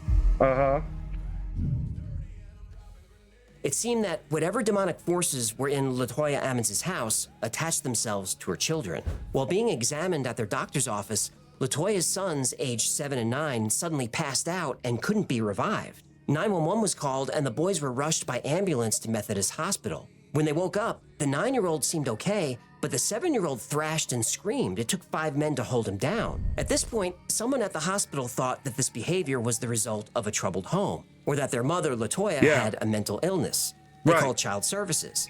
The case was assigned to Valerie Washington, who asked the hospital to examine the family. Hospital personnel found LaToya and her children to be healthy, with no physical marks or bruises. A hospital psychiatrist said LaToya was of sound mind. But when Washington spoke... Again, but we're not getting all the details. You know, oh yeah, she's of sound mind. Oh, no one's having any injuries. They said there were how many demons in the house and no one's getting scratched or injured or nothing like that. It's all, trust me, bro, shit. Spoke to the 7-year-old, his eyes rolled back and he growled, "It's time to die," and then he lunged at his brother. He grabbed his brother by the throat and refused to let go. It took several adults to pry him off. And what happened next really rattled the hospital workers. According to Washington's official DCS report, the 9-year-old had a weird grin on his face, and then while holding Rose's hands, walked backwards up a wall and to the ceiling. He then... But yeah, if he did it without holding someone's hands, that's different. You get what I'm saying? But he wasn't, he was holding her hands, and then he walked up the wall. He's using the pressure of, and he's very small. All right, I thought he was 12. I guess the 12-year-old was the daughter. He's 9? So he's even smaller. He's a little kid. You think he can't do that shit? Come on. Come on. That's what they found fascinating, though, is that the kid did this shit. Again, I still, to this day, think that this was just a case of bad kids. That's what I think, and misunderstood and superstitious people. Maybe they thought they could cash in on it as some paranormal thing. I don't know. But there's a lot of things that came off as red flags in that story. Flipped over and landed on his feet. He never let go of his grandmother's hands. The boy doesn't remember doing this and says he couldn't do it if he tried. This was witnessed by a nurse who corroborated the event in the DCS report, and I linked all these documents below. Valerie Washington decided that until they could figure out what was really happening, DCS should take short-term custody of the children. Meanwhile, the hospital chaplain contacted Reverend Michael Maginot and asked him to interview the family and perform an exorcism if he thought demons were possessing them. When Reverend Maginot went to the house, the lights would flicker for no reason, and the blinds started moving. He also saw wet footprints. And when the Reverend showed LaToya a crucifix, she went into convulsions. Right, but then when Zach Baggins went in there, none of that shit happened. None of the flickering lights, no fucking demon. It was all, trust me, bro, shit, when everything was live and you couldn't fucking hide anything. I watched the whole thing. I mean, it was one of the most disappointing things I've ever seen. And I don't think it was just bad kids. I think the mom and the grandma were in on it. I really do. I think that they hoped to cash in on it. It was a bad neighborhood. It was. Maybe they were hard up on money. I mean, I've seen a lot of people do crazy shit for money. And I think maybe they thought they'd get a book deal or an exorcism movie or something. You get what I'm saying? I feel like that was the plan. I don't know for sure. I don't. But based on what I've seen, the evidence, all the information that have been presented to me, this is what I think. I believe there were ghosts and demons in the house, which was some kind of portal to somewhere bad. A week later, DCS stopped by with police officers to check the condition of the home. They found the house to be clean, quiet, plenty of food. Oh, so aside from demons, a lovely place to raise a few kids. Right. Nothing's worse than an inconsiderate roommate. Do you mind? Sorry, go ahead. Captain Charles Austin, a 36-year veteran of the Gary Police Department, didn't believe in demons when he entered the house, but he did by the time he left. While at the home, one of the officer's audio recorders died, even though it had fresh batteries. Another officer recorded audio, and when he played it back later, he heard an unknown voice whisper, "Hey." Great, let's hear it. That's where.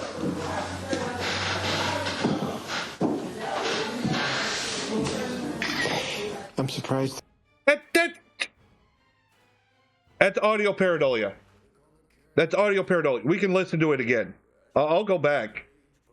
That could have been a whisper, a breath, something brushing against the recorder. That's why this is, you're looking for a sound. You're looking for a word. You're looking for it. It's audio pareidolia. You're just hearing what you want to hear. I'm surprised. The officers took photos. They played it several times. I don't think that it was saying, hey. I don't. Does it sound like it? Yeah. What if it said Bay? Hey, Bay, how you doing? Photos of the house and saw ghostly figures in the images. Captain Austin took a photo with his phone that showed the silhouette of a person who wasn't there. Captain Austin's police radio stopped working. His garage door stopped working. The electronics in his personal car stopped working, even though mechanically all of these things were perfectly fine. And this is all documented in an official police report. Captain Austin said he investigated some of the most heinous crimes imaginable, but there was no way he'd spend a night alone in that house. Okay, I want to clarify. All right, having the police verify an account does help.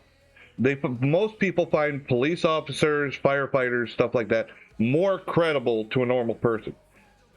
However, they're still only human. They're still only human. We know that people will lie. We know that people will mistake things. We know that people are superstitious. All right? Just want to clarify. Finally, Reverend Maginot performed a series of exorcisms on LaToya and the house. After the third session, the house was clean. Child Services returned the children to the home under the stipulation that there would be no further talk of demons or possession. The strange activity stopped, and LaToya Ammons moved out of the home about a year later. And various other tenants lived there until it was finally purchased by Zach Bagans. Zach Dickhead. He's the host of Ghost Adventures. Oh yeah, the Ghost Bro. Big fucking douchebag. He shot the documentary Demon House there, and then when he was done shooting, he demolished the house. So no one else could investigate it. Go figure. Go figure. Let's demolish the house so no one else. He got to do something that no one else could do. We all have to go, trust me, bro, and listen to him. And no one else could verify. What? He's such a piece of shit. This was all just a publicity stunt. That's all that this was. He bought a nothing house in a bad fucking neighborhood, made money on the documentary that he did, and then destroyed the house as a big fucking publicity stunt for the movie. It's such performative fucking garbage. If there was a portal in the house, it's now closed. And many people said that this case is evidence of the power of evil and the need for faith in a war against demonic forces. And if this is a war, on the other side of the planet is the world's greatest warrior. Father Gabriele Amort, a Catholic priest and exorcist, could be described as a war hero in the battle against evil. Father Amort fearlessly battled thousands of demonic forces that threatened to harm the souls of... Lamort, isn't this the same guy that the movie The Pope's Exorcist was based off of? I'm pretty sure. The name is very familiar. You know, God damn it. I hate being bad at names. The guy who fucking played Gladiator. I'm fucking drawing a blank right now. God damn it. But yeah, I did like that movie. Yes, it was definite fiction, but I did like that movie, like as a fictional horror movie. The faithful. And for over 30 years, he was the Vatican's chief exorcist, which is a real title of a real job in the church. Well, that's one hell of a business card. It sure is. Father Amort performed thousands of exorcisms over his career and wrote several books on the subject. He believed that demonic possession was a real phenomenon and that the devil was actively working to destroy the faith of believers. In the movie The Pope's Exorcist, Russell Crowe plays Father Amort, and the cases shown in the film are taken directly from Father Amort's own writing. The movie is part horror, part Da Vinci Code, and part Indiana Jones. It includes a great storyline about a Vatican cover-up. But it's definitely fiction. Cover-up? Ooh, what about the other 10,000? Baby steps. If you're into exorcisms or supernatural thrillers, definitely. The one concept that I really liked that they did in the beginning of the movie was after the opening exorcism in the movie was the way he described it was if they think that they're possessed, then just go along with it. It will help. So if they think you did something that would say it's a mental illness. It's all in your head. You think you're possessed.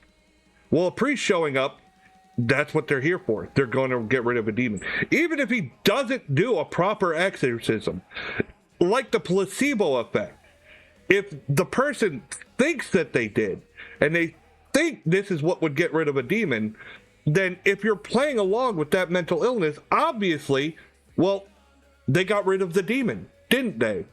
So you're no longer possessed. All better, right? It only makes sense. If you play along with it, well, then obviously the answer is to do an exorcism. And this is it. Now the demon should be gone. Oh, I feel so much better. You get what I'm saying? I thought that was an interesting take. Granted, I simplified it a lot. I did simplify it. But you get the point. Playing into, well, if this person is mentally ill and they think, I'm just going to repeat it again, but you get my point. Definitely check it out. Now, Father Amort exorcised thousands of demons from hundreds of people during his 30 years as chief exorcist. Now, that might sound like he's exorcising everyone who walks through the door, but that couldn't be further from the truth. Before someone could even be considered for an exorcism, they're required to see a physical doctor and a psychiatrist. Yes.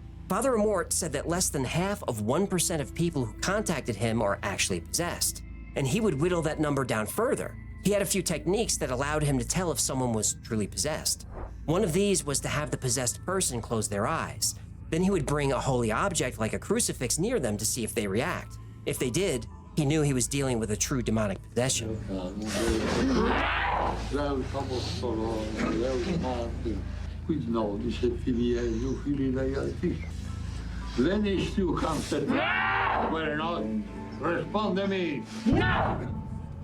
The exorcism ritual typically takes place in a church or other sacred space, and only a few people are present.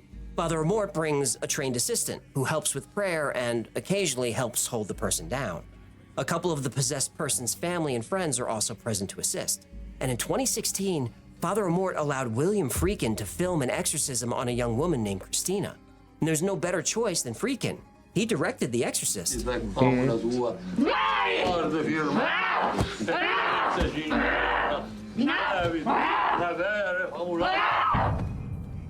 The exorcism ritual itself is highly structured and involves a lot of steps that have to be done in a specific order. There's a lot of prayer, the sprinkling of holy water, and the use of a crucifix to draw out the demons. The exorcism ritual can be physically and emotionally demanding, both for the person being exorcised and for Father Amort and his assistant. The person may experience convulsions and screaming as the demons are cast out.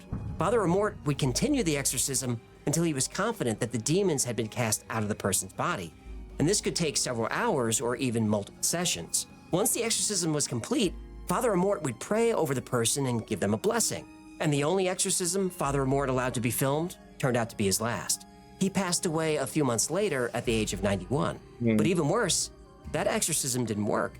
Christina was still possessed, and although William Friedkin tried to contact her, she was never heard from again. Exorcism is usually connected to the Catholic Church, But the concept goes back thousands of years to the beginning of civilization. Ancient Babylonians believed that demons or evil spirits were responsible for illnesses as well as natural disasters. Well, people have said that for a long time. Rituals were done to drive these entities out. I mean, think about the crazy shit that they did in the Dark Ages, like fucking drilling. And they thought that drilling into a person's head would release the evil spirits from inside them. Yeah. And restore balance to the world. And the process of exorcism in ancient Babylon was complex and dangerous. The exorcist would draw a circle around the possessed person, creating a barrier between them and the demon. He would then recite special incantations, and around the circle, sprinkle various substances like salt and herbs. And for especially evil demons, an animal like a goat or a chicken would have to be sacrificed. Salt and herbs on a dead chicken? That doesn't sound like a ritual. It sounds like a delicious recipe. KFC! You're killing me, pal. Well, I'm sorry. I skipped lunch and you tell me exorcisms use 11 herbs and spices on chicken. What do you expect? By the way, you and Colonel Sanders make demons sound finger-licking good. That was not my intention. Now I know why the chicken's so addicting. It's seasoned with evil. If you just let me get through this, we'll grab lunch. Chicken bucket from KFC? Is that even a question at this point? Ancient Egyptians also used exorcism to ward off evil spirits. And one of the most common methods involved the use of a magic spell called a heka. And this was performed by a priest who would recite a series of incantations and make offerings to the gods. The priest would then place his hands on the afflicted person's head and command the evil spirit to leave the body. The person would then be given amulets to wear as protection against future attacks. And in the early days of Christianity, exorcism was an essential part of the faith. The early church believed that demons were the cause of many physical and mental illnesses, and that the only way to cure these afflictions was through exorcism. During the Middle Ages, exorcism became even more popular. The church saw it as a way to combat heresy and protect its followers from the devil's influence. Exorcism reached its peak during the Renaissance. I have my own suspicions on that. I mean, think about how you could silence dissenters. All right, people who dissented against the church or were pagan in their eyes or went against or whatever, they could say, hey, we're just going to take this guy. He's got a demon in him. And then the guy, the exorcism failed. He didn't make it. The demon killed him. Oh, darn. Oh, darn. I mean, look at the shit that went on back then. Do you really think that that's too far-fetched? Oh, God damn it. I hit the wrong button on my remote. Renaissance, when the witch trials were at their height. Many people believed that witches were in league with the devil and that exorcism was the only way to rid them of their evil influence. Oh, yeah. The practice started to decline during the Let's talk about the Salem witch trials and the brilliant fucking ideas that they had there. Like pressing or dunking. Oh, if she floats, she's a witch. If she doesn't, well, she dies anyway. Sorry about your luck. Oh, God. Enlightenment, when people started to question the church's authority. Many scientists and philosophers saw exorcism as a superstitious practice with no scientific basis. The church responded by downplaying the importance of exorcism and focusing on other aspects of the faith. But exorcism did not disappear completely. It continued to be practiced in many parts of the world, especially in areas where traditional beliefs were still strong. Thanks to film and pop culture and the state of the world, there have never been more exorcists or exorcisms in history. I'm an exorcist. In the age of social media, that number is on the rise once again. I mean, look how easy it was. I took an online course. Look, the whole reason I took the course is, well, there's multiple reasons. A, I was basically mocking a guy who fucking puts, I'm a demonologist on everything. Official demonologist. He took an online course. I took an online course. Me and Rosa did it together. All right. And we streamed it so you can see this is all that goes into it. That was it. You got to understand how ridiculous the shit is. I think a lot of it is common sense. And like I said, the idea of the mental illness, I think that's a major factor in a lot of the exorcism craze. Practiced in some form throughout all of history. It was probably the earliest form of psychotherapy.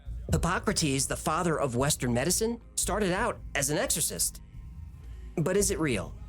Well, it depends on your beliefs and what we consider real. Do you believe demons are real? If you believe they are, and you believe you're possessed, then exorcism could certainly be a real solution. What if you don't believe in demons? If you are cured, Were demons really exorcised from your body? Or do you just believe they were because you believe in demons? It's hard to say. Trying to explain possession as non-supernatural has been a struggle for medical professionals for a long time. People claiming to be possessed show symptoms of epilepsy, schizophrenia, multiple personality disorder, dissociative identity disorder, bipolar disorder, and many other conditions. But the medications and therapy commonly used to treat these illnesses often doesn't work, but sometimes exorcisms do. Possession is now recognized in the DSM. Specifically, it's possession trance disorder, or like I said, it has a placebo effect. You know, like you give someone, say, a sugar pill, but you tell them it's medicine, and they get better because they thought they were taking medicine for. I think that exorcisms, in a way, can have a placebo effect on mental illness if you believe you're possessed. That's my thought on it. PTD, but it's a pretty new addition. So modern mainstream doctors don't think we're dealing with demons, but they acknowledge there is something happening to some people that they can't quite explain. Often people who claim to be possessed come from very religious and very troubled homes. Many times the possessed are children acting out or trying to please religious parents. For instance, Ronald Hunkler, the boy whose story kicked off the modern exorcism phase, he admitted he was faking.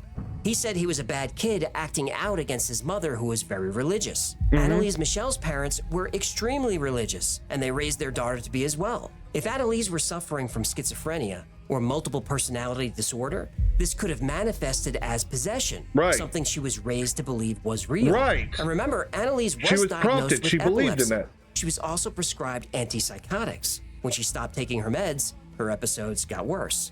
Now, the faithful will say these conditions were caused by the demons possessing her. Skeptics will say she was simply mentally ill, and the possession was just a manifestation of her strongly held religious beliefs. But nobody can say for sure. LaToya Ammons is also very religious and extremely superstitious, where most people would consult family, friends, or a therapist. Okay, I might get like fucking people disliking me for this. I just based on the story with this family, I have a big problem with it. I think it's all bullshittery. I really do. And based on this story, the evidence doesn't add up to me. There's too many fucking holes. There's too many fucking concerns. Like, oh, he walked up the wall and flipped and fell on his feet. But then you point out the important part. He held his grandmother's hand the whole time. Oh God, how did he do that? Obviously. You get what I'm saying? I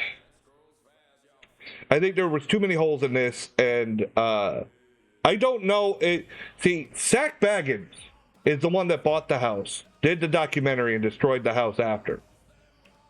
Zach Baggins had Lorraine Warren on Ghost Adventures many times. Do you think it's too far-fetched that maybe Zach Baggins worked with this family to trump up this, to make it, the Warrens playbook for like The Conjuring and all their other shenanigans? I mean, it's suspicious to me. Therapist for advice, she would consult psychics. Her children were raised believing that possession was real, and they may have used it to their advantage. It's well documented that over several years, her children missed a lot of school. The reason they couldn't go to school? They were possessed. Were they faking it to stay out of school? Who can say? Also, at the time the possession started, LaToya Ammons was behind on her rent, and she said she couldn't pay because demons. And if you follow this channel, you know that this isn't the first time someone behind on their rent claimed it was demons or ghosts. Yep. Again, another page out of the Warren playbook. I'm pretty sure he's referencing the haunting in Connecticut. The owner of the house said no tenants who lived in the house reported anything strange, both before and after LaToya lived there. Yeah, but what about Zach the Ghost Bro and the Ghost Hunters? Yeah, nothing on that show is real, but it's fun to watch. But he destroyed nothing on the show is real. Call the fuck out. Or he demolished the house to generate some buzz for his documentary about the house. And knocking the house down, that created some buzz. Now, Inside Edition with Deborah. Yeah, and like I said, it also prevents any other ghost hunter from investigating it because he destroyed it. That portal to hell house that we've been telling you about in Gary, Indiana, where so many eerie things are said to have happened, has just been sold. And wait till you see who's moving in. The new owner is Zach Baggins. What on earth were you thinking buying this house? All the witnesses in that case, including police Captain Austin, are highly superstitious and believe in the paranormal. They were primed to believe the story. Yes! They were also interested in money. Captain Austin is on record saying he thought he might get some notoriety out of this, or even a movie deal. And Reverend Maginot did get a movie deal.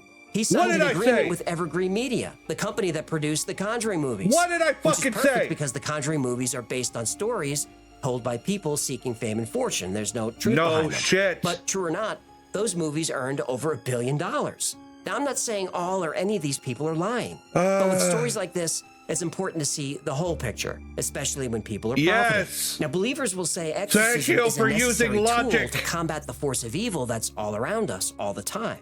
And skeptics will say exorcism is a brutal medieval torture ritual justified by ignorance.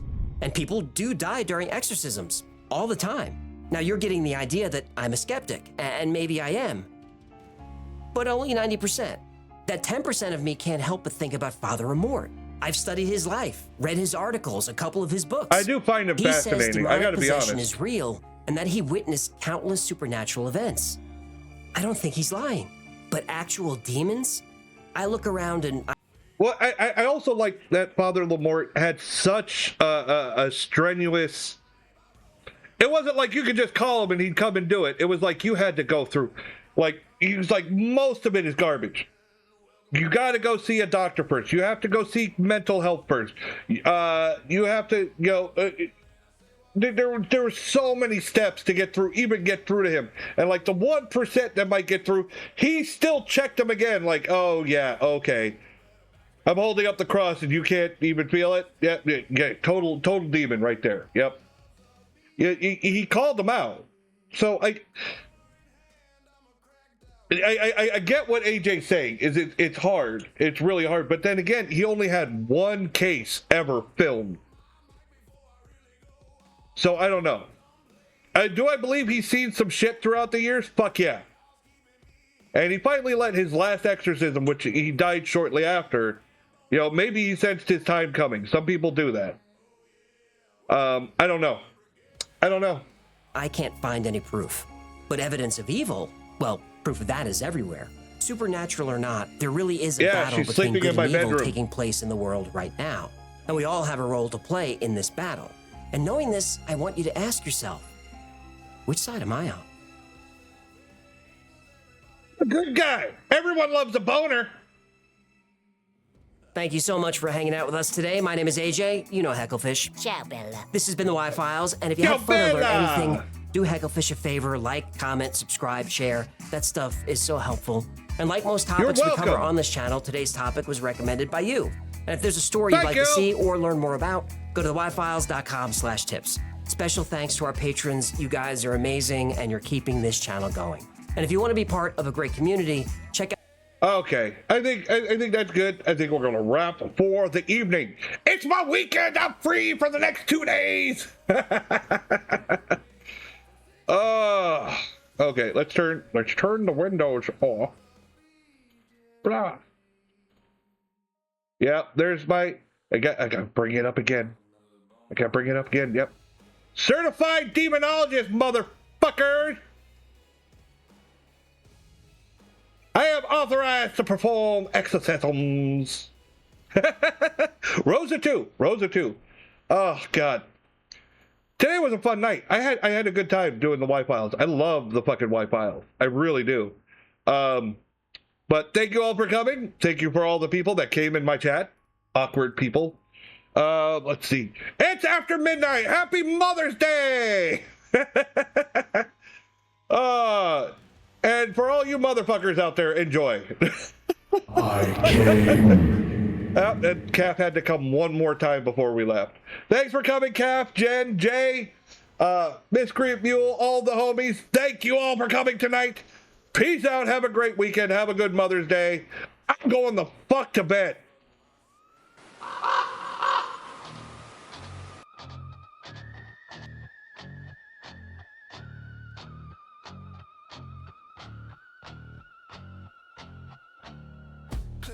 That's my spine on a chair. Chat scrolls by, I can feel you stare.